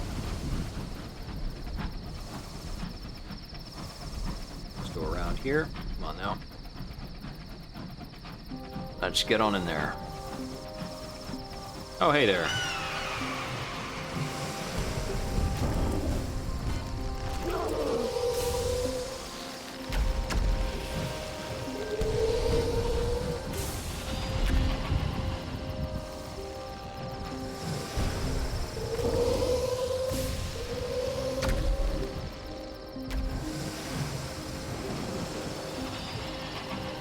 We want good clearance when it comes around that.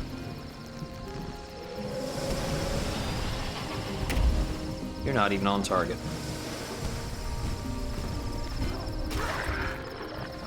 And there he goes. No problem, really. Tear it apart.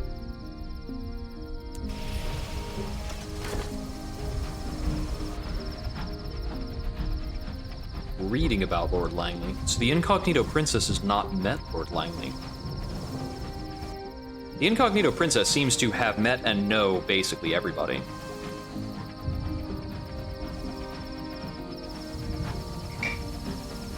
She can just kind of stride up to Eldritch Horrors and be like, nah, you owe me. His Lordship's Grand Clear-Out. Cask of Navarretine gemstones for 200. We'll get the gemstones. That's a 100 sovereign discount on the regular gemstone price. Bronzewood. There you go. Free consignments. You get an otherworldly artifact as a tip. I need to buy 3 rolls of bombazine. And so long as we're here, we can try exploring a little bit of Langley Hall. Post officer is here to greet you again. I'm so pleased you've returned. This way, please. Everyone will be so glad to see you. He unlocks the oak-paneled door, and a familiar flood of amber light and bright laughter spills out into the cold. Port? I don't need to re-sign the guest book. I'll try some exploration.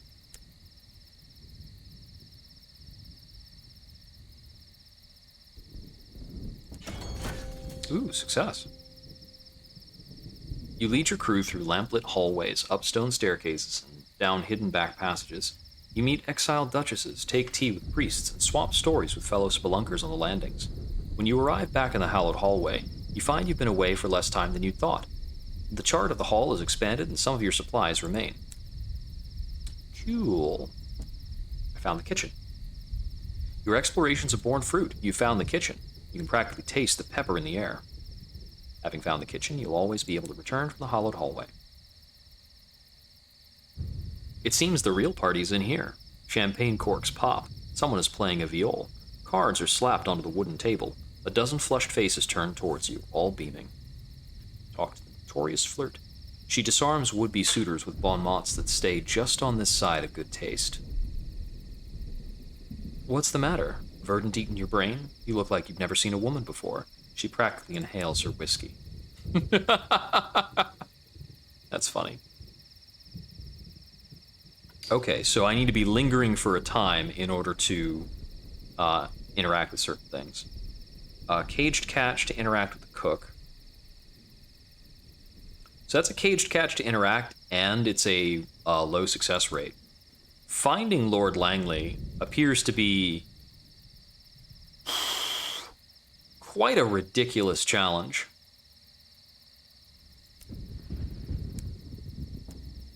But we've had lots of opportunities to become a character with higher hearts by now.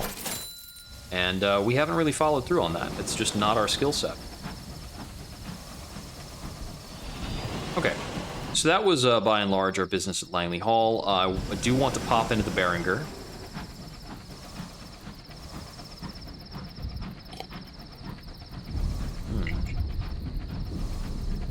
It's good progress on the second cup of tea.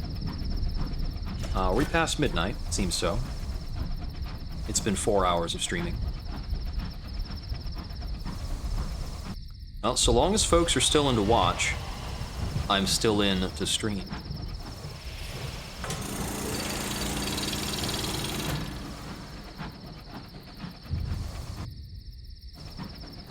If ever the viewers dip below 3, I start to hurt my averages. Okay, I can sail over that. So I actually do keep track of who's tuning in. It's always going to be fewer than 3 when I start, and I'm aiming for like a kind of rise in the middle. And as long as the middle bump extends, if I'm not too fatigued, I'll keep going. Let's board the Beringer. Welcome back.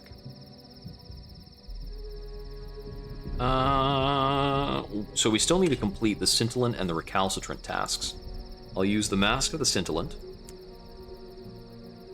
I'll make my way to the laboratories.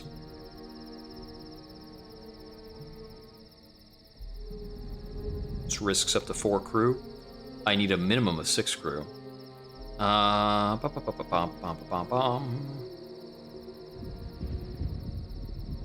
try and be a guinea pig again. No dice again.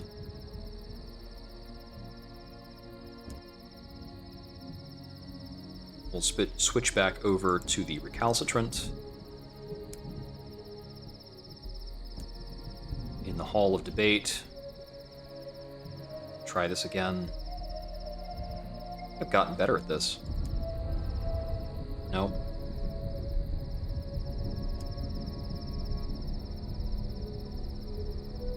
Ah.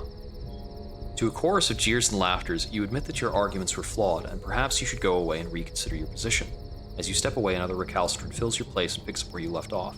By changing someone else's mind or changing your own, you've shown the founder that you make a respectable Recalcitrant.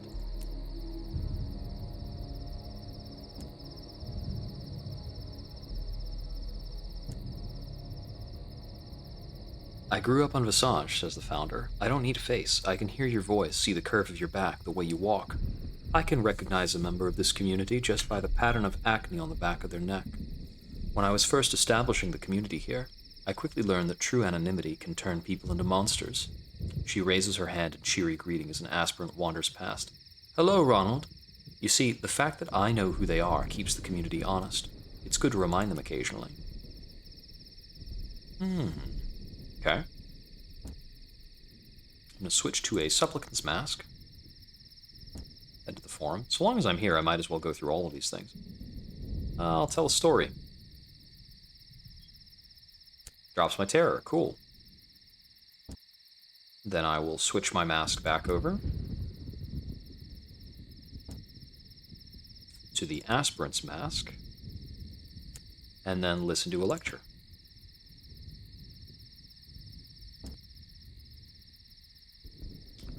Okay. The first lecture to catch your attention is being boomed across the forum by a tall, grotesquely muscular man with a beard that explodes from beneath his mask. His voice is both extremely loud and mesmerizing in its sing-song cadence. The other lecture you notice is being delivered by a compact woman of unmistakably military bearing, with one leg that appears to have been replaced below the knee by a fire poker. She's talking about something called the binary. A team of recalcitrants are trying but failing to shout her down. What's this about the binary? Beneath the cries of her detractors, you only manage to catch snatches of the supplicant's lecture. Apparently, when the Halved had a twin, it was collectively called the Binary. The supplicant speaks of devils in the Binary service responsible for preparing a raiment of killing light for one of their masters before he went to war, and a mantle of merciful radiances when the other went to parley. But they betrayed their master, she says. Amid a fresh chorus of shouting, she begins to talk about a doomed peace conference. A peace with who you couldn't catch. Before she can say much further, recalcitrants storm the stage and drag her away. Some truths are too dangerous, even for the denizens of the Beringer.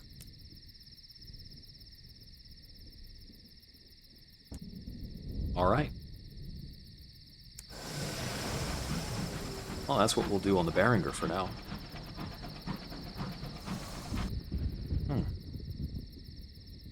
Okay, so, I need to examine this area. We're gonna dip down through Homuncula, I think. I'm gonna take a bit more of a southern tack than I might normally plan.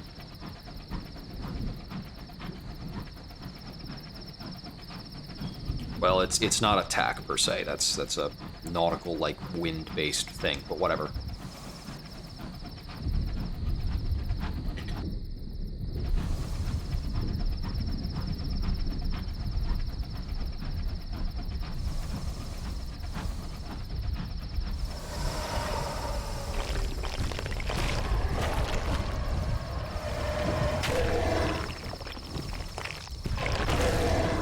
I was a little off-kilter in my shots, but it was also off-kilter.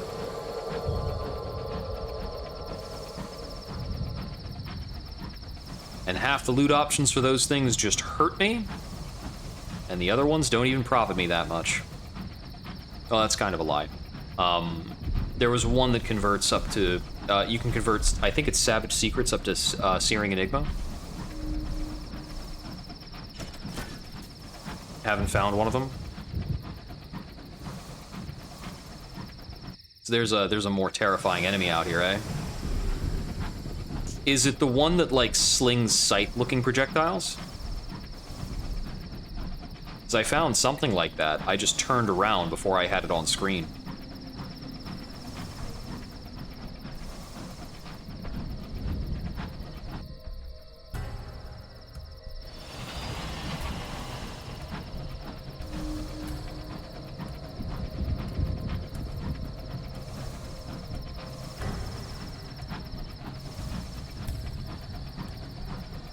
Okay, yeah. So, I did run into something... Well, I didn't quite run into something like that. I exchanged a couple shots with something like that, and I saw all the stuff it was doing. I saw a bunch of projectile effects. But it was on the other side of a passage like this, so I turned the hell around. Like, whatever shoots out that many projectiles, I don't need to deal with.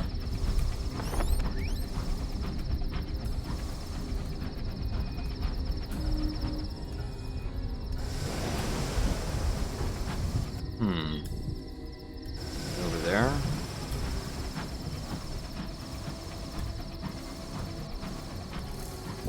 Okay. I need to chill. The music has me on edge for no reason, just because the music picked up. Music is not dangerous. Other things are dangerous that make other noises.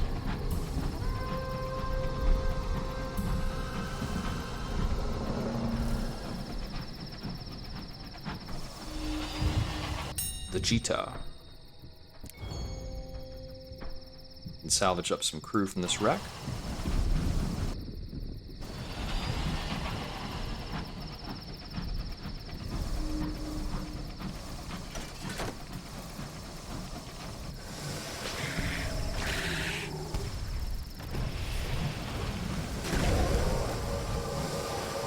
The first shot leaves them so weak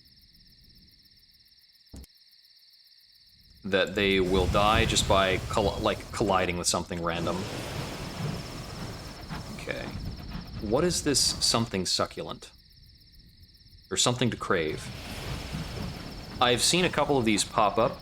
These usually require butchery to interact with, but that may or may not be the case here. I think the crossroads might actually detect as something to crave. Maybe the hermitages. Okay, it's a hermitage.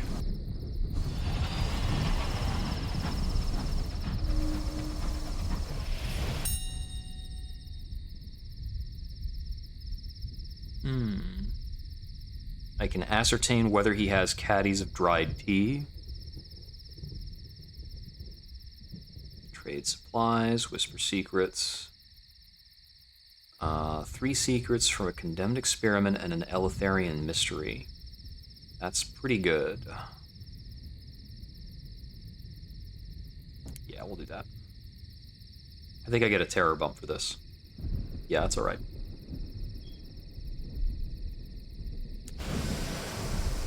Yeah, it's a good question. It didn't chase me like a curator does, so I'm going to call it less dangerous on that merit alone. These curators, oh boy, they're going to come at you. If you actually get a curator, like, pissed off and aggroed,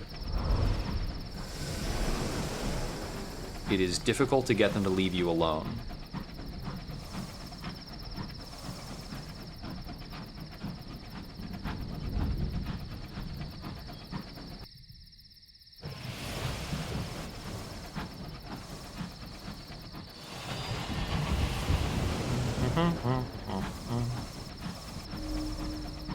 Call this the Dementine Reach. Bodes well.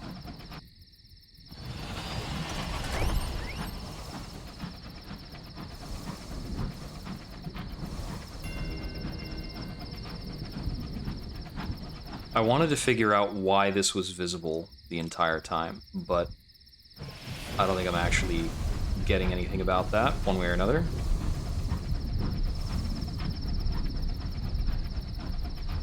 Right now, this is just pure exploration. I'm not even working at any, I'm not even working an opportunity or a prospect. I'm just going.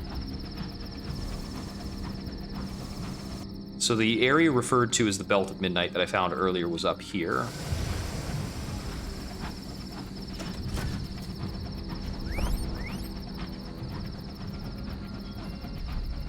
Oh, the Stygian Expanse. Neat. Okay, some dudes are fighting up there. This is definitely the kind of stretch of sky where some bullshit can pop up out of nowhere.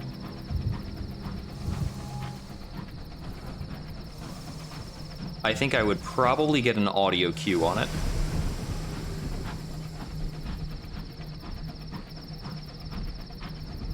But not much of one.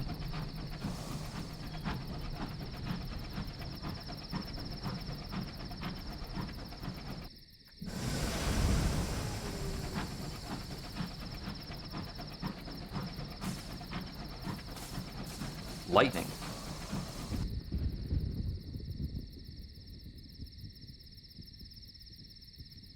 Yeah. Pop!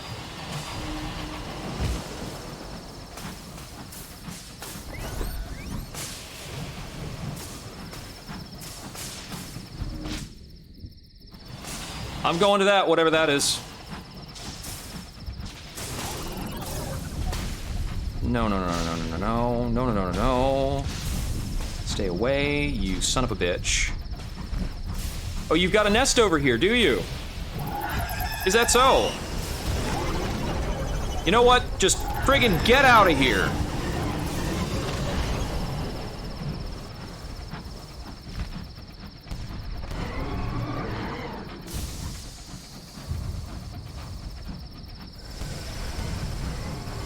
Get off my dick, you giant bat son of a bitch.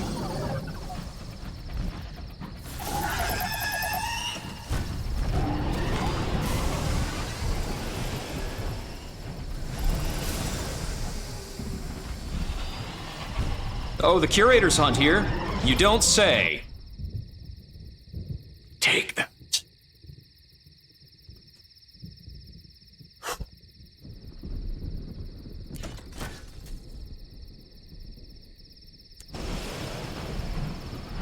That's why the Khan abandoned it.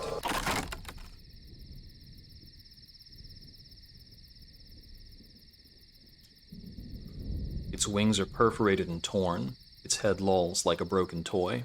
It is still. I will take a trophy. You have vanquished a monster of the wilderness. Take proof. Its vast jaw displays a row of yellowing fangs, sharp as chisels.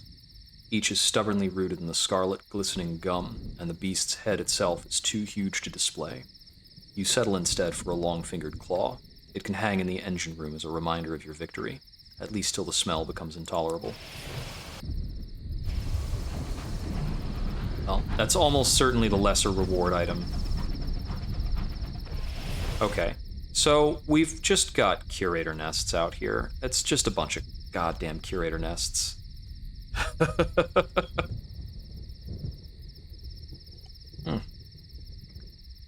Okay.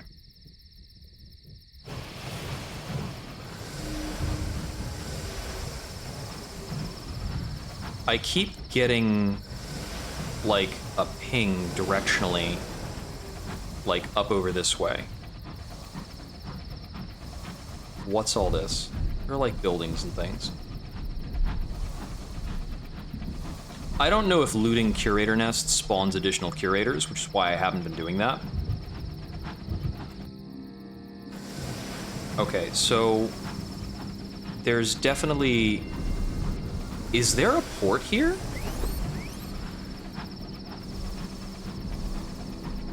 Because there's a lot of buildings here. That's traversable. There's a lot of buildings here. Chagatai expansion. So there's more to the south. I figure what I'm looking for has got to be either south or north of here, one or the other.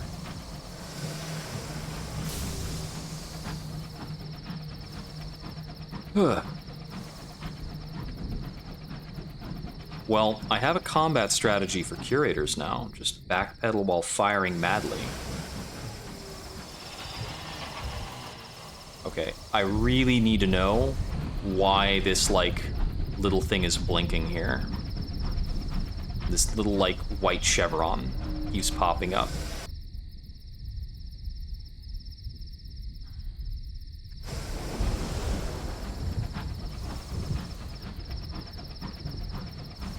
Is it relating to this, like, singular thing? Is it about that scribe spinster? Are you trying to point me to the scribe spinster? I'm just gonna go south, man. Let's friggin' forget it. Like, I've been here, I've been sending the scout out. That Dowser and that scribe spinster can just fight forever. I don't care.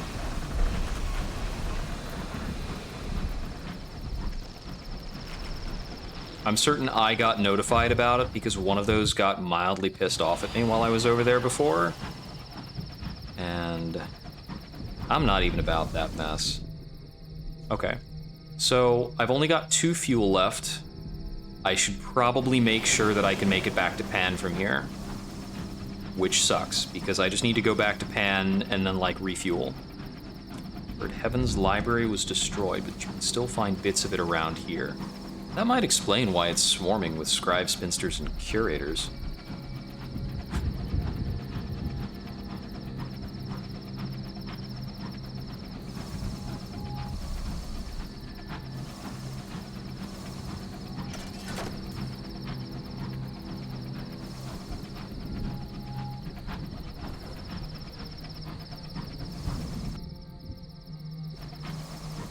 Well, this approach to Pan will be different. We'll see if we find something new along the way.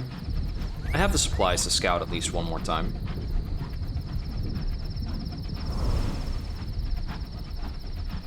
Nothing.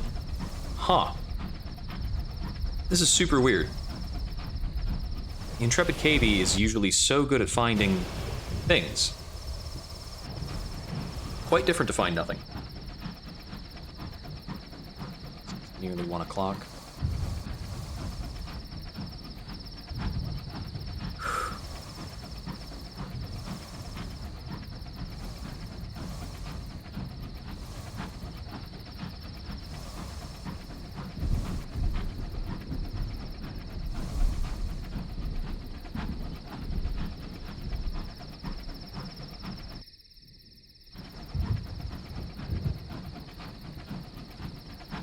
What was the princess's next requirement? I think she had to go somewhere. She needs to head to Piranesi. Oh, I think Piranesi's actually in the Blue Kingdom. I think it gave me a note about going to the Blue Kingdom for her sake. These things don't actually seem to increase terror when I cruise by them, surprisingly enough.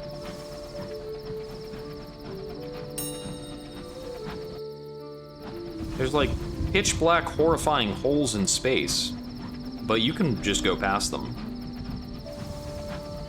For all I can tell. Phosphorus Morn. Okay.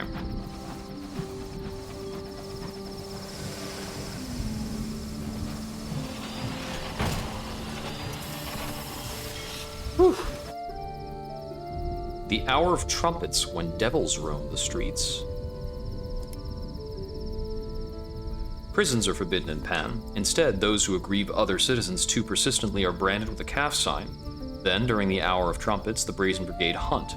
Their quarry is supposedly only those bearing the calf sign, but when the devil's blood is up, they don't always discriminate.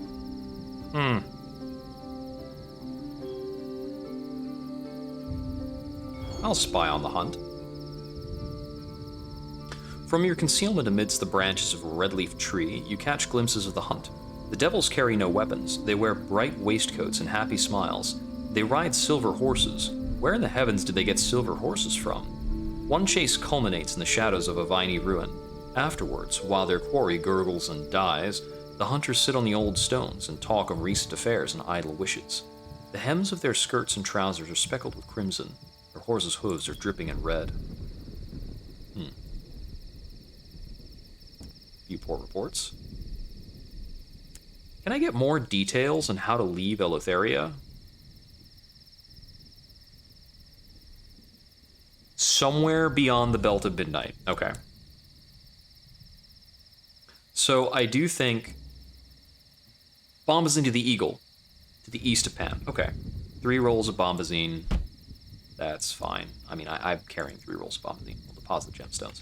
So maybe it's just in this specific block. It might be in that exact specific block, directly to the east. Yeah.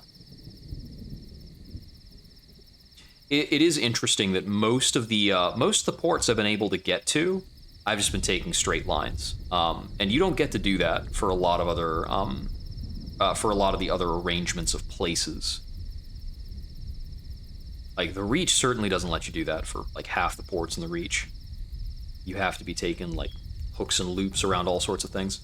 I have stocked up quite a lot of goods, especially like munitions, literature, hours. Whew. Got a lot of things. That's a good way to be. I mean, that was the goal of this entire point of lineage. Get rich. Let's see. I don't really need repairs right now. How many? I've got 4 Eleutherian mysteries, which is enough to align myself with somebody.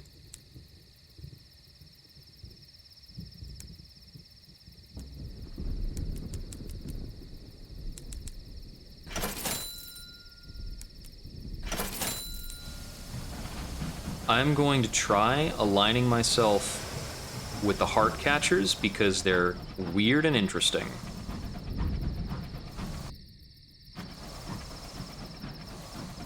And because I personally do not appreciate revolutionaries or devils.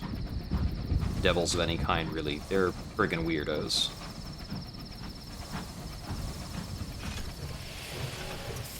I mean, anti-devil devils is kind of cool.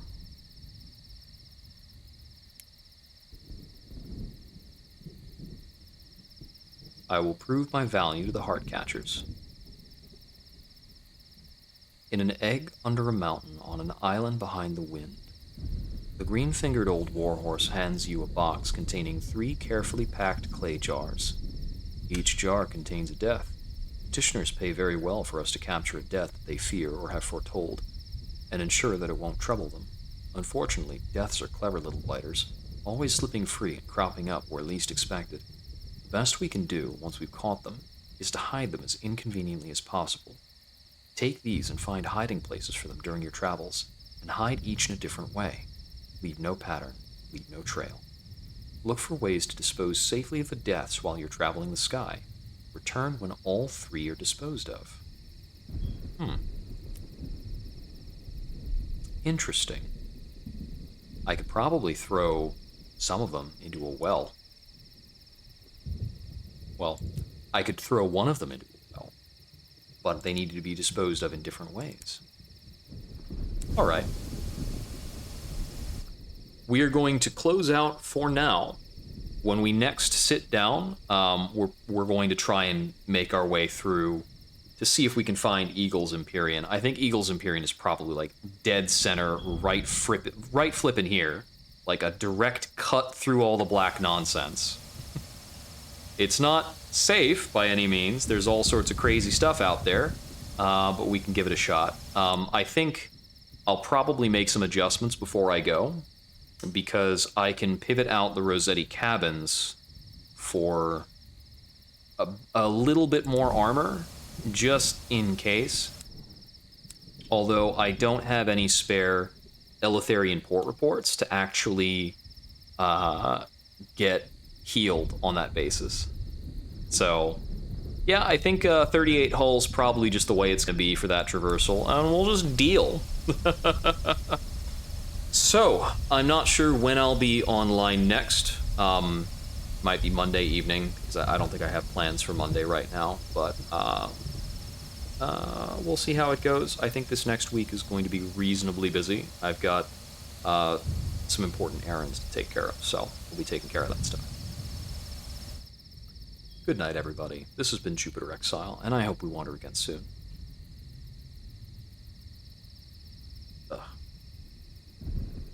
I am on the verge of losing my voice too, so it's probably a good time to cut it.